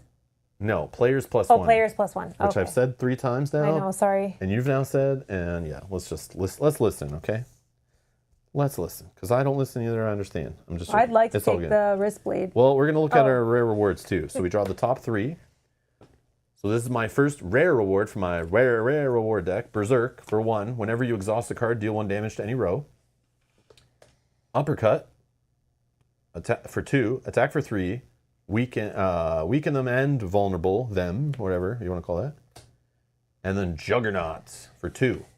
A power, so this stays in play once I play it. Whenever you gain block, deal a damage. And I'm assuming this deal of damage is like not the same when they have stuff resulting with swords. So maybe when I deal damage to like a guy like this, while in defensive mode after you play an attack, that's not an attack, take 1 damage. So I think like this stuff gets around that, and sometimes, I don't know, maybe. So that could be interesting. I don't know. Which ones did you get, Mel? Let's look. Mine are interesting. Feel free to voice your opinions on cards in the chat. It's all good. Let me know what you think would work good with based on what we've been taking today and upgrades and playstyles and whatever. Whoa, a 3-cost card. Wraith form. It's a power, so it goes into play. You can't lose more than 1 HP per round. So you can just like not play blocks, don't even care. But at the start of a turn, place a cube, then exhaust if there are 2 cubes. So it's for 2 turns. Actually, it's 3 turns. But oh yeah, because it would 2 enemy turns, right? I think. Like, so, I'm not loving this. I like this card, but I'm not loving it compared to other cards that you'll see. So you could just go more offensive on those 2 turns. Yeah. And just not care. Yeah. Whoa, another 3-cost card? Yeah, but this one I want. Bullet time. Skill. You can't draw additional cards this turn. Reduce the cost of all cards in your hand to 0. I mean, like, that's huge, that's amazing. Right? I think I want this. And tools of the trade. It's a power for 1. Put it into play. Start of turn. Draw a card, then discard a card. I love that effect in deck building games. Just like get through your deck more, filter, like, yeah. Oh, I don't need this card. Toss it, draw in. Boom. Now all of a sudden you turn a crap turn into maybe a powerful turn. And it also means that you're not drawing into that next card you just drew into. Oh, that's cool. I don't have a big draw deck, so that's what I'm thinking. I haven't taken any draw cards. I think I might have maybe 1. I don't know. They're all I don't know, cool. but I think I want to take the bullet time. Yeah, I like the way you just pay all your power, Yeah. and then you can play everything in your hand. That's Yeah. hilarious. Whether it's good or not. Like, do whatever. I'm going to take that one. We could do a vote. No, that one's obvious. No, I think that one's so obvious. We're letting Mel choose. I could do it for mine, though. I could do it for if mine. you're unsure. Yeah, I don't know for mine. Which card to take? Okay, so we have Berserk. Uppercut. And what's the other one? Juggernauts. I don't know if I'm spelling it right. Nope.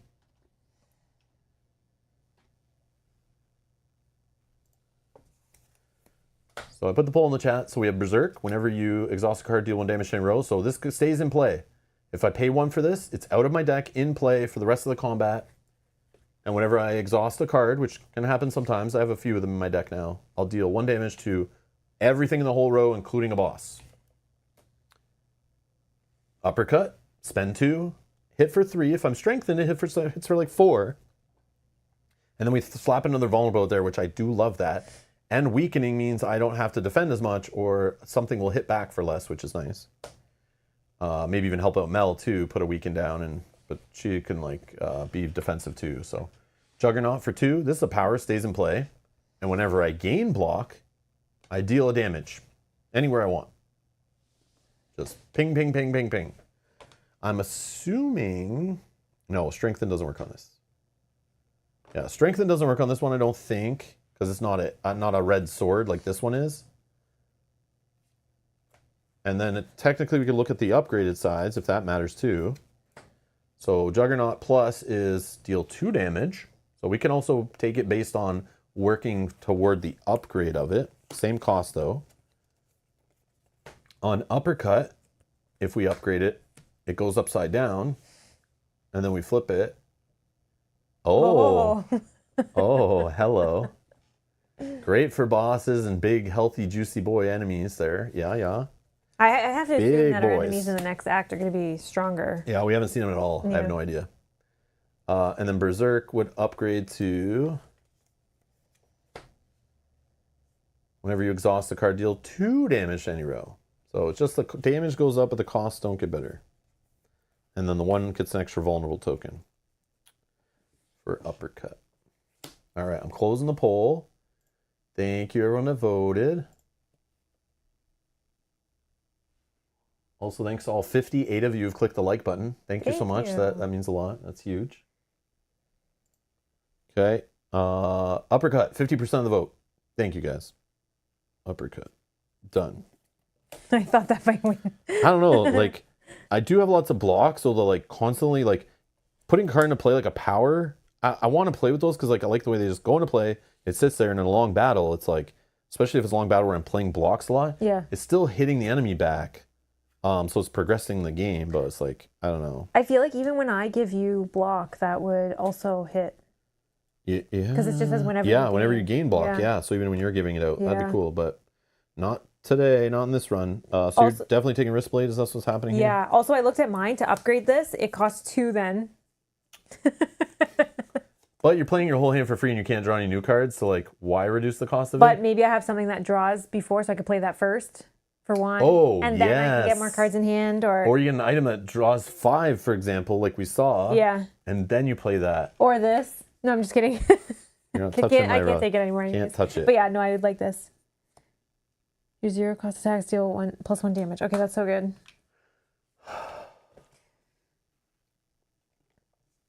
Do you like the randomness of this, or is that what I do? I do like just getting starter cards out of my deck in a deck building game. Basically, it says trash and just take some random stuff, which could be great, but it's all going to be better than like basic starter cards. Yeah. But it's risky because I think if I take out some blocks, for example, some regular defends, and then I draw no more extra defending, then I've like lost defense in my deck. Or vice versa. If I take out some basic strikes, it's like, great, and then I draw into some cards that are about blocking or whatever. I know I want to improve my deck. But then again... Oh, and so Copper's saying to take 3 attacks out of your deck. Yeah, that's what I'm thinking. Yeah. It's like, those basic strikes are just like blah, blah, blah. And they're just garbage. And my deck should be generally, I will draw into attacking cards because of my character, right? So... But then again, having just an extra resource every turn of the game? But is it worth losing 4 health? Not if I have yeah, I would just sit at 6. Then I just have to be super careful. So when there's a turn where like an enemy can one-shot me, it's like, you need to give me block, or I have to have the Yeah, fairy I in would a have bottle. to give you these. I have to have like stuff to, in case I die, like I have to have potions to back me up. Like I have a built-in 1 heal, so it's like if I'm getting hit, drop into 5 or 4 after combat, at least I go back up to 5 or 6. Mm-hmm. Like I really want this, Okay. but Then I'll give you. Pandora's box is the smarter one. Yeah, I do have high cost cards, He does. and that's why I'm eyeballing this extra energy, because it feels so good when I get this 1 extra energy here. I'm able to just do so much more. Plus your other free card that gives you energy. Yeah, I know. If you take that, I'll give you both of these cards. But then again, if I just draw into a whole bunch of strikes and crappy cards, then it's like, what's an extra energy? Mark is great for the climb, but come boss, it can kill you. I know. Sure, it can. But that's why he's going to take these from me, which he can't lose more than 1 HP per round. Yeah, like I literally have to save Or- these and never get rid of them until it happens. Yeah, so he's going to get a big hit. It's like a 1 get out of jail free. Or if he were to die, he goes back to 2. But I probably should just upgrade my deck, and a more powerful deck with better cards leads to more attacks, more survivability. 10 health is smarter. You know what? Let's do a poll. Okay. This is tough for me. I want both, and we can't have them. So both I can fight for and argue for, but like it's up to you guys. And for the people that are voting, know that if he takes Mark of Pain, he's going to get those 2 potions that as backup. Yeah, we'll trade potions for sure. Yeah. But then it'll be funny. You don't have those potions, then you're the ones that ends up dying, and we're like, whoops. Well, I would just play a lot more carefully. We could get other potions that will help in the same way. Yeah. You never know. Yeah, I would just play a lot more carefully, let him do the big attacks, try to upgrade some of my defensive cards to give more defense and poisons and things like that. This is our chance to give Rob pain. Yeah, exactly. You can skip, but I don't think in this case you want to skip. No, I'm not skipping anything. No. That's not even an option. Yuki, no way. No way. We So wanna I won't vote unless it becomes a tie, okay?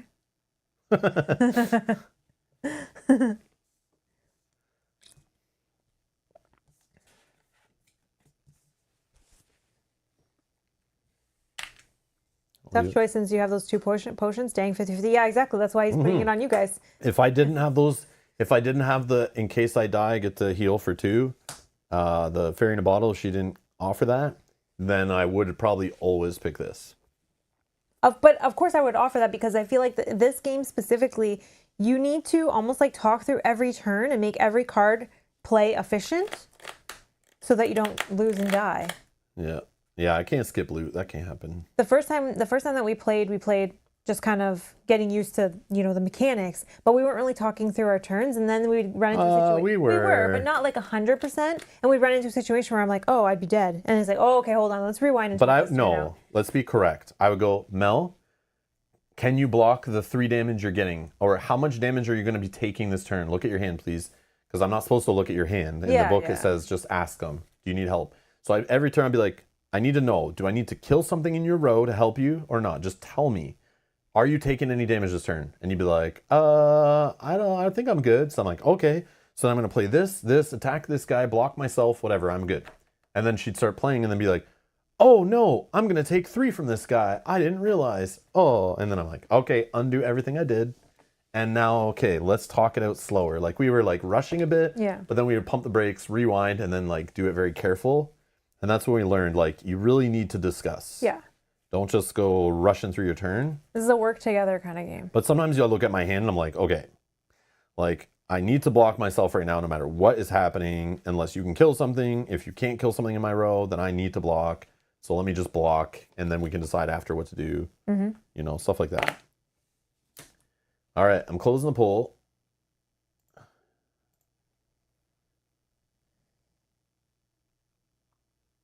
69% voted for Mark of Pain. Yeah. And there's no limit to the amount of relics and things you can have, just potions. So I don't know why I would ever skip one of these unless I really didn't want the effect on them. Because like transferring cards, like unless this was way later and my deck was like very tuned. Yeah. And I didn't want to take garbage from here because we're like very late and I didn't have 3 cards I wanted to lose. But even later, I don't see why you wouldn't take out some of the cards that don't go with your theme to strengthen it maybe, but then again, it's random cards are placing. So maybe you would want to skip that later. But at least the good thing about this game is like if you have cards that don't really go with, they're just, you draw them and you just don't play them. You play other cards. Some of them have very bad negatives. Yeah, Oh. okay. That makes sense.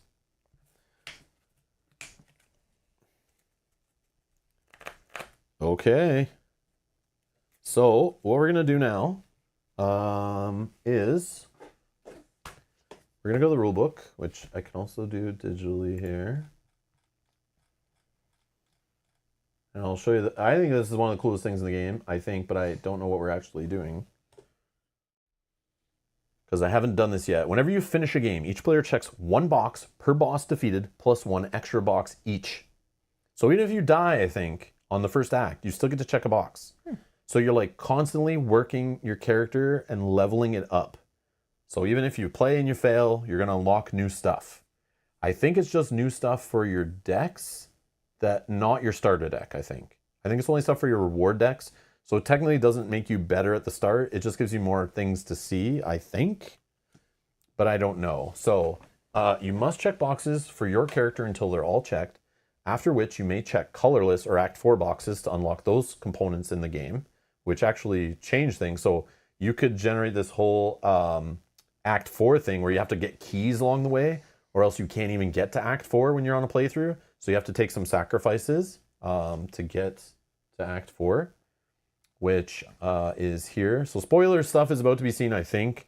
Obviously this stuff's in the rulebook, so it can't be considered spoilers.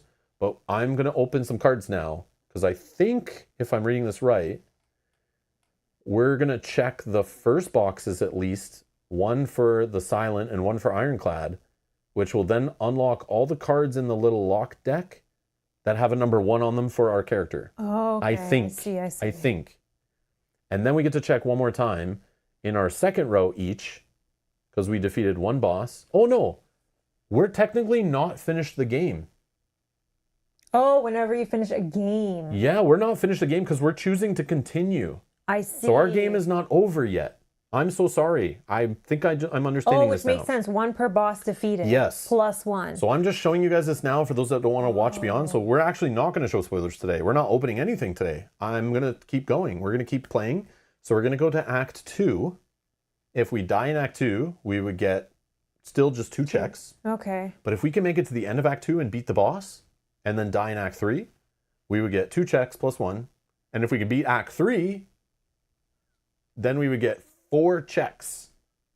Which would actually be the best case scenario, right? But we're not doing that on our first time, I'm sure, through Act 2. I'm sure Act 2 is going to slap us around a little bit. Because now, full disclosure, we've played this game now 3 full times through Act 1. I'm pretty sure we played most of the rules correctly. Yeah, we might have forgot a poison here and whatever there. Just like you do when you play this game. Whether you realize it or not, film yourself, you'll find out. You make mistakes in every game you play. Except for if it's like a super simple game with like 1 page of rules. Maybe you don't play it wrong, but games like this, maybe. But we are undefeated. We've crushed this game, every boss we played, every way we play. And I think it results in Mel and I working together and how we like kind of cooperate and we kind of break things down to like, let's prevent as much damage as possible and do things as efficiently as possible to kill the enemies who are big threats and block the other ones who aren't, to survive the long haul of making sure we go to the boss with a big fat juicy pool of health. And hopefully have a nice deck that functions to a certain theme and plays fairly efficient. So we have never found this first act hard at all, not even close. And I think that's okay. I think that's maybe the way it's supposed to be. But we are playing with the most basic starter characters that are meant to be played the first few times you play the game because they're the most straightforward. Okay, one has built-in healing, one has a poisoning damage effect and extra attacks and stuff, which is great. So the Defect and the Watcher characters that you see listed there, they're more advanced. They have little mini games to them, I think. I haven't read anything. I know nothing. I just know the rulebook says play with the other 2 first. So maybe I'll work in the future and we'll try the Defect and Watcher when we feel really good about the game. We're all there, but yeah. So we haven't checked anything in our rulebook, even though I really wanted to when we first finished. I was like, hey, that was a good playthrough. We did very well. We beat it. I want checks. And Mel's like, no, let's save it for on stream. We'll start checking it then. Yeah, because technically it was like practice, so did it really count? But then we played again. We played again because we'll give our thoughts in a sec, but we played again before stream yesterday, and then we won, and I was like, I want to check boxes. And Mel's like, no, save it. So we're only going to check after we're done this playthrough on stream. But I wanted to open those packs of cards and get some extra stuff upgraded before I even knew what all the cards are even in the game. I wanted to upgrade stuff. So it has that legacy player, like legacy game, hidden stuff kind of feel that like some of the like Aeon's Ends kind of have and stuff a little bit. Not crazy, but it is cool. And it definitely drives me. But yeah.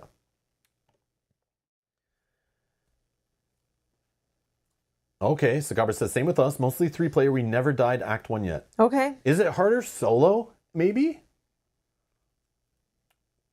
Is it harder solo? Because some people are telling me you, like, die a lot in this game, but maybe they just meant you die, like, if you keep going past the first act. Maybe they meant. No one said that to me, but I remember some people saying it's pretty challenging, but maybe they were only playing solo, or maybe they're playing more complicated characters, or maybe they're misplaying the game.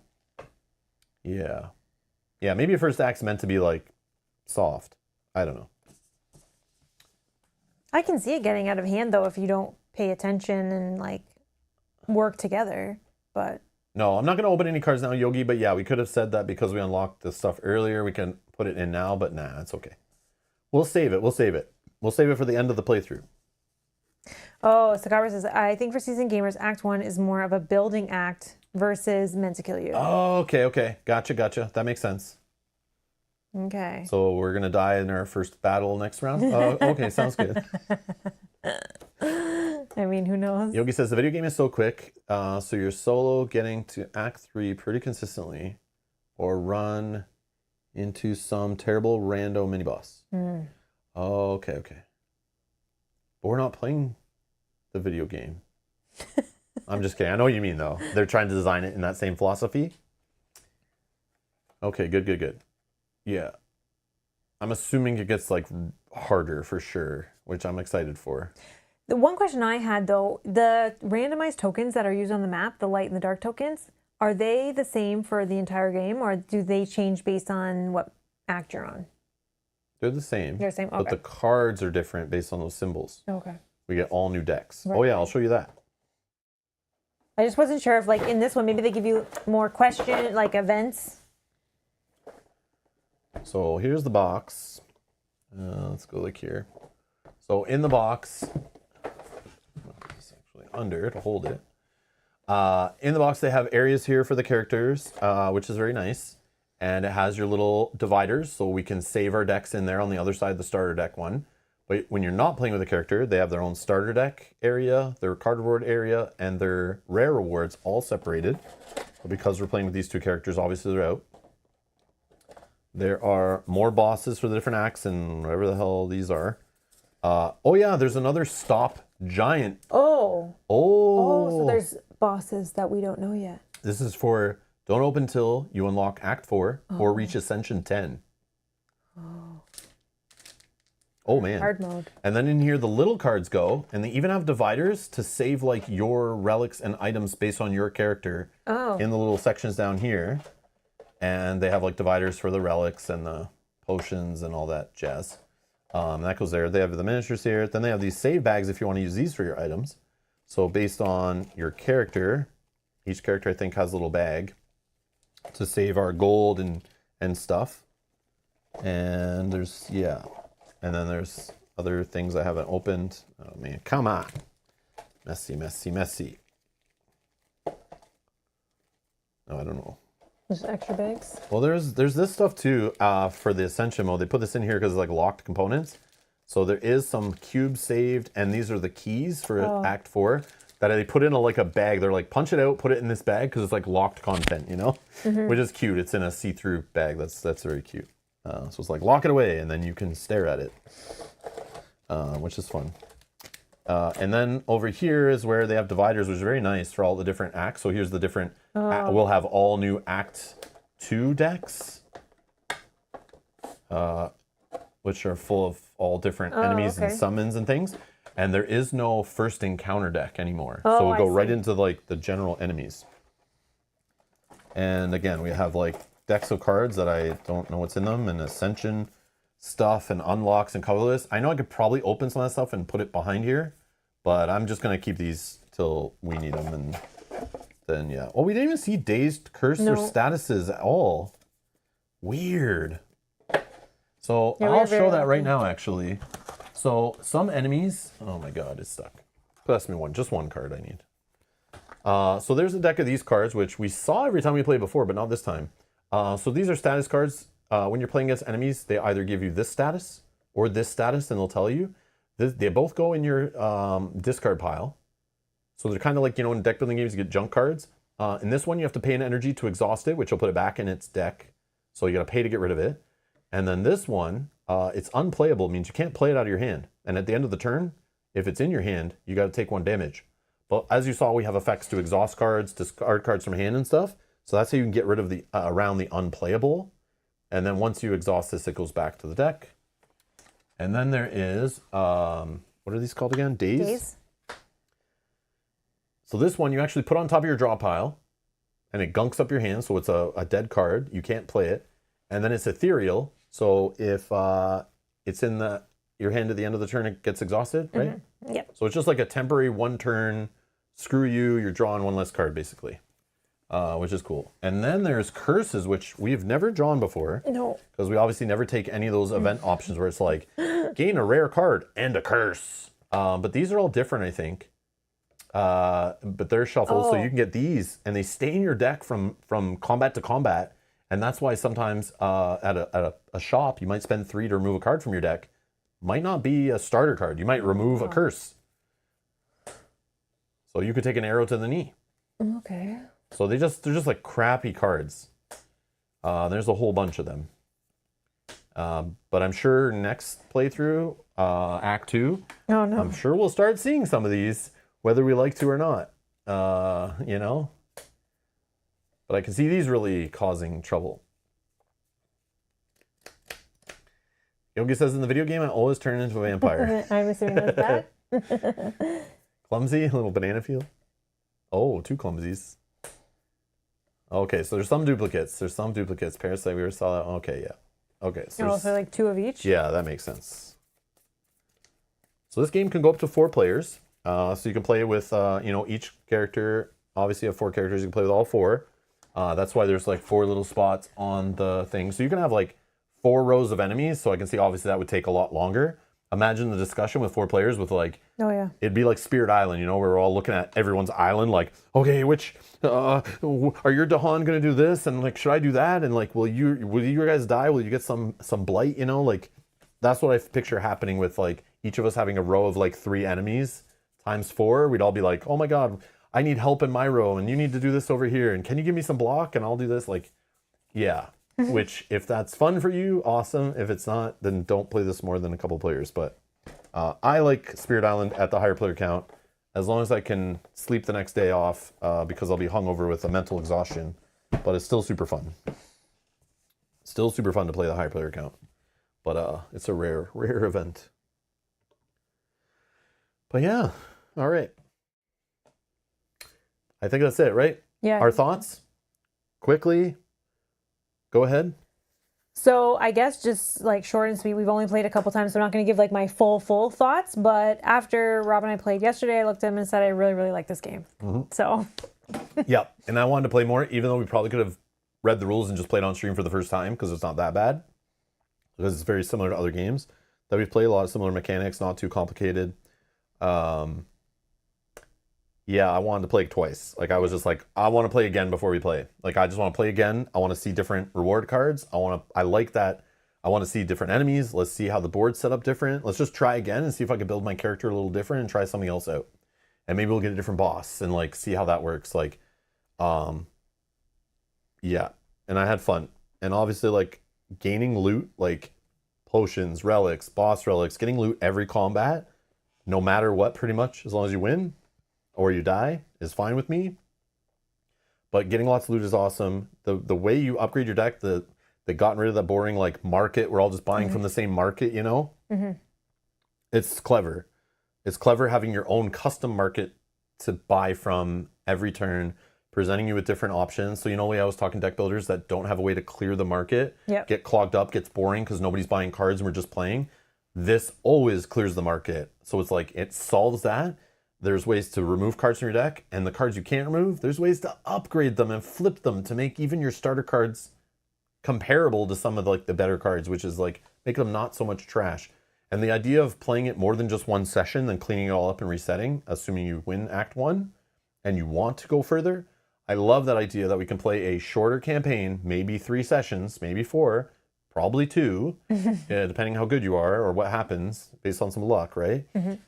But it's not that long. You don't have to play it forever. And it's cool, the whole reset and then try a different character or the same character, trying a different build based on stuff that gets presented to you, seeing different potions, different relics, and trying to do best with what you have. Very fun.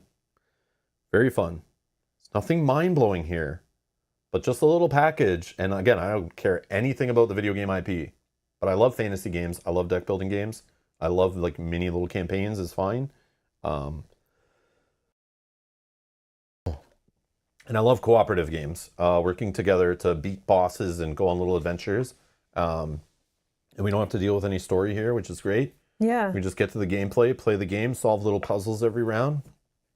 It's not too deep there, but yeah, very fun. I want to play more. I like it a lot. I'm curious to see too, because like we said, we've only played Act 1 a couple times to practice, and we haven't seen any further. So I am curious to see, did we upgrade the correct cards? Did we upgrade enough cards? Did we remove enough cards that our decks are efficient going into the harder battles? I'm excited for that. Yeah, we could play this with Kyle, but I don't know. We'll see in the future. I was debating on it. I think it would be fun, but I also think it might be, with 3 players, might slow down a little bit, get a little sloggy on stream. And remember, Kyle comes on a weeknight. He has to work early the next morning, so does Mel. So that it's like we don't have so many hours to play. So if we're constantly, like, every combat that happens, we're sitting there for like 10, 15 minutes every turn going like, okay, can you help me attack this? And can you do that? I could see that getting a little confusing. And it might drag it down a little bit, and make it take like really long. But at least there's no downtime between turns, which is cool. So you're all engaged, which is great. But sometimes it's like trying to puzzle that out turn after turn. It would be a little Spirit Islandish, which is not bad. It just might stretch it out a little too long because, I mean, I did explain the game today, but we played pretty quickly, I think, couple polls, and it still is like a almost 4-hour stream, which I did not expect, but we obviously play way quicker off stream, of course. But that would turn it into probably like a 5.5 stream, throwing in another player, maybe 6. And that doesn't work on a weeknight, and Kyle doesn't really come by on weekends with his family and stuff he has going on. So it's like not really an option in that case. Not really an option. And especially if you get to Act 2 and you got to slow down, play more careful, or you're dead. Oh, yeah, for sure. It's even longer. So I don't want to ever feel like I have to rush the game because of a time limit. As you guys have seen before, that's why we didn't play Descent, the second Descent, Legends of the Dark sequel, whatever, with Kyle, because it's just too long. Like, no respect for our time limit. So I don't want to ever feel like I have to rush a game and not enjoy it. Because you only get to play a game so often with your friends, you know, like let's not rush it and make it an unfun experience. So yeah, so it doesn't work that way. So we always have to look for games that like we can play pretty reasonably timed with Kyle. So for now, at least, so that's just the way it works. There was a time before Kyle's children where we could play on weekends and have all day long, play all morning, all afternoon, whatever. But those days are not here right now. So yeah, long story. But maybe eventually. Yeah, maybe eventually. Based on the character unlocks, you would have to play the first 3 acts several times before even unlocking Act 4. Oh, yeah, absolutely. Yeah, we'll probably never unlock Act 4 in the game, to be realistic, because we probably just have to move on to other games, right? To create content on YouTube. So, because people get bored, and if, you know, we're playing the same game for too long, people stop watching, and then I can't do this, you know, full time if that happens. So there's always that where, like, you know, I can't play the same game forever. Got to move on to some stuff. Plus I get bored playing the same game after a while. I just need to move on to other stuff anyway for my own sanity. So even off stream, I don't think we'll ever get to the point where we literally check off everything. Plus I'd want to try other characters. Yeah. So then you start checking boxes in another character, maybe before you finish another one. So it takes even longer. Yeah. And I don't know if I'd ever be so good at the game because I'd literally have to focus on just this game. And the way my job works, I can't really just focus on one game. I do that sometimes. Like we did that for Elder Scrolls recently on the channel, where literally, well, no, not literally. I still read and learned another game and played it while we were playing it, but at least, you know, it was still. Anyways, let's not go there. But yeah, it's cool that they have options in this game though to try to master it, to unlock Ascension and play the crap. If you love this game, there is so much to do over and over, and like grind the hell through the game to unlock things and become so good at the game. See how many Ascensions you can check off to like really beef up the difficulty. But yeah, there is quick start rules. I know there are quick start rules. We looked at those already on stream about starting on the later act, but you know, I'm not worried about that. But the fun of this kind of game is, I know it might be silly to play Act 1 over and over again, but the fun is starting from the beginning and seeing how far I can get. Yeah. But I can see Act 1 getting super boring after a while, playing the same enemies, the same bosses. Those decks aren't that big. Seeing the same summons every time. And it's like, you know, sometimes we play games where like, I forget what game it is. Maybe it's like Dark Souls or something. It's almost, I don't remember what game. Where you set up a room and you're like, oh, we obviously beat this room. We beat it. Yeah, Dark Souls. Yeah. Where like you beat it before. And this is kind of like this, right? Dark Souls all these games are based off of like kind of Dark Souls, right? Where it's like you play and you like die and you go back and you learn and try again and like that kind of idea and reset. But Dark Souls, the board game, the same idea where it would like, here's the room, here's the puzzle, you die, you go back, and then when you get back to the room, you're like, okay, it's the same exact setup as last time. Like, we've already crushed this room, so we would just house rule to skip it instead of go through the process. So same idea. If you play Act 1 a ton and you're just like, I always win it with this character no matter what I do, yeah, you could just do the quick start rules, skip it, start at Act 2, set up your character random, and not have to play those same boring enemies over and over again. So they obviously thought of that, so I like the way they have that. But yeah. But again, we probably wouldn't play this game so much where we're at that point, to be honest, but it's cool that it's there. I'm not complaining. Not complaining. But anyways, we're going to do an Act 2 at some point on stream, so stay tuned to the channel. Thank you all, everyone, for watching. Thanks for the support. Thanks for hanging out. Thanks for voting on the polls, helping us with rules and decisions. And if you want to see where Act 2 takes us, stay tuned to the channel. Mel and I will talk off stream. We'll figure out when's a good day to schedule that stream, so just stay tuned. When we do schedule it, it will be in the video description. There is a playlist link down there for all of our playthroughs for this game. So if you're looking for more in the future, check that playlist where you'll find new ones. So, I mean, we might try the other characters in the future. You know, maybe we do the quick start rules, try like a new act. Maybe try Act 3 one day if we can't make it there. We just try it for fun on stream. We'll see. We'll see. Oh yeah, Binding of Isaac. That's like a very popular like roguelike game, right? But yeah, similar to that. That's an oldie. That's an oldie. Not that old, I guess, but in the general span of video games. But anyways, thank you all for watching. Enjoy the rest of your day, and we'll see you in the next stream. Bye-bye. Bye.